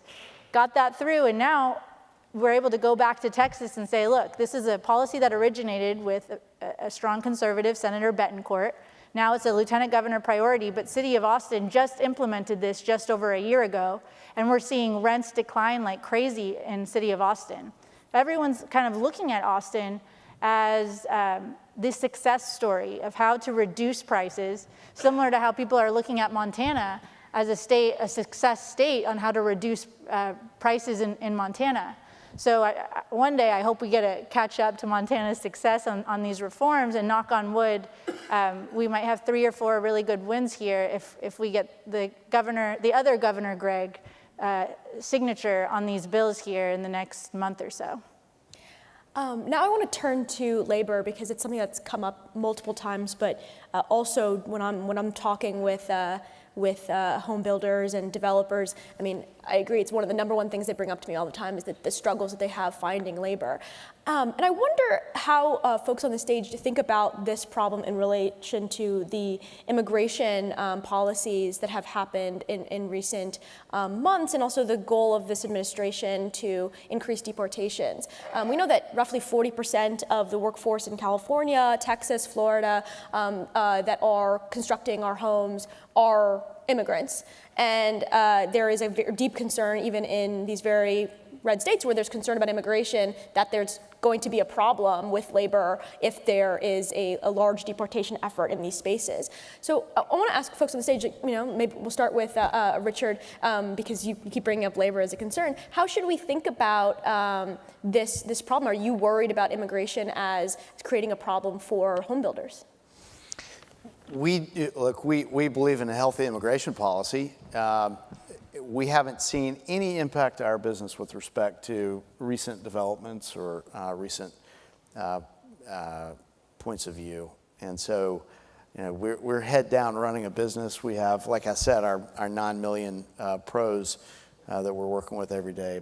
But I think it is more about emphasizing the nature of these jobs. You think about, not to make this too broad sweeping, but the alternative between, graduating with a 4-year college degree and heading out into the world of competing with AI versus actually being a skilled tradesperson able to generate significant income right now. I think we have to do a better job actually just getting the word out, marketing it, and helping people understand this is part of the core of America, and these jobs are jobs to be proud of. To me, that's the point. Mm-hmm. Governor, this is something I hear a lot in terms of, what Richard's talking about is, you can reallocate American labor to kind of make up for what might happen with immigration. But right now, unemployment's really, really low. That would mean moving people from industries that are currently we're near full employment, many people think. And so my question to you is, are you concerned about this in terms of workforce development? So we have very low unemployment in Montana. We're 3rd lowest in the country, 2.8%. The issue has been, I think to Richard's point, we have not presented trades jobs as a noble profession to our young people. And we've set a educational policy goal of having every high school graduate be either college or career ready. And so what does that look like? I get to appoint the regents that oversees the university system. I get to appoint all the people on our board of education.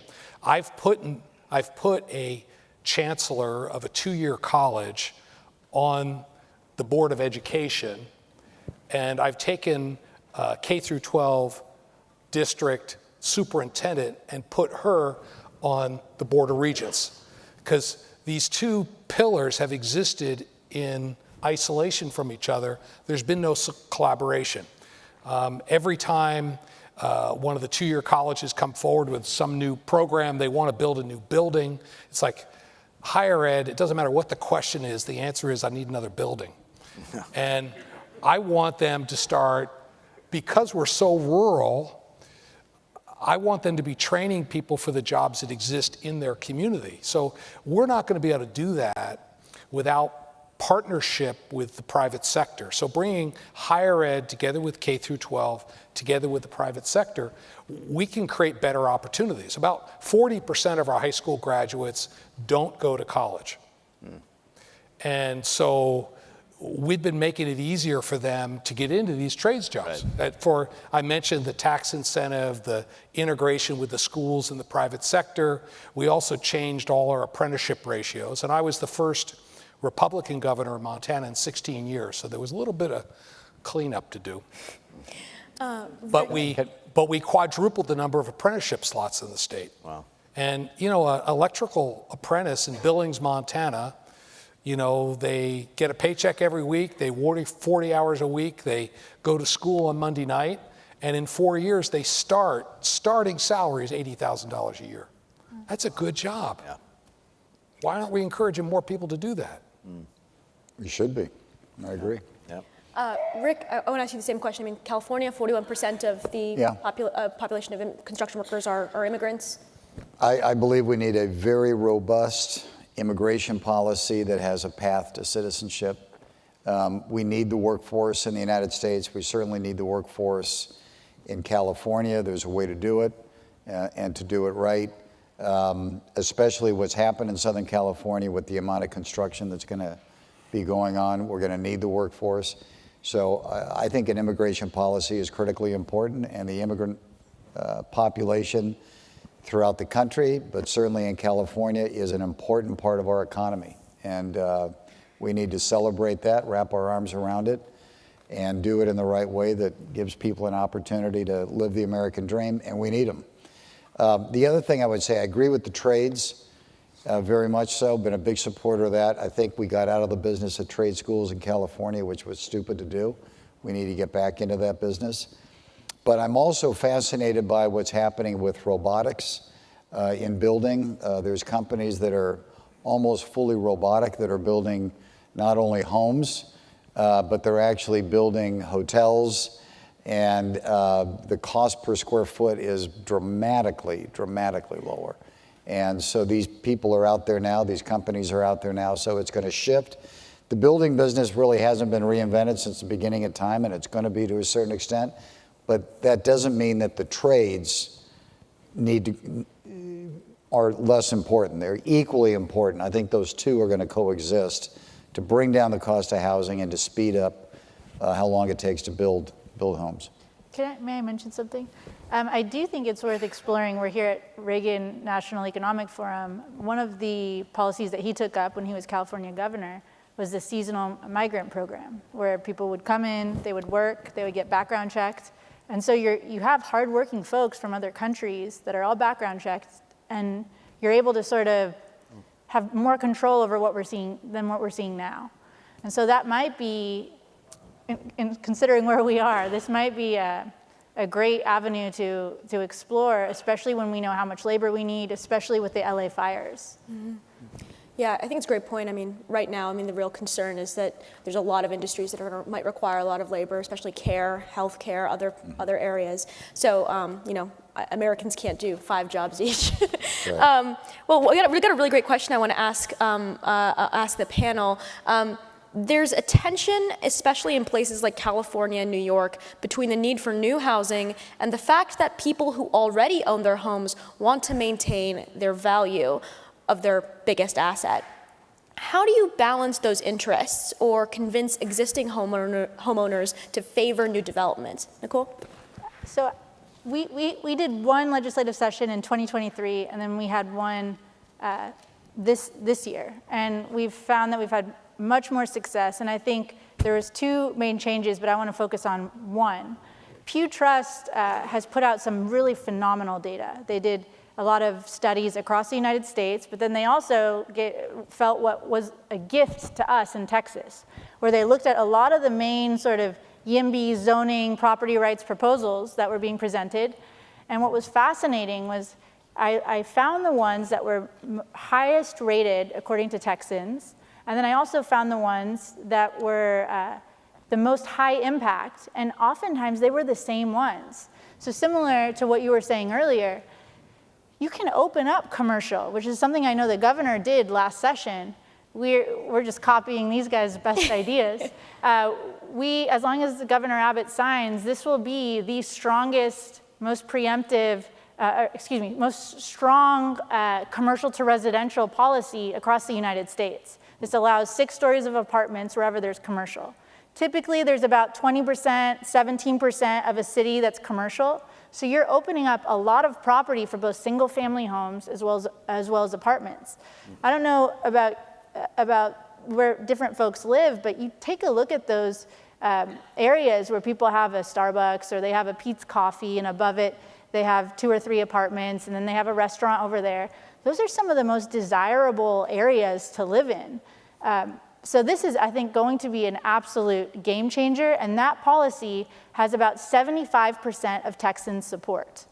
Then you look at what is one of my favorite policies. I agree with the governor. I think if you live in a neighborhood and across from you somebody owns a property and they want to put a townhome on it of a smaller lot than your lot, that's theirs to do. However, you take a look at minimum lot sizes and how they pull in Texas. It's about 45 to 55%, depending on how you phrase it. If you call it a townhome, it goes up to about 56%. You call it minimum lot size, it's about 45%. So even though minimum lot size is transformative, what we decided was we are not California, we are not New York. There is a lot of undeveloped land. In fact, in places like Dallas, it's about 37, 38% of that land is undeveloped. Well, why not just say, and this is the law that we're going to learn about in the next 24 hours, people can build to a smaller minimum lot size just in new developments or new neighborhoods, so 5 acres or more. Automatically, we did the polling in some of the most NIMBY areas across Texas, and that pulled 7 out of 10. So you're going up by about 20% in approval. So I think that there are a lot of what I say NIMBY-proofed YIMBY policies that are out there, very pro-property rights, or similar to what you said, sir, earlier. We are not going into people's neighborhoods, even though from a property rights perspective, if you don't own that property and you don't have a private covenant like a homeowner association, we should not be using our cities as homeowner associations. If you want a homeowner association, set that up. But if you look at the polling and getting the votes through the legislature, we probably need to be focusing a little bit more in commercial and new neighborhoods, unless you have a governor like this governor who can really help create the momentum to get that done. So I think the advocacy, the thing we kept coming back to, because we got rid of minimum lot sizes, we did a bunch of things. We kept coming back to, do you want your teachers, your nurses, and your police officers to live in your community? And the reality is, talking about minimum lot sizes, if you require big lot sizes and big houses, guess what? They cost more. If you allow smaller houses on smaller lots, they cost less. If you allow duplexes instead of single-family homes, they cost less. If you do multiple use and allow residential above retail, you get more density. And that appeal to the attainment of the American dream resonated with people when we were advocating for it. I'd also say we had some odd bedfellows in this process, because in Montana, we love the outdoors. And just while we're sitting here, just so you know, there's fresh powder on the peaks, and the trout are rising, and there are people paddling on the rivers, and we love the outdoors. The conservation groups want to keep open space.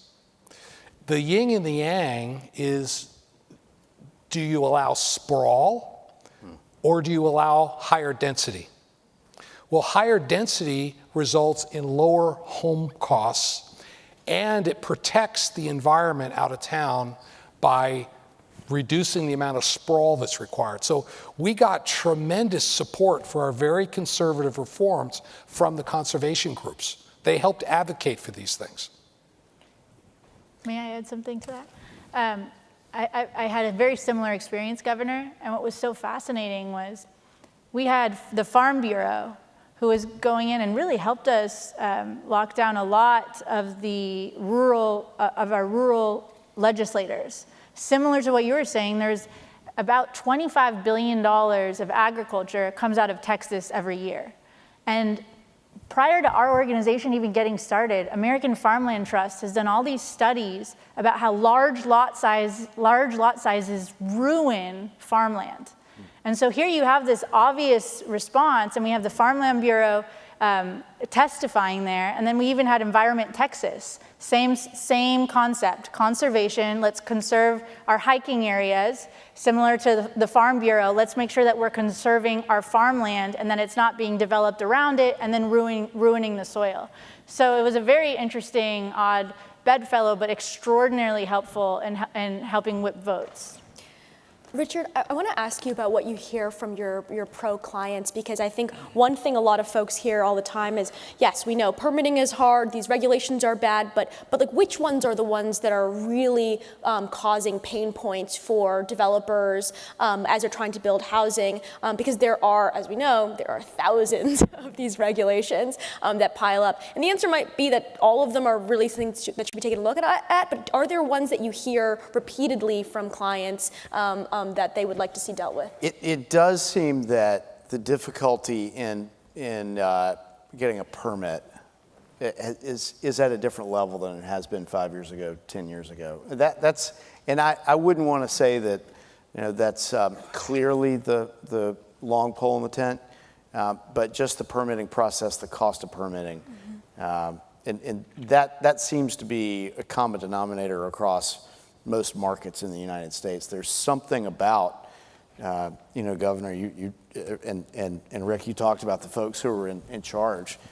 It's at the end of the day, you're talking about bureaucracy, and it does feel like there's a much bigger bureaucratic drag, just from a permitting perspective than some of the other forces. Is there a role that Home Depot can play in communicating those concerns to local governments? As I mean, you are, I think many times at local governments, I was just in East Palo Alto giving a talk about this very issue, and they are often unaware that businesses are directly harmed and impacted by these kinds of policies. So is that something that Home Depot gets involved in? Well, we have our great government relations folks sitting right in the front row. We work tirelessly. You need to call East Palo Alto. Truly, we work, yes, we do work at a local level and do all we can. The Home Depot's, our business was built on keeping the cost of home improvement low, and we feel the same way about the cost of housing. And so, but it takes everyone, and that's why we're here today, actually, is just to bring more attention to the issue. Mm-hmm.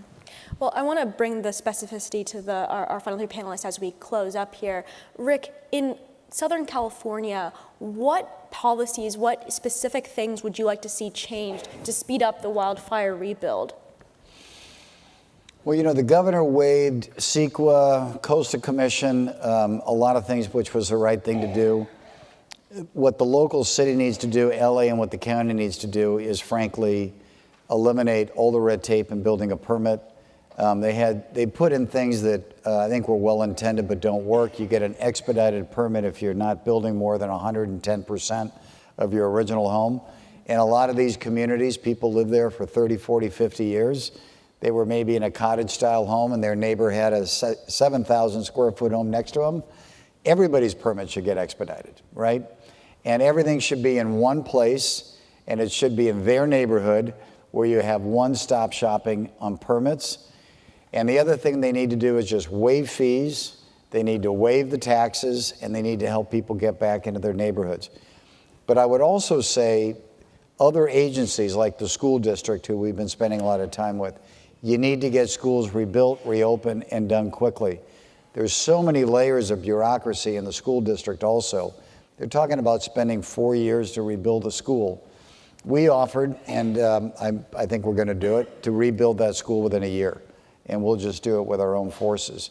So this is where I hope they welcome more and more private enterprise. Home Depot has been great. We've been working with Home Depot on a bunch of ideas that they have in order to speed up the rebuilding. They've been incredibly generous with their talent and their thoughts.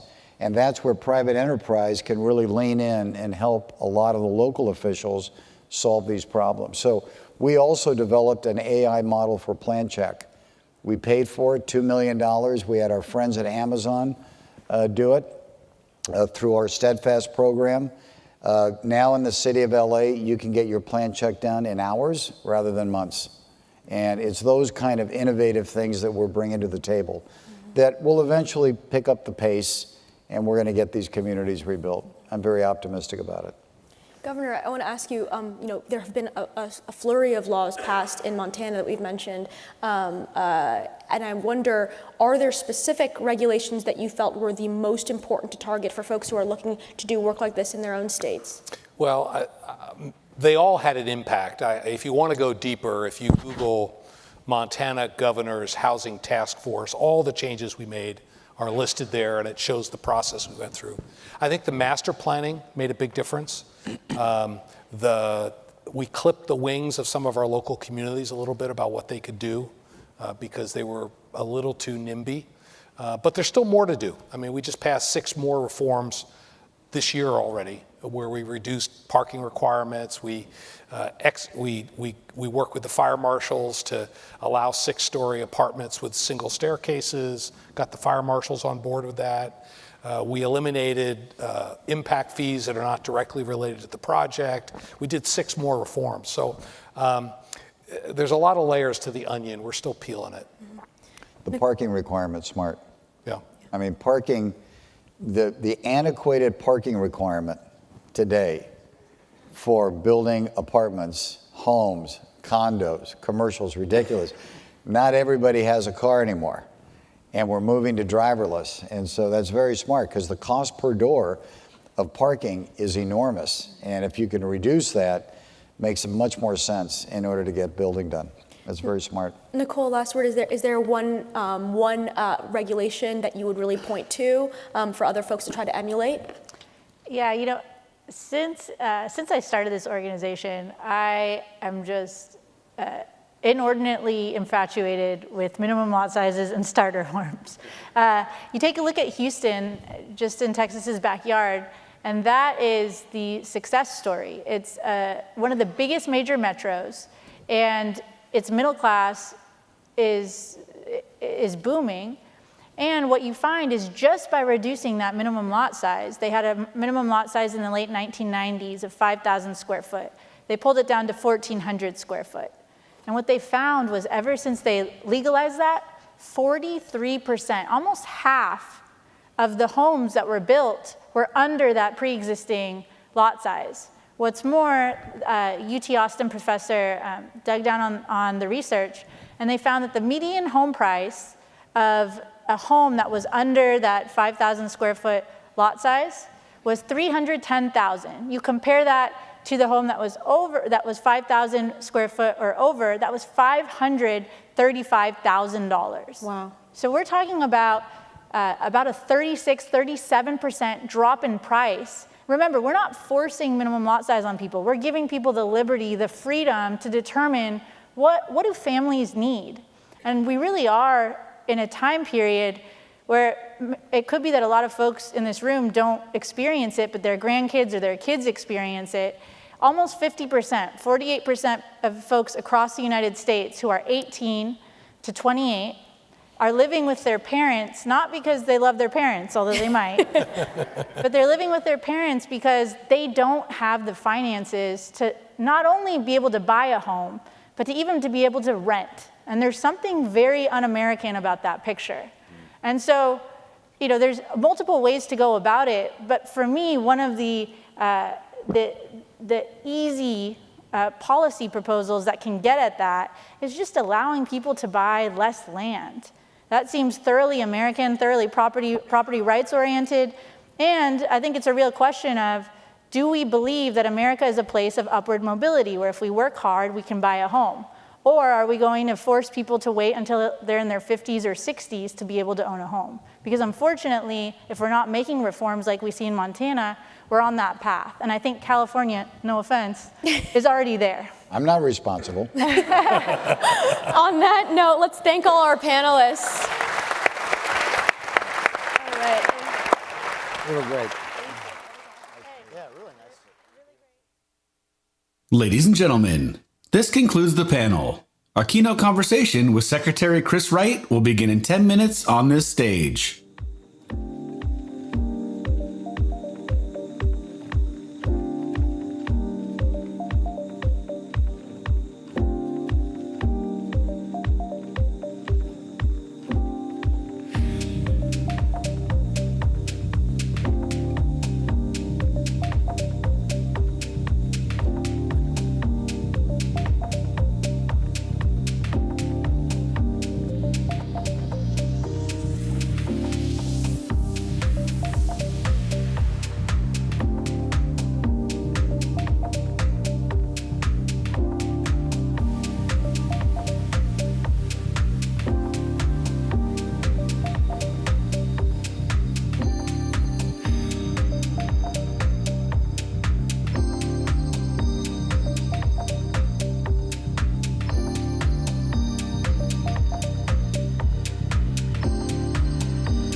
Ladies and gentlemen, please take your seats. The keynote conversation is about to begin.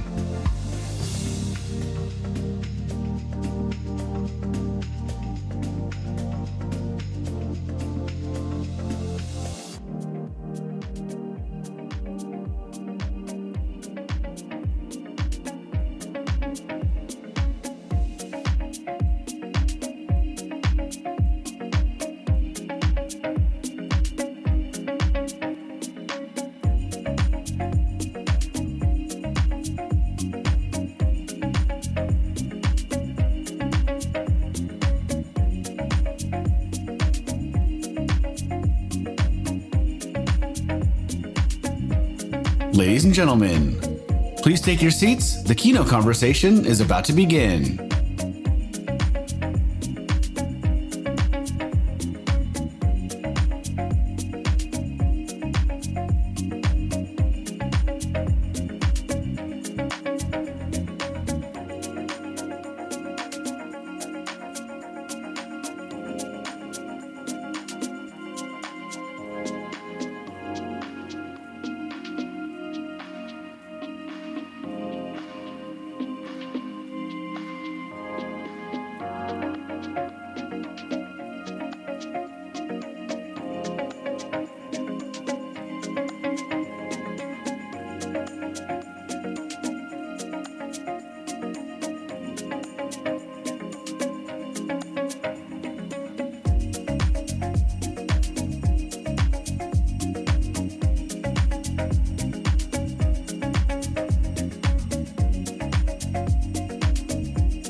Ladies and gentlemen, please take your seats. The keynote conversation is about to begin.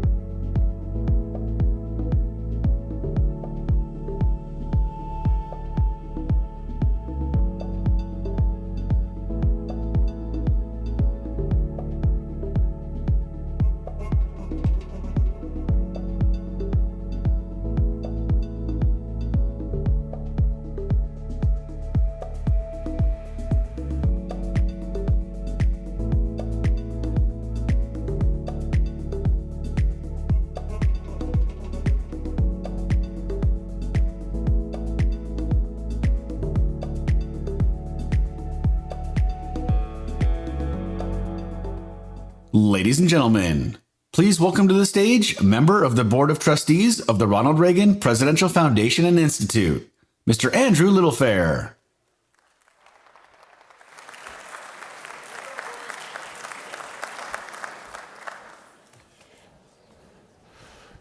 Good afternoon. My name is Andrew Littlefair, and I have the great privilege of serving on the Board of Trustees of the Ronald Reagan Presidential Foundation Institute.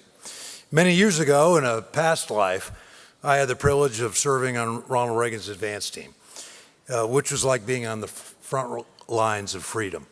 I also spent much of my career working closely with Boone Pickens and still run a company that we co-founded together.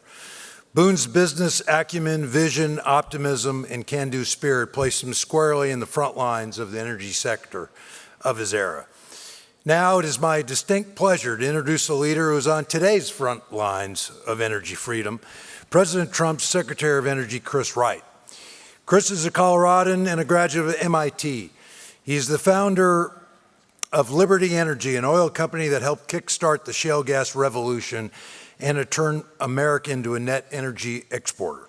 Today, Liberty Energy is valued at about $2 billion.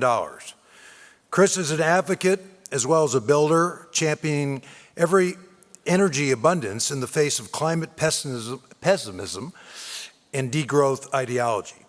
You may have seen a viral video of an oil executive drinking a glass of fracking fluid to prove that it's safe. That was Chris.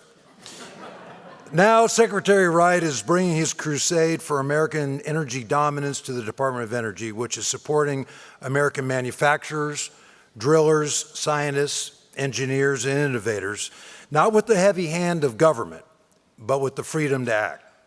He's here to tell us about his first 4 months at the Department of Energy and the exciting opportunities ahead for America.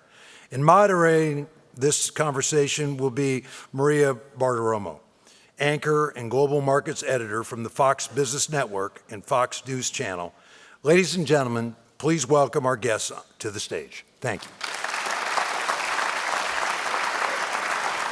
No stage. Thank you so much. Great, thank you. Thank you. Hi, everyone. We are so excited to be here to talk about such an important subject. The energy industry is President Trump's arguably #1 most important policy of his new administration. Secretary, it's great to have you today. Oh, glad to be here. Thrilled to be in the presence of Ronald Reagan's legacy and to be working for President Trump. I'm pinching myself right now. So let's talk about big picture to kick us off. Tell us about big picture energy, the industry today, and how you want to change policy. What is U.S. policy to look like versus, for example, European energy policy? Yeah, that would be the two polar opposites. In 2010, right after the financial crisis, the economy of the EU and the United States were roughly similar size. Both of them were about 25% of global consumption. Coming out of that financial crisis, Europe went all in on we're gonna get away from hydrocarbons, all justified in the name of climate change, but the impact there was immeasurably small. But they went a different direction on energy. We're gonna get rid of this old stuff, we're gonna constrict it, we're gonna spend money on something else, and we're gonna change our economy. The US didn't do that. We've had a couple presidents trying to, but we went a different direction. Here, you fast forward, 12, 13 years ahead, we were both 25% of global consumption. Today, Europe's 18%. The United States is 28%. Just an amazing divergence. In dollar terms, the U.S. economy has grown over 80% since then. Europe's grown about 10% in dollar terms. When you mess up energy, you mess up your economy, you mess up your quality of life, you mess up you're not just your economic security, but your national security. And they've proven that in spades. Amazing. And yes, because the energy industry is not just an economic industry, but it is an economic issue as well as a national security issue. So how do you want to change policy? What are you doing? You've said many times you want all hands on deck. Energy expansion in many areas. Walk us through it. Yes, I mean, again, I give a couple contrasts. In the 4 years of the Biden administration, the amount of electricity we produced at the end of the administration versus the beginning was less than a 2% change. Almost no growth in the electricity production, yet the price went up 25%. That changes the quality of life for Americans. It changes the ability to conduct business in the United States. We've got AI exploding on the scene. Are we gonna win the AI revolution with increasingly expensive but not increasing in quantity electricity? Absolutely not. And so President Trump recognizes that if you have a low-cost energy advantage over other nations, not only do you increase the quality of living of your people, because they just simply, energy impacts the price of everything, not just your heating bill and filling up your gas tank, but it affects the price of food and every product you buy, the size house you can build. So all of these, Trump recognized that not only would this change the quality of people's lives, but you could bring industry and business back to this country. We have chased away, and Europe has done it even worse. Almost all energy-intensive manufacturing has left wealthy countries, mostly because of bad energy policies, and just gone to lower-income countries. It doesn't stop the production of those goods. It just means instead of being produced in a factory in the United States, they're produced in a factory in China, of course a more polluting factory, and then loaded on a diesel-powered ship and brought back to the United States. That's not green. That's just exporting emissions, exporting jobs, and sort of hollowing out the job opportunities for rural people and blue-collar people. But Secretary, when you talk about the growth story, it starts with oil and gas, but then it balloons to so many other things. And there's nuclear, which I want to get into today. But first, take us a little behind your background. We just saw and heard about your founding, Liberty Energy. But when you first hit on shale and the shale business, you didn't realize that it was going to become a revolution. How did it happen? Tell us how you discovered shale. Wow, well, in short, blind squirrel finds nut. I grew up in an age of a mania just like today, and the world was going to come to an end, in 10 or maybe 20 years, but not more than that, and hydrocarbons were the devil then. The problem was we were running out of them, and industrial civilization was going to collapse. This sort of depletionist mentality. This is in the 80s. Of course, it started in the 60s and 70s, but I was impacted by that. I was kind of a nerdy science math kid, and that's why I went to MIT specifically to work on fusion energy. I didn't want to be part of a world that was going downhill because they were running out of energy. Graduate school, I worked on solar energy. If I hadn't met this gal in the front row when I was 18, I may not have gotten into the oil and gas business. But as a grad student at UC Berkeley, I had to get a job to help pay my bills at a tiny Silicon Valley company. But their customer base was oil and gas industry. So I got exposed to that. And then I kind of developed technologies that could play some role in this industry. And then maybe 10 years later, in the late 90s, based on some geothermal work I was doing in Japan and these sort of very nerdy, complex hydraulic fracture models I was developing, I had an idea about how fractures might behave differently than people think they do. Then I met another, even nerdier guy who had a different idea. And then as we talked, we're like, man, what if we tried to do this, my refrac idea, and use his frac design idea?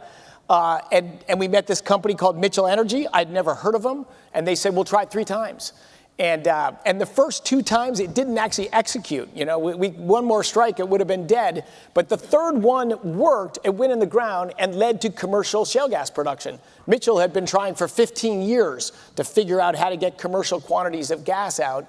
So it was exciting. And I thought, boy, this one field and these guys like us, and there's some more work here. But certainly no conception where that would snowball to. And then you wrote the paper in 1998, The Frac That Changed Everything. We got to have a modest title. But Maria, the one correction I have to make is we didn't write that in 1998. It was about the frac that happened in 1998, but we couldn't actually write that paper till like 2004 because it was somewhat confidential, the techniques we were doing. And of course, we didn't know. We wouldn't have had a braggadocious title like that in 1998. But by 2004, it was clear like this is going to be something. All right. So you studied nuclear in college. You studied and worked on solar after that. Tell us how all of this fits into your plans in terms of turning all of this into policy now that you can do so. Yeah, my view on energy has always been I don't care what the source of energy is. What matters is what it brings to human lives. You need affordable, reliable, secure energy. It just transforms the quality of people's lives. Human life expectancy was about 30 years, as best as we can tell, before the invention of agriculture, which was an energy revolution for the energy source that powers the human machine, food. But human life expectancy at birth was about 30 years, 200 years ago, 150 years ago. Today it's over 70 years. That transformation goes hand in hand with this explosion in available energy that came from hydrocarbons. First from coal and peat, and then oil, and then natural gas, and all these other hydropower, nuclear, wind, solar. I call them, they're all derivative sources of oil, gas, and coal. Because you can't make any of those without oil, gas, and coal to make those machines that harvest energy differently. But the advantages of hydrocarbons, despite my efforts on all these other technologies, are just so awesome that it has turned out we've added new energy sources on top, but we haven't at all shrunk the role of hydrocarbons in the energy system. 85% of primary energy in 1973, 85% of primary energy in 2023. So to say we're going to take that away and only do this is just a road to human impoverishment and ultimately human death. But can we add other sources on that can add on to what we have and maybe someday be the big sources of energy? Absolutely. You got to be open to innovation, and it's got to be driven by facts and math and trade-offs, and not our politics or my friends like this or I like that. Take the politics, take the emotion out of energy. It's about math. It's about trade-offs. Well, speaking of that, before you can actually dig into what you want to do in terms of expansion, you've had to wind back some of the policies that were in place under the last administration. Tell us what happened after the election and before the inauguration. Oh yeah. Accelerated energy subtraction. So there's a loan office in the Department of Energy. They're maybe for a reasonable idea. If there's promising businesses, but they're not commercial yet, maybe they need a little extra capital to give them a nudge to get things going forward. Here's a tool. So that office has been around for about 15 years, and it lent a little more than $40 billion. That's a lot of money in those 15 years. Some famous failures, some good successes. But then an election happened in November of last year. President Trump got elected. After Election Day and before Inauguration Day, the Loan Program Office put out $90 billion in loans and loan commitments, well more than double what it did in 15 years beforehand in a very unique 76 days. That's unbelievable. So you think that the money was there, they wanted to get the money out the door, just make these commitments before you all came in? Exactly. Yeah. Exactly. And of course, very little of this money will do anything to enrich the lives of Americans and grow our supply of abundant, affordable, secure energy. So yeah, a little disheartening about how our government can work. One of the areas of energy that I hear a lot about is nuclear energy. And I want you to talk a little about that because many people believe that this is an area that has been very underinvested. Are you going to change that? And what is the opportunity around nuclear? Yeah, so nuclear is this incredible force. Like hydrocarbons are chemical energies. You're rearranging electrons in atoms by changing their molecular structure, and you liberate a lot of energy. Nuclear energy, you're not rearranging the electrons, you're rearranging the nucleus of the atoms. And there's just much more energy density there. And an incredible testament to American ingenuity and American drive and American optimism, in less than 2.5 years during World War II, at the Manhattan Project, scientists figured out the rest of the physics of a nucleus, did the engineering and science, and built a nuclear weapon and deployed it in less than 2.5 years. You can't get an environmental impact statement to put a path through your park in 2.5 years today, which is another structural problem in our country. You saw how much amazing energy could be liberated from a small amount of materials. So soon after that, we developed a nuclear power industry, of course, led by the United States. And in a few decades, really in less than 3 decades, we got most under construction and most of them completed. We built over 100 nuclear power plants that supplied 20% of U.S. electricity, not total energy, but electricity, pretty quickly. But then a few years before that, the government did what the government does, and we created a new agency called the Nuclear Regulatory Commission, the NRC, and since its creation, we've built 3 nuclear power plants. So we killed an industry, and it's been killed for decades. So that supply chain, that kids thinking like me that nuclear is sexy and they want to go into that industry, that is all shrunk. But this is still fundamentally an enormous energy source that's so fit to American technology and capital and entrepreneurialism. But it's been dead for 3 decades. So it's going to take some nudges. And the President Trump is all in on this. We're going to try to reduce the regulatory burden. We're going to use some financial incentives. We're going to take some enriched uranium material we have in the Department of Energy and deploy it to private companies that want to get new reactors going. We're going to use land at the Department of Energy facilities for test beds. And we're going to do everything we can to kickstart nuclear energy going forward. And President Trump just recently wrote executive orders. Four bold executive orders that will lead to the launch of this nuclear renaissance during his presidency. To see the full implications of this will be several years out, in fact, decades out, but it will likely be a very, very big deal. Now, I want to talk a bit about the regulatory backdrop, because here in your industry is one of the areas that we're going to see major impact from deregulation, and it has to do largely with permitting. I know that in the last administration there were a lot of pauses in place, pauses of LNG export plants, as well as withholding land leases. What happened? How can you change it? How soon can we expect permitting reform? Well, permitting reform has got to go through Congress. And to really get that, there's a little bit in the big, beautiful bill, and I don't want to downplay that, but we need a broader coalition to do major permitting reform. It's just, as I said, it's just simply hard to build anything in America today.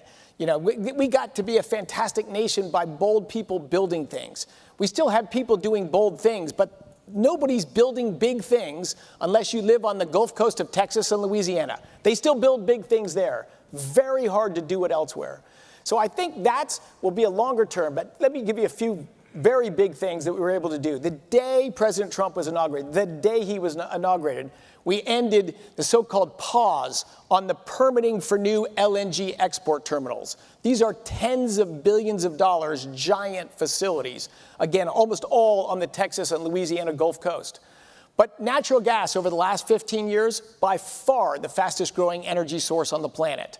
We went from 500 exajoules to 600 exajoules global energy consumption over that 15 years. 40% of it came from natural gas. Second fastest growing energy source, oil. You probably can guess the third, coal. That's growth, not size, growth over the last 15 years. But natural gas is the fastest. And it also is the energy source the U.S. is the most dominant in. We produce about as much natural gas as the next three biggest producers combined. And it is also the second largest export of our country.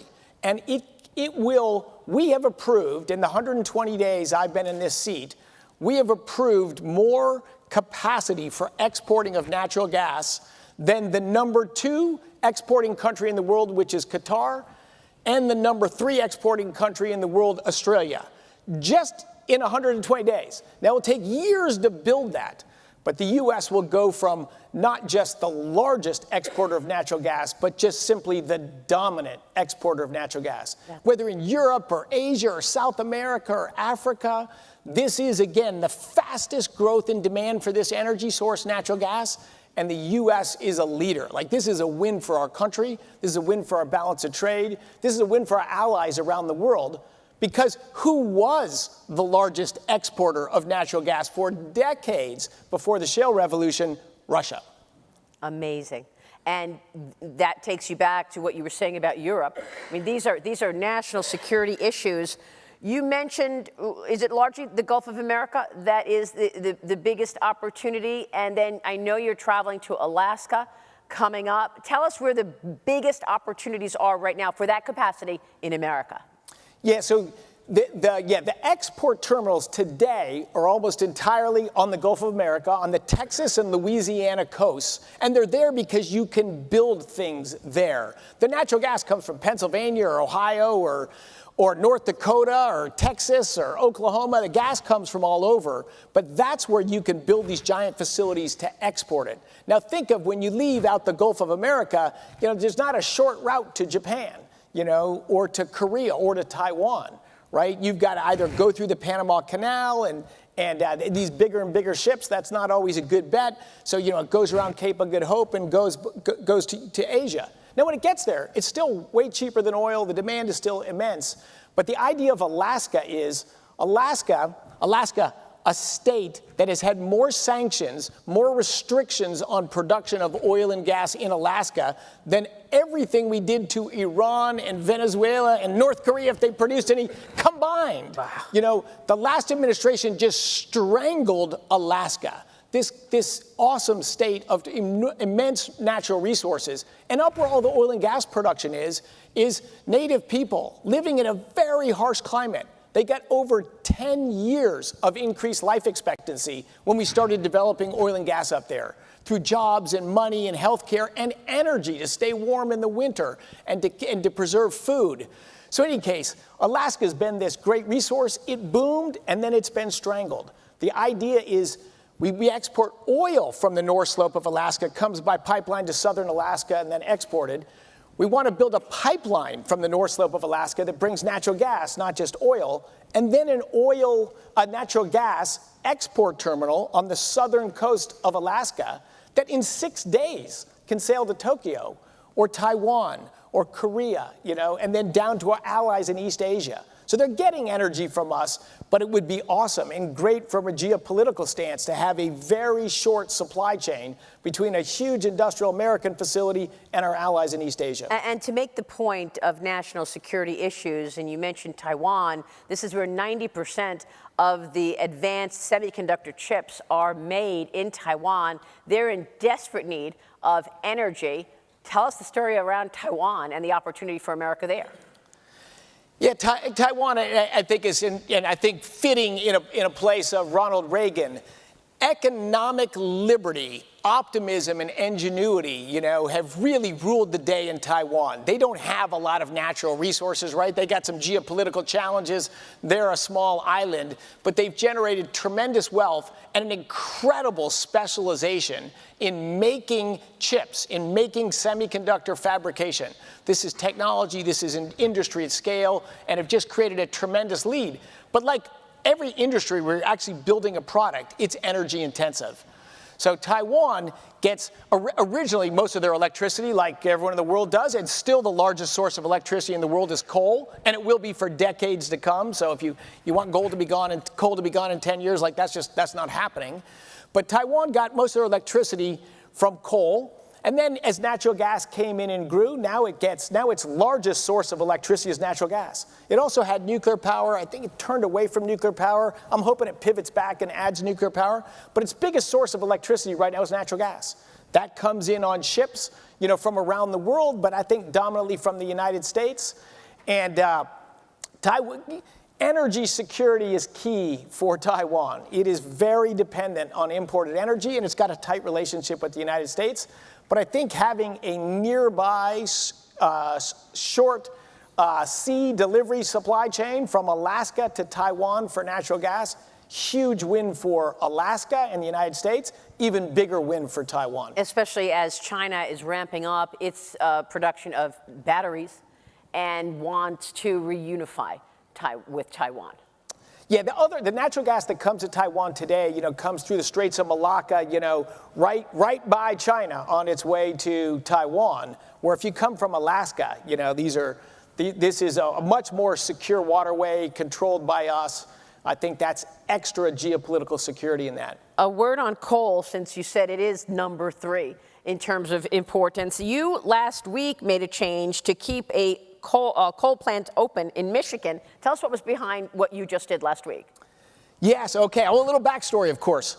So I told the story of Europe. They turned this different direction in their energy, and one of their top goals was they're going to get rid of coal. Now, they failed. Coal is still a major source of electricity in Europe, but they shrunk it a lot. But they replaced it with sources that are more expensive and are less reliable. Germany, for example, spent $500 billion. And what did they get at the end of that? They tripled the price of electricity. They moved most of their energy-intensive manufacturing out of Germany, but their total energy system, not just electricity, their total energy consumption went from 80% hydrocarbons to 74%. That's a lot of money to spend, a lot of pain and suffering, a lot of exporting industry to go from 80 to 74. That's not an energy direction we should go. The last administration, truly unfathomable to me, really wanted to follow the European energy direction. We're going to shut our coal plants, as many as we can. We're going to put up a lot of wind turbines and solar panels, and everything will be good. And of course, everything wasn't good. We didn't grow our electricity production. We grew our prices up. And we have in the United States now, particularly in the Midwest, a less stable electricity grid. So in any case, what happened was 3 years ago, middle of the Biden administration, they made a deal to close a very large coal plant in southwestern Michigan, the Campbell plant, 1.5 gigawatt plant. They agreed as part of the we're going to get off coal plan to close that plant 15 years before its slated end date of the plant. Well, why? Because it was fashionable, maybe. They're going to close this coal plant. And we got very close to that coal plant being closed, and we just looked at the math and said, we don't want the lights going out on Americans. Not only do we not want the lights going out or air conditioners not working in the summertime, we want to bring data centers into the United States. We want to reshore our manufacturing. We don't want to have tight margins today. We want to have excess supply today so we can bring more industry back.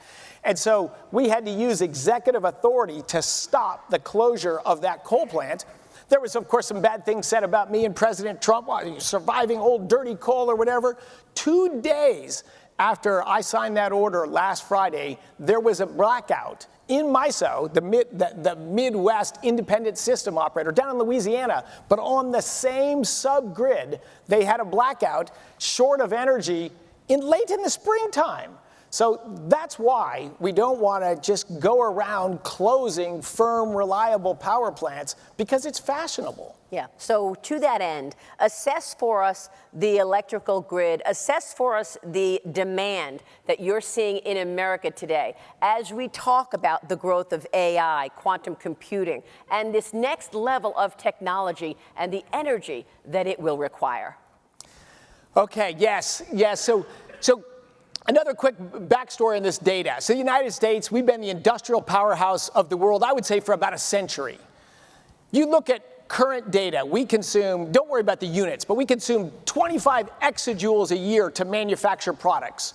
China consumes 70, 3 times as much energy to manufacture things, which is why so much of the stuff we consume gets shipped over from China. And some of it's very important, like precursors for drugs and medical systems and all this stuff. So we want to bring that back to our country, which means just for security of our existing industries, we need to grow our electricity and total energy production in the United States.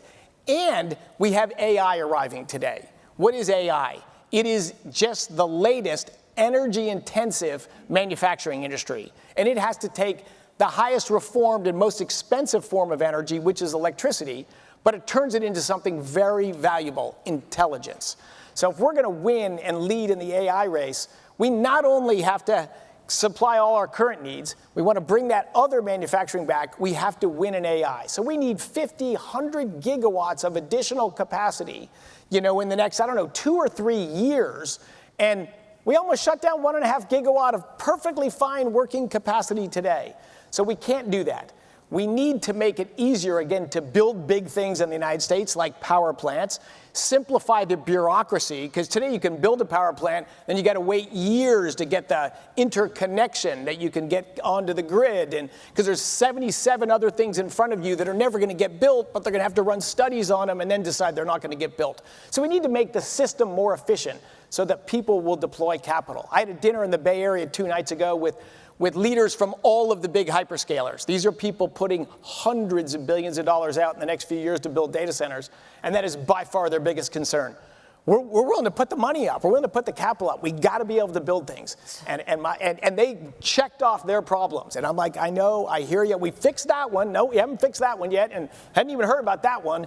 But all I could say to them is I can assure you that President Trump and everyone in the cabinet, we will fix these problems. Some of them are easy, some of them are difficult, but we must fix these problems. All in the midst of a revolution in the marriage of healthcare and technology. I want to talk about this supercomputer that you're working on. You took a visit to the Lawrence Berkeley National Laboratory, and you announced a new contract with NVIDIA and Dell Technologies. Tell us about it.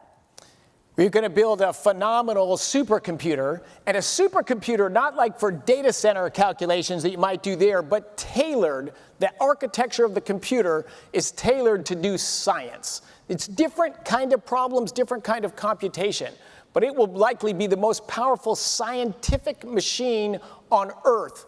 And one of the things I'm super proud of is the team there decided to name the computer the Doudna, after Jennifer Doudna, who is just an incredible scientist. She won the Nobel Prize in 2020, so recent Nobel Prize winner in chemistry.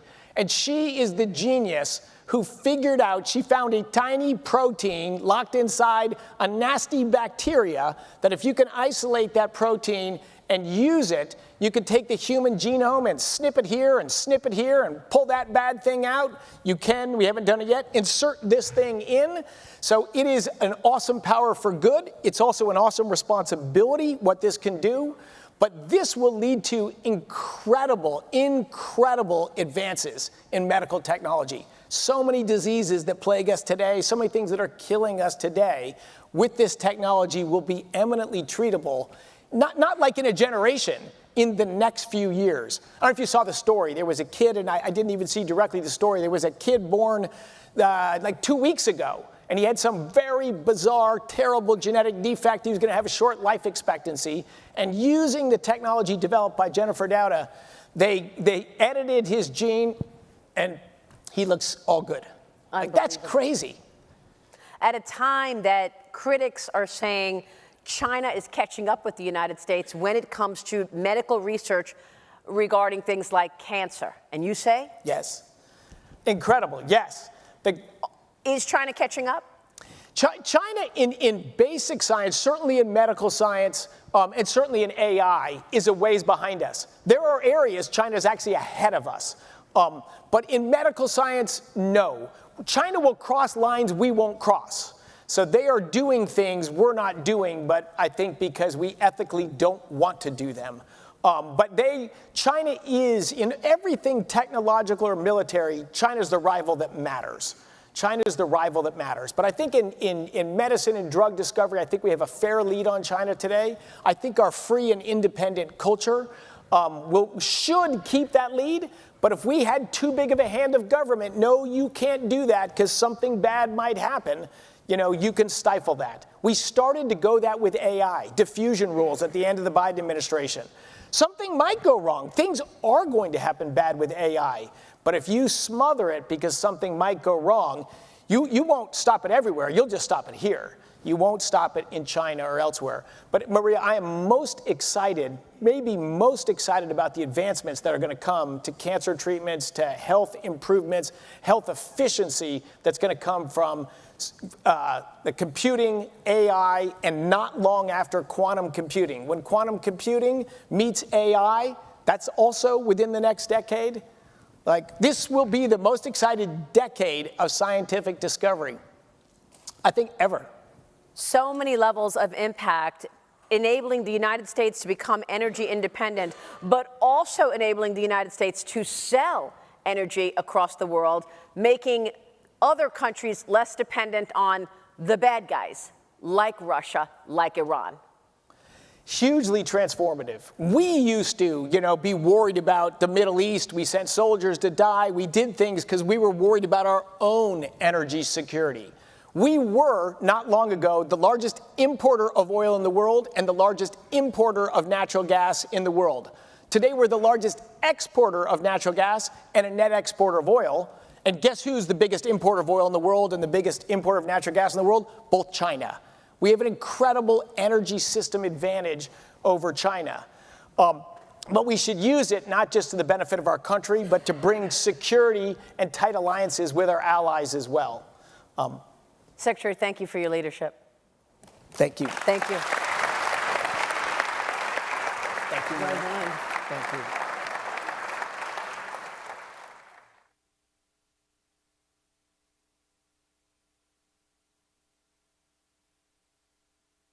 Ladies and gentlemen, this concludes the keynote conversation. Our closing plenary will begin in 5 minutes on this stage.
Ladies and gentlemen, please take your seats. The panel session is about to begin.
Ladies and gentlemen, please take your seats. The panel session is about to begin.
Ladies and gentlemen, please take your seats. The panel session is about to begin.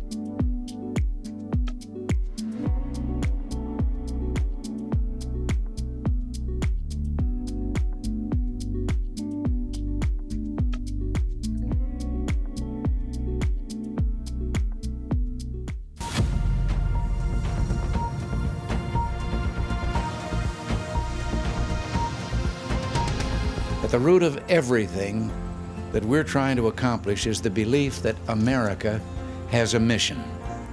We are a nation of freedom, living under God, believing all citizens must have the opportunity to grow, create wealth, and build a better life for those who follow. If we live up to those moral values, we can keep the American dream alive for our children and our grandchildren, and America will remain mankind's best hope.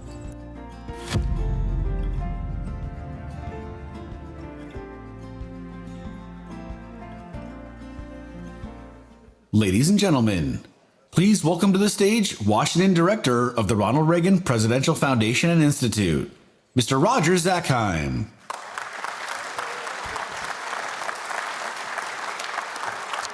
Thank you, everybody. It's been a long but rewarding day. And our closing plenary will be on stage in just a minute. But before they join us, on behalf of the Ronald Reagan Presidential Foundation Institute, I want to thank all of you for making our first Reagan National Economic Forum a great success. Thank you, everybody.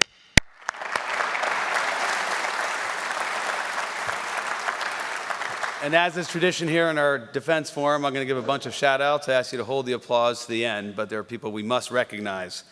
Of course, to our government leaders, our corporate partners and thought leaders and moderators for participating in the forum. We thank you for getting us to this great launch. I want to give a special thank you to our trustees in attendance, Chairman of the Board, Fred Ryan, Ms. Alia Tudor, Speaker Paul Ryan, Secretary Elaine Chao, Mr. Michael Castine, and Ambassador Susan McCaw. It's wonderful to have you all here and participating. We can applaud them.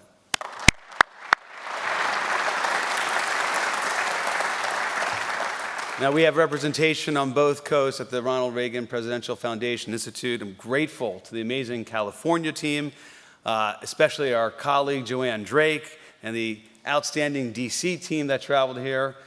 It would not have come off as successful as it has without a fantastic integration and collaboration. So thank you to the entire foundation team. I'm especially grateful to Dave Trulio, old friend and president and CEO of the foundation, for his leadership and vision in beginning this forum. Thank you, Dave.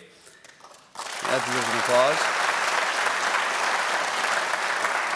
And I have deep gratitude and admiration for the members of the Reagan National Economic Forum Executive Committee, my partner in crime here, Bob Cochran, Dan Rothschild, Alice Burns, Laura Bridge, and Melissa Giller. Thank you guys for pulling this together. You're great work here.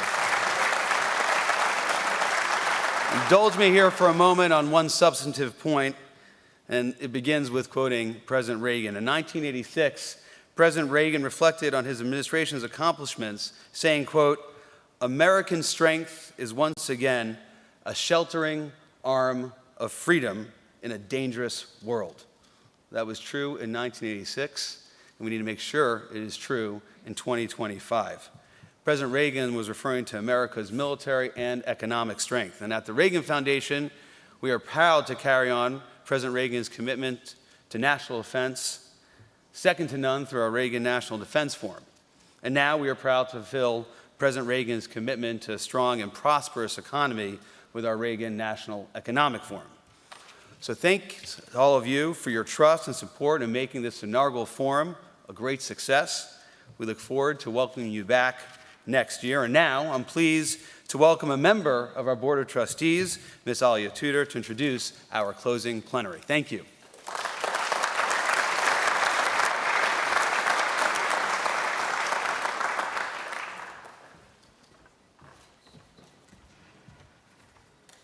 Thank you, Roger, for those inspiring words. It's my privilege to introduce our concluding panel, The Moral Imperative of Economic Growth. And we have the perfect set of leaders to take on this subject. First off, my fellow Reagan Foundation and Institute trustee and former Speaker of the House, Paul Ryan, is one of our nation's most eloquent champions for growth. Thanks to Speaker Ryan's principled leadership, and in the tradition of Ronald Reagan and the great Jack Kemp, Congress passed in 2017 one of the largest tax cuts in history. The Tax Cuts and Jobs Act enabled American workers to keep more of the fruits of their labor and spurred businesses to invest and expand here at home. We are also privileged to have on stage a key partner in developing, passing, and implementing that historic legislation, Steven Mnuchin, who served as the 77th Secretary of the U.S. Treasury from 2017 to 2021 and played a pivotal role in advancing the Trump administration's economic agenda. We are also honored to be joined by two top officials currently serving in Washington, D.C. Michael Falkender, who was confirmed as the Deputy Secretary of the Treasury in March, and last month, he was appointed Acting Commissioner of the Internal Revenue Service. He is a distinguished economist who brings to these roles a distinctive combination of real-world experience and academic credentials. Finally, we are proud to have Mark Ueda, who has served for the Securities and Exchange Commission for nearly 2 decades, and since 2022, as one of 2 Republican SEC commissioners, he has worked tirelessly to advance the SEC's mission of protecting investors, maintaining fair, orderly, and efficient markets, and facilitating capital formation. Moderating this discussion is Larry Kudlow from Fox Business, one of the nation's finest and most prominent financial commentators. Larry is a Reagan administration alumnus who has served as assistant to the president for economic policy and director of the National Economic Council under President Trump. Ladies and gentlemen, please give our panel a big round of applause.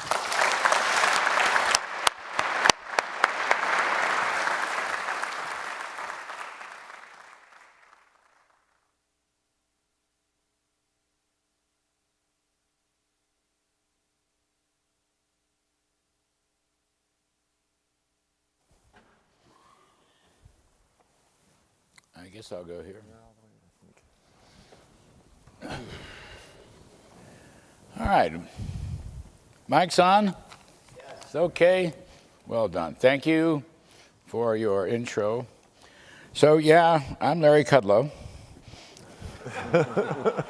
I did work for Ronald Reagan, and I did work for Donald Trump. And these are my pals for today. So just parsing through this, it's a serious question. Moral imperative of economic growth. I'm not 1,000% sure I know what moral imperative means. We were looking it up around moral obligation. Somebody, I think, in our circle outside, just kind of, I like the notion of virtues, the virtues of economic growth. Economic growth is a really good thing. And it's a good thing for a number of reasons. And I want to say, regarding Ronald Reagan, who always said, you're strong at home and then you're strong abroad. And a lot of politicians have picked up on that down through the years. Strong at home, strong abroad.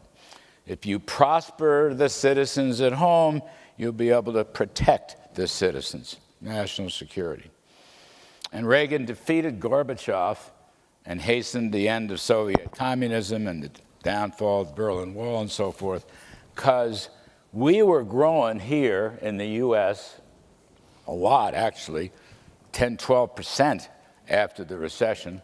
We were growing here. Soviet communism was sinking fast. And Reagan basically said that to Gorbachev. Well, he wouldn't drop Strategic Defense Initiative, known as Star Wars. Now it's a great-great-great-grandson known as the Golden Dome. Gorbachev said, you have to drop that. Reagan said no. He said no in 85, said no in 86. He said, we have the economy to produce it, and you don't. Played his hand very well. So I'll start with that idea, the virtues of growth, and I'll just walk through it, and my panelists will add or subtract or do everything you want. My first one sounds almost mundane, but it's my favorite. When there's prosperity and growth, people are happy. And I commend to you the work of an old friend of mine, Arthur Brooks, who written extensively and actually polled tens of thousands of people. They're happier. They're happier when they have a job than when they're on the government dole. Countries that don't grow are unhappy, do weird things, hate. I won't go through it because we're seeing as much weirdness these days as anybody could believe, because we haven't had any good growth in several years here. But anyway, I'm saying one of the virtues of growth, people are happier. They have jobs, they have better pay, they have better opportunities, they're off the dole. Families are closer and healthier and stronger during periods of growth and prosperity. Marriages are healthier and stronger during periods of growth and prosperity. Fathers and mothers parent better during periods of growth and prosperity. Some people call that esteem or self-esteem. You can take it as you want. I'm not a psychologist, but growth is good for all of those things. Communities benefit from growth. Communities. Local businesses prosper. There's less crime and more safety. All virtues of growth. There are more resources for good education, more resources for good health, more resources for good cops and policing, all from growth. If there's no prosperity, you're not going to get that. And finally, you know, us Reaganites, we are free market people. We're free market people. We believe the incentives of lower tax rates and deregulation promote businesses and entrepreneurship and economic growth, help the job creators. We are for free markets. Free markets are the best allocators of resources. So I don't know who said it. A lot of people said it. I mean, Ali mentioned Jack Kemp. Thank you for that, by the way. He was a very dear friend and mentor of many of us here on the stage, Speaker Ryan including. Anyway, a rising tide does lift all boats. People on the left hate that. I'm sorry. I don't mean to be disrespectful. Anybody in this, I mean, if you disagree with everything I've just said, it's fine. I understand. It's not personal. But a rising tide lifts all boats. And it's going to come from the private sector, and it's going to come from free markets, and it's going to come from men and women succeeding in business. And everything is better. Everything is better. And I'll merely conclude by saying Ronald Reagan, my former boss, I was, Associate Director of OMB for the first term. Reagan was the best and most important and most consequential president in the second half of the 20th century, bar none.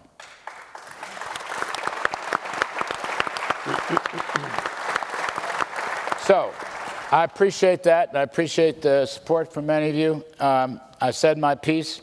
I'm sure the others will improve upon it or prove me wrong. In no particular order, let me begin with former Speaker Paul Ryan, who I have known for many, many decades, and he himself broke in as a staffer to the great Jack Kemp. And we owe Paul, as Ali said, never would have passed a tax cut if it weren't for Paul Ryan, or Steve Mnuchin for that matter here. But anyway, Paul Ryan, take it from there, please. I've said my piece. Okay, Larry, it's great to be here. I'll try to be brief. I guess I'll try to bookend the day. Seeing that we're here at the Reagan Library, Ronald Reagan brought a new economic philosophy to government. Ronald Reagan brought the supply side school of thought to government. And Ronald Reagan put this on his back and made it law, and the prosperity that ensued after the Carter years was really unprecedented. And the intellectual fathers of that movement were Larry Kudlow, Bob Bartlett, 7 Fat Years, Jude Wanniski, The Way the World Works, George Gilder, Wealth and Poverty, Paul Craig Roberts, and a whole bunch of other first-generation supply-siders that Ronald Reagan grabbed, got over the finish line with his partner in the Congress, Jack Kemp, and did it. And then a lot of us, I was a staffer for Jack Kemp, we learned under you guys. And then we became sort of the supply-sider 2.0. First-generation supply-siders, sound money. Tax rates were as high as 92% at one time in this country, the tax rates. So they did Kemp-Roth tax cuts, then they did TEFRA, and then brought it down. The second-generation supply-siders said, well, this was a time when deficits weren't as big a deal than they were. We were a little more worried about debt and deficits, size of government, and we sort of extended the supply-side mantra from not just monetary policy and tax policy, but to regulatory policy, education policy, like school choice. And that fueled our movement for a while, and it fueled the Tax Cuts and Jobs Act. I would say, to bookend today, we're probably due a third-generation wave of reforms for third-generation supply-side economics. I think you saw a little bit about that at lunch with Mark Andreessen and Joe Lonsdale, with all this amazing technology that's coming.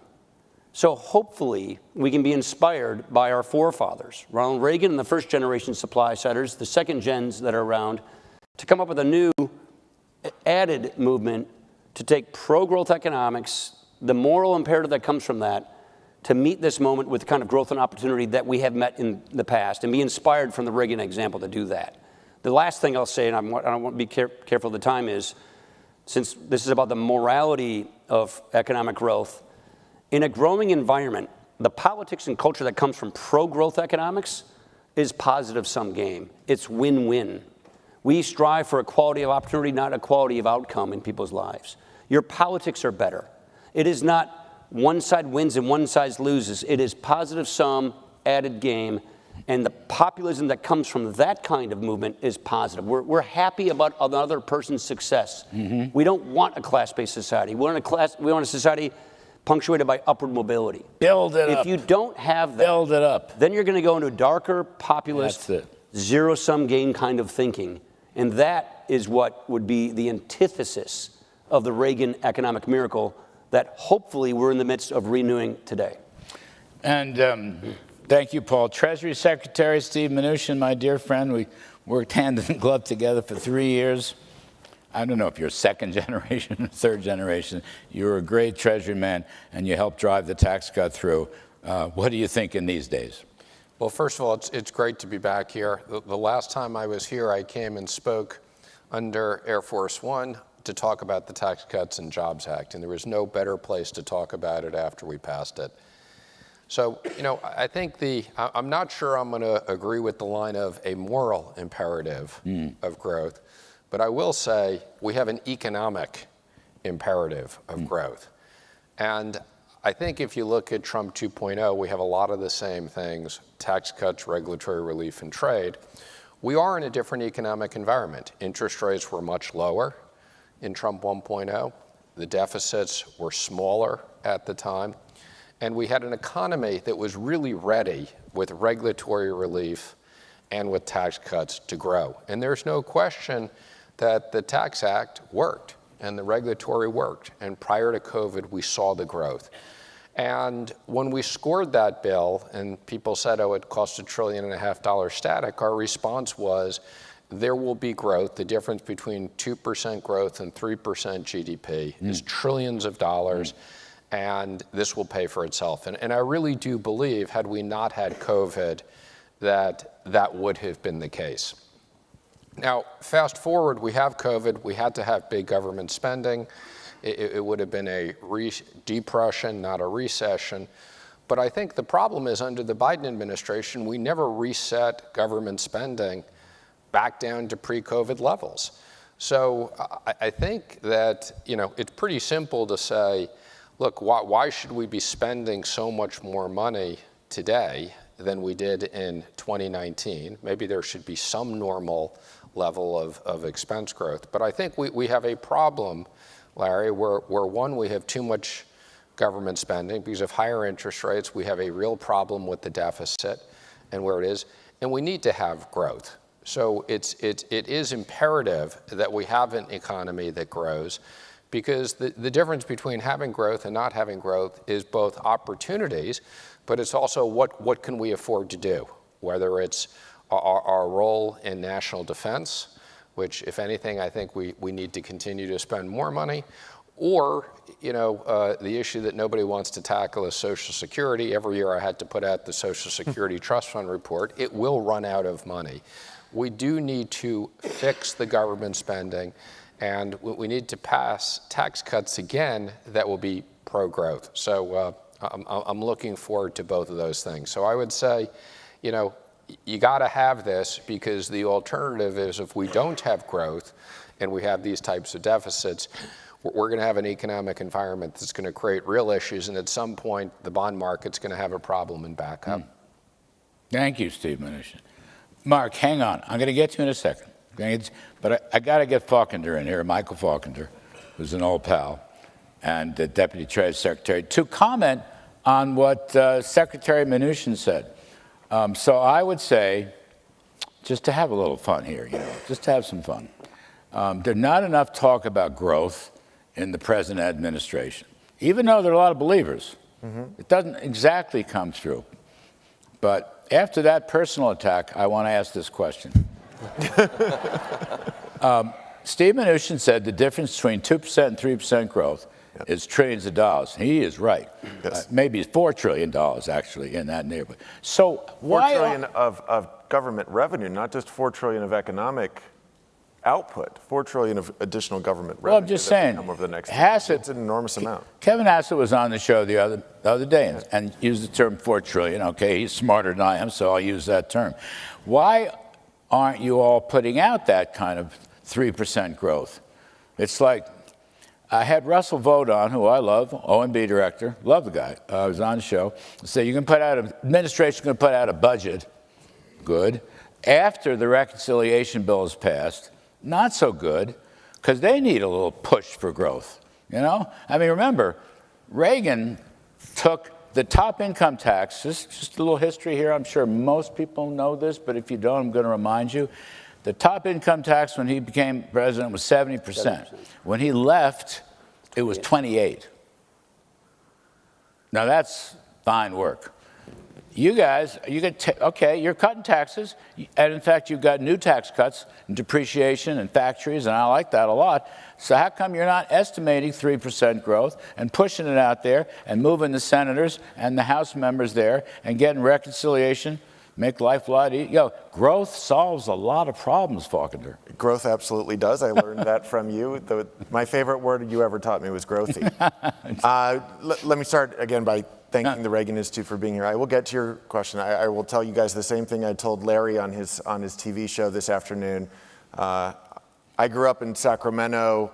That was back when it was run by Republican governors, not the current group we've got in there right now. But I grew up in a household where my grandmother would throw you out of the house if you said an ill word about Ronald Reagan. And so I have been a Reaganite from the time I was single-digit years old and grew up with the values that are espoused by this building, this library, and Reagan's legacy. And it's a privilege to be here today. When it comes to the economic plan, Larry, we have been talking about getting ready for this reconciliation bill for a year and a half now. If the voters gave not just President Trump an opportunity for a second term, but control of both the House and the Senate. And the basic economic agenda is the combination of extending tax reform, some new pro-growth and pro-labor supply elements to Tax Cuts 2.0, combined with bringing back energy dominance and deregulation, and then engaging in spending cuts, we will simultaneously see a continuation or expansion of economic growth and deficits as a percentage of GDP come down. And so the basic math is that on a static basis, the tax cuts extension costs somewhere in the $4 to $4.5 trillion range when you also throw in some of the president's additional agenda items. If you go from 1.8% growth up to 3% growth through the combination of all of those elements, it gets you paid for most of it. We're doing another $1.5 trillion in spending cuts on top of it. And then you throw in the president's international trade agenda on top of it. And we should see by the end of the 4 years us get to the 3% of GDP deficits that Secretary Bessent has been talking about. And so those are exactly the numbers that we have been putting out, that when you combine the entirety of the president's economic agenda together, we will more than not only pay for the tax reform bill, but we will, by getting us to higher growth rates, we will bring deficits as a percentage of GDP down. Like what? Higher growth rates, like what? Into the up to 3. 1.8 up to 3, well gets you that $4 trillion. Well done. And I hope that's in the budget. But don't wait, don't be bashful. Some of these senators don't read that well. You have to talk to them. You have to go up and talk to them. All right, mano, it's great stuff. Now, Mark, I don't mean to be rude. The best is last. You're an SEC man. Part of the virtues of growth, I think, come from, we talked about lower taxes, deregulation, which I guess is your specialty du jour. I'm interested in one thing. The Trump administration is gaga over Bitcoin and cryptocurrencies. Very interesting to me. Some, even in the official family, have seemed to have started their own little crypto businesses. We'll see about that. But what are you thinking about this? You're a deregulator. You work for all the good SEC commissioners, and you got this crypto thing. What's Bitcoin's about 110,000 now? It's almost as good as NVIDIA. So, tell us. Well, we got a lot of stuff that we're going to need to address in this administration to clean up from the last one. But before I go there, let's say, I grew up just on I-5 out of Orange County, California. And as a high schooler in the 80s, Ronald Reagan was big. In fact, I would say the pinnacle event in my high school career was standing on the south lawn of the White House in 1987 and being able to shake hands with President and Mrs. Reagan as they departed the White House to get on Marine One. Now, when I think of President Reagan and his legacy, he had a couple relatively simple ideas. One is you got to provide people with the freedom to have opportunities to pursue their own enterprises. Two, you got to let people keep a good chunk of what they make and what they earn. And three, we need to make sure that the government stays out of the way with unnecessarily and overly burdensome regulation. Now, going to Bitcoin, we've got multiple tracks at the SEC. One of them is in crypto. And one of my fellow commissioners, Hester Peirce, has been tasked with leading our own SEC crypto task force. She's working with the White House crypto and AI group that's led by David Sachs. And one of the important parts of crypto is, first, we as a regulator, by law, we're supposed to be merit neutral.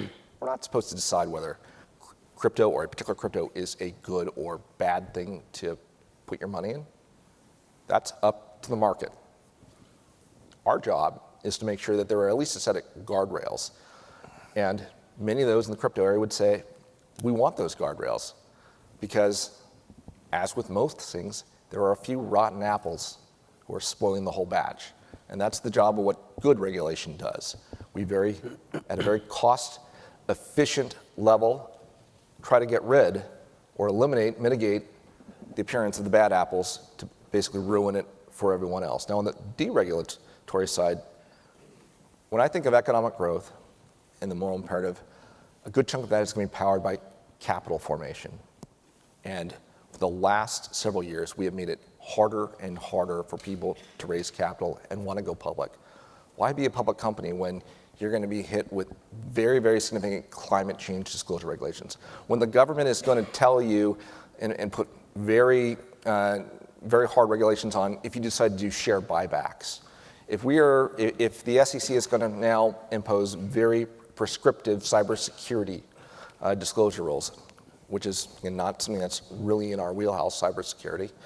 There are all of these things, and not to mention the shareholder meetings, which in the last 4 years, we in essence allowed anybody who had $2,000 of a company's stock to put whatever political issue they wanted, put forward to the CEO at the shareholder meeting to be a big distraction of making it a political debate, not about what's going on at the company. So these are all things that we're in the process of rectifying. And so you've got the traditional finance side, and you got the crypto, Bitcoin, digital asset side. The good news is we've got a very experienced chairman who just took office a month ago, Paul Atkins, who I had the privilege to work for when I first came to the SEC in 2006 to 2008, when Chairman Atkins was then a SEC commissioner. And we're going to make sure that we try and tackle all these in coordination with the president and the rest of the executive branch. Just thinking about this, Paul Ryan, the Biden administration basically hated business and waged war against business on almost every front. Mark was referring to it softly, so I don't know how to say anything soft, so I'll just say they made war against business. And then on top of that, created regulations, like DI, all this climate change stuff, all this sort of cultural, woke cultural stuff. And business is that's not what they're for. Their business should, innovate, make money. Profits are not a dirty word, and that's how you sort of grow the economy. Reagan always talked about more take-home pay for the working man, the working folks, take-home pay. And Reagan loved entrepreneurs and surrounded himself with successful people. And I think some of that's coming back now in the Trump group. I think that's terrific. I don't think our friends on the Democratic side understand it or agree with it. But if we're talking about, the virtues of growth, the moral obligations of growth, whatever, the engine of growth is business, I hate to say it. No, I don't hate to say it. But 100 years ago, Calvin Coolidge was right. What you make of that? Are we moving back towards helping business, stopping the regulations, ending this cultural left-wing nonsense? Yeah, so what Mark, and he's got a very important project over the SEC, but government-wide. We just heard Chris Wright talk about this, unleashing American energy across the board. So I think we've got two great growth levers that this administration is pulling on right now. Get this tax bill done, add some growth functions to it, like boost up expensing for plant and equipment and for new builds. But this deregulation thing is really important. That's, quantifiably, it's almost as good as this kind of supply side tax policy. But what that gets you is it gets you a business climate that gives you more certainty so that you can take risks, start businesses. That gets you higher productivity. That gets you more take-home pay. The Tax Cuts and Jobs Act, of its key things we were trying to achieve, was we wanted to boost productivity in the economy because we know that boosts take-home pay. Real wages went up, living standards went up, and the lowest 2 quintile earners had the fastest real income wage growth until COVID hit. I hope the trade fight is the Larry Kudlow plan, like it was in Trump 1.0, which is get to these reciprocal agreements. I understand there's a lot of negotiating and blustering, but if the goal of this is to get these reciprocal agreements where our allies and we're lowering trade barriers, and then we have our China issue, which we all agree on, that fight, then we have reduced that unpredictability, that uncertainty, which is right now kind of plaguing the economy. So hopefully we can pull 3 levers, which is deregulate the economy, certainty on tax policy that's going to be pro-growth, and then get to these good reciprocal agreements that open markets for American economy, for American workers, for American businesses. And then we're going to have a really good growth picture. And my hope then is after we have this really good pro-growth fiscal policy, the Fed has a little more certainty, they start calming rates down, and then we can start working on the debt long-term with entitlements, which would be, to me, the capstone of an extremely successful administration on economic policy. But right now, 2 good growth levers. 1, hopefully getting to a growth period with some more certainty, and then work on these big things. All of that makes you optimistic. That makes people optimistic. The Mnuchin-Kudlow version of trade was to lower barriers as much as possible, tariff and non-tariff barriers. I'll just leave it at that. But Stephen, one thing you were mentioning before was the national security side of this discussion. And Reagan literally spent a fortune on defense. I mean, I was there during the transition in late 1980 after he won and early 81, and he poured money. Cap Weinberger was the defense secretary. And he actually fought with my former boss, David Stockman. Stockman was wrong, Weinberger was right, Reagan was right. I mean, we put in probably $2 trillion in real terms in the first term of Reagan, okay? And it increased the budget deficit, and he didn't care. Now, my question to you, Steve, is on the national security side, are we doing enough? Are we sufficiently Reagan-esque in your judgment? Well, let me just say again, kind of Reagan was right, and it worked. Yes. And if you want to negotiate, in the case it was the Soviet Union, you have to negotiate from a point of strength. Yes.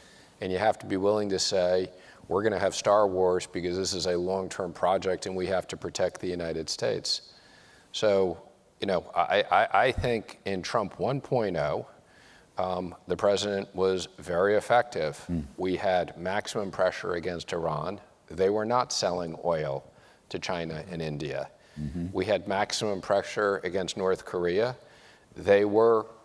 China was working with us on North Korea.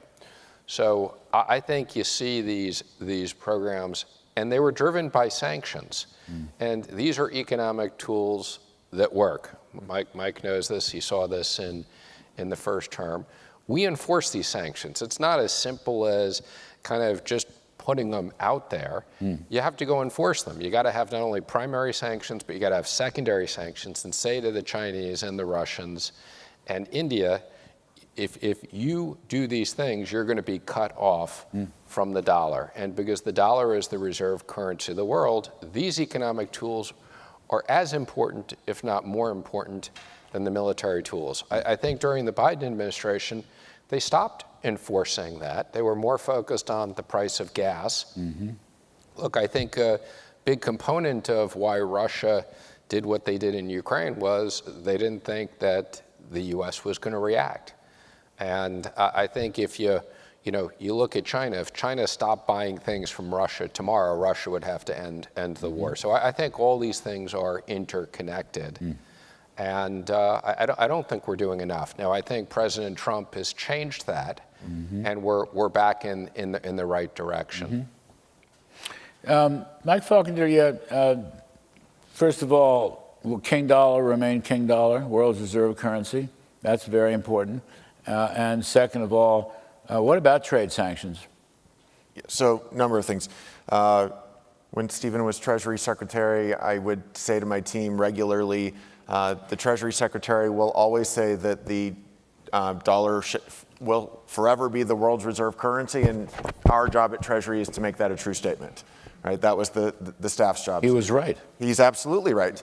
And let me expand on the national security implication of it, and again come back to the virtue of growth, which is our sanctions tool only persists because we are the dominant world economy. The rest of the world wants to invest in the United States. They therefore must hold dollar-denominated reserve assets in order to facilitate those investments by their domestic population into the United States. It is because we are the world's reserve currency, we can then monitor illicit financial flows around the world and potentially cut them off from access to not only U.S. financial institutions, but allied financial institutions through our sanctions packages, because our allies and partners around the world value their relationship with us and our economy more than they do the country that is being sanctioned. And so that all goes away if you don't have the growth that facilitates staying the world's reserve currency and the place that everybody else in the world wants to invest in. Second piece is, what Reagan understood was, in many ways, we were spending on kind of traditional military weapon systems out of the U.S. economy in order to, build up a larger defense shield against the Soviets than they could match us with. The weapons of today and tomorrow, many cases have dual commercial use. And so if we are not, again, the lead in things like AI, in payment system modernization, in quantum computing, that have all of these private sector benefits, but they also have dual use over on the military side, then we are not keeping up with those potential new threats, those vulnerabilities that are being created by them, and we are not the international standard setter when it comes time to negotiate abroad with how those technologies are going to be used. But are we putting enough money in? I don't know that we are. Are we putting? And remember, here we're talking about Reagan. Reagan wanted the dollar to be as good as gold. Said it a million times. So very unpopular. Good as gold. Better than gold. Better than gold. Thank you. I mean, now. It's okay. The dollar story is like, okay. Sometimes I think it's hanging by its fingernails. I'm not ascribing this to you in the Treasury Department. Treasury is always stronger than some other agencies. But will the dollar be as good as gold? Are we actually putting enough money into the defense? But I don't think we are. I think we're putting more money in, okay? But I don't think we're putting enough in, the way Stephen described it. And I can just tell you, look, as a junior kid at OMB in those days, he put in $2 trillion in real dollars, Reagan. $2 trillion, some odd. Stockman was furious, went up against Cap Weinberger. It was a famous confrontation.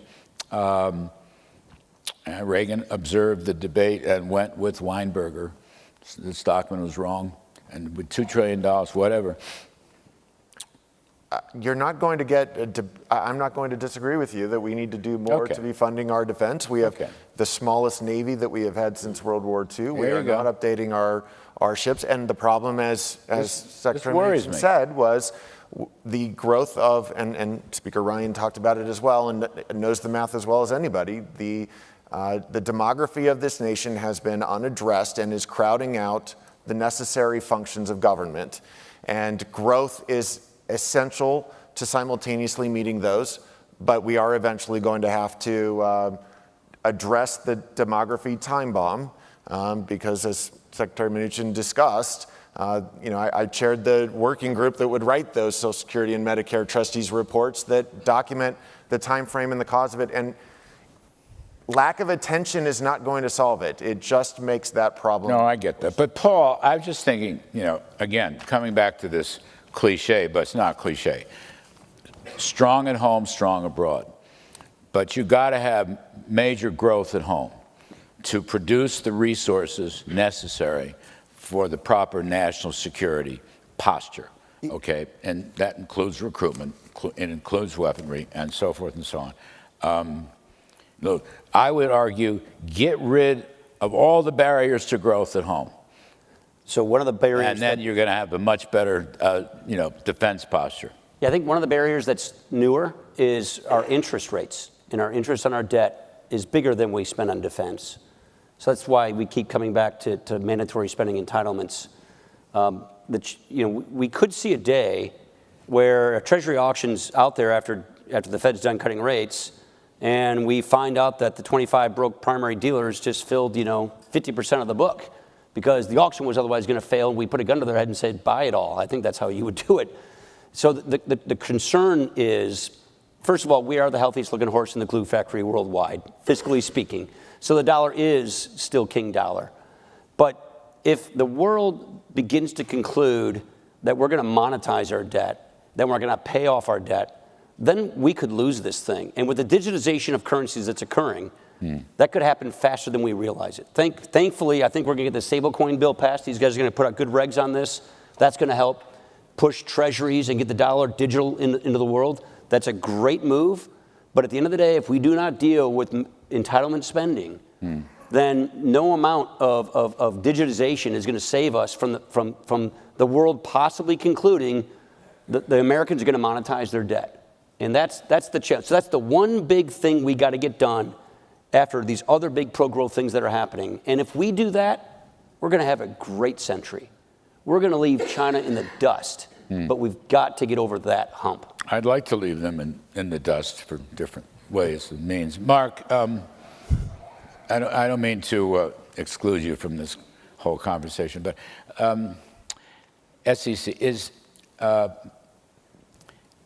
DEI out of the SEC and is climate out of the SEC regulations? I mean, at one point, Gary Gensler, whom, by the way, I know rather well and personally think he's a really lovely guy, just terrible, nutty SEC chairman. At one point, he had various stages, stage 1, stage 2, and stage 3 of climate change. He wanted the companies to report their emissions, the emissions of their suppliers, and I think the emissions of the customers who also bought stuff. And then he went through his DEI stage. This is a guy who was, as I said, he's a moderate Democrat money manager when I first met him in my CNBC days, pardon the phrase. Anyway, is all that stuff out? DEI out of the SEC? Is climate change out of the SEC? Can the business of America be business again? Well, before I get to that, let me just, if I can chime in on your defense question. Yeah, sure. In the late 2000s, the chairman of the Joint Chiefs of Staff, Michael Mulvaney, at the time said, one of the biggest threats to our national security is the financial crisis. And so that's something that President Reagan understood, was that the strength of our economy was intertwined with the strength of our defense posture. If we grow our economy, if we get that economic growth, we can pay for additional military power at a much lower burden on us relative to other countries. Now, as I mentioned before, one of President Reagan's other prongs of his program was eliminate unnecessary burdensome regulations. And that's the DEI, the climate change, that's exactly what they were. I mean, when you have to start doing things like, NASDAQ had a rule about the DEI and categorizing in boxes, which frankly, I didn't even understand some of the rules of the NASDAQ DEI listing rules that were ultimately overturned in the courts, but that was something that we had to spend time on at the SEC. One reason I didn't understand was the definition of anybody apparently who self-identifies who grew up in any territory or who was from any territory formerly controlled by Spain or the Spanish Empire could self-classify as being Hispanic. So I said, well, does that mean all the Texans and Californians and Floridians do they self-identify? Is that okay? And I never got an answer on that. Tricky business. Really was. But you need a lot of people to regulate it. You end up spending a lot of lawyer time on that, and a small fortune. When you have the threat, because this goes in your proxy statement, that somebody can sue you for a false and misleading disclosure. Yeah. Some shareholder plaintiff's lawyer can launch that. Again, you're spending all this time, and the question is, for what? Now, when I say for what, for me it comes down to this concept of financial materiality. Is this going to affect the price of the stock? Is the disclosures going to move the stock? And by and large, a lot of the things that we did were not material. And even on climate, our rule book already requires, believe it or not, disclosure of material climate impacts. If you have a climate issue and you're going to take a 20% hit on your earnings, guess what? That's likely to be financially material. You're going to have to report that, irrespective of this climate rule that we passed the last few years ago. So this rule was really about forcing companies where it was not financially material to spend a lot of time, effort, and money on these disclosures. Now, that's before the courts. The good news is, in very short order, we have to publish on a semi-annual basis our regulatory agenda. So that should be coming out soon. I think you'll notice some differences from the last one that was produced under Chairman Gary Gensler. I mean, they spent all the time doing that stuff, and no business investment was expanding. It was all government stuff. There were programs that weren't even implemented because they had DEI regulations inside the spending programs. So people would back, so they didn't even get the kick from the government spending that they put in, which cost a fortune and blew up the deficit and all the rest of it. So you're basically saying DEI is out. DEI, SEC Commissioner, DEI is out. Go ahead, say it. We're going to stick. I cannot prejudge anything that might come before the commission, but I can tell you we've seen a lot of public comment letters that all express a lot of concern about this, and they are very well noted by all the commissioners. All right. What do you expect them to say? Go ahead. Being a good commissioner. I think we pretty much covered the ground, to tell you the truth. I've known Faulkner, well, while he was in Treasury. Then we spirited him to the America First Policy Institute, and now he's back in Treasury. I met Steve Mnuchin during the campaign, and like so many people, basically fell in love with him. He was a fabulous person to work with at Treasury when I was at NEC. Paul Ryan, I've known forever. I met you in 1992. And you are a superstar. I want to see you back in public service before long.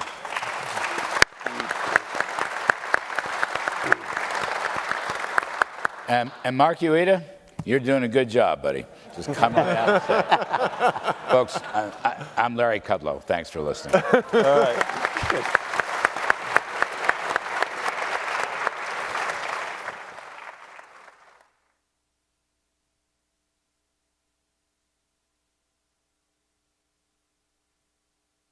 Ladies and gentlemen, this concludes the inaugural annual Reagan National Economic Forum.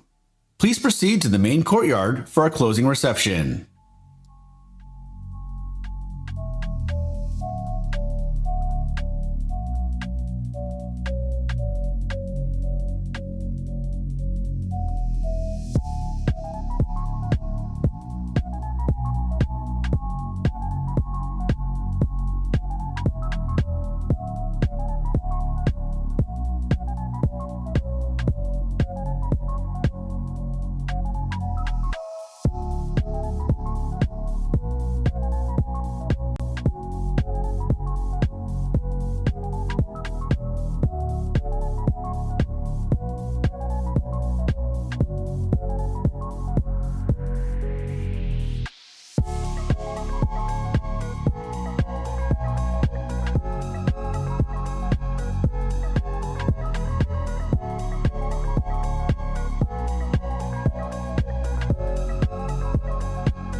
Thank you.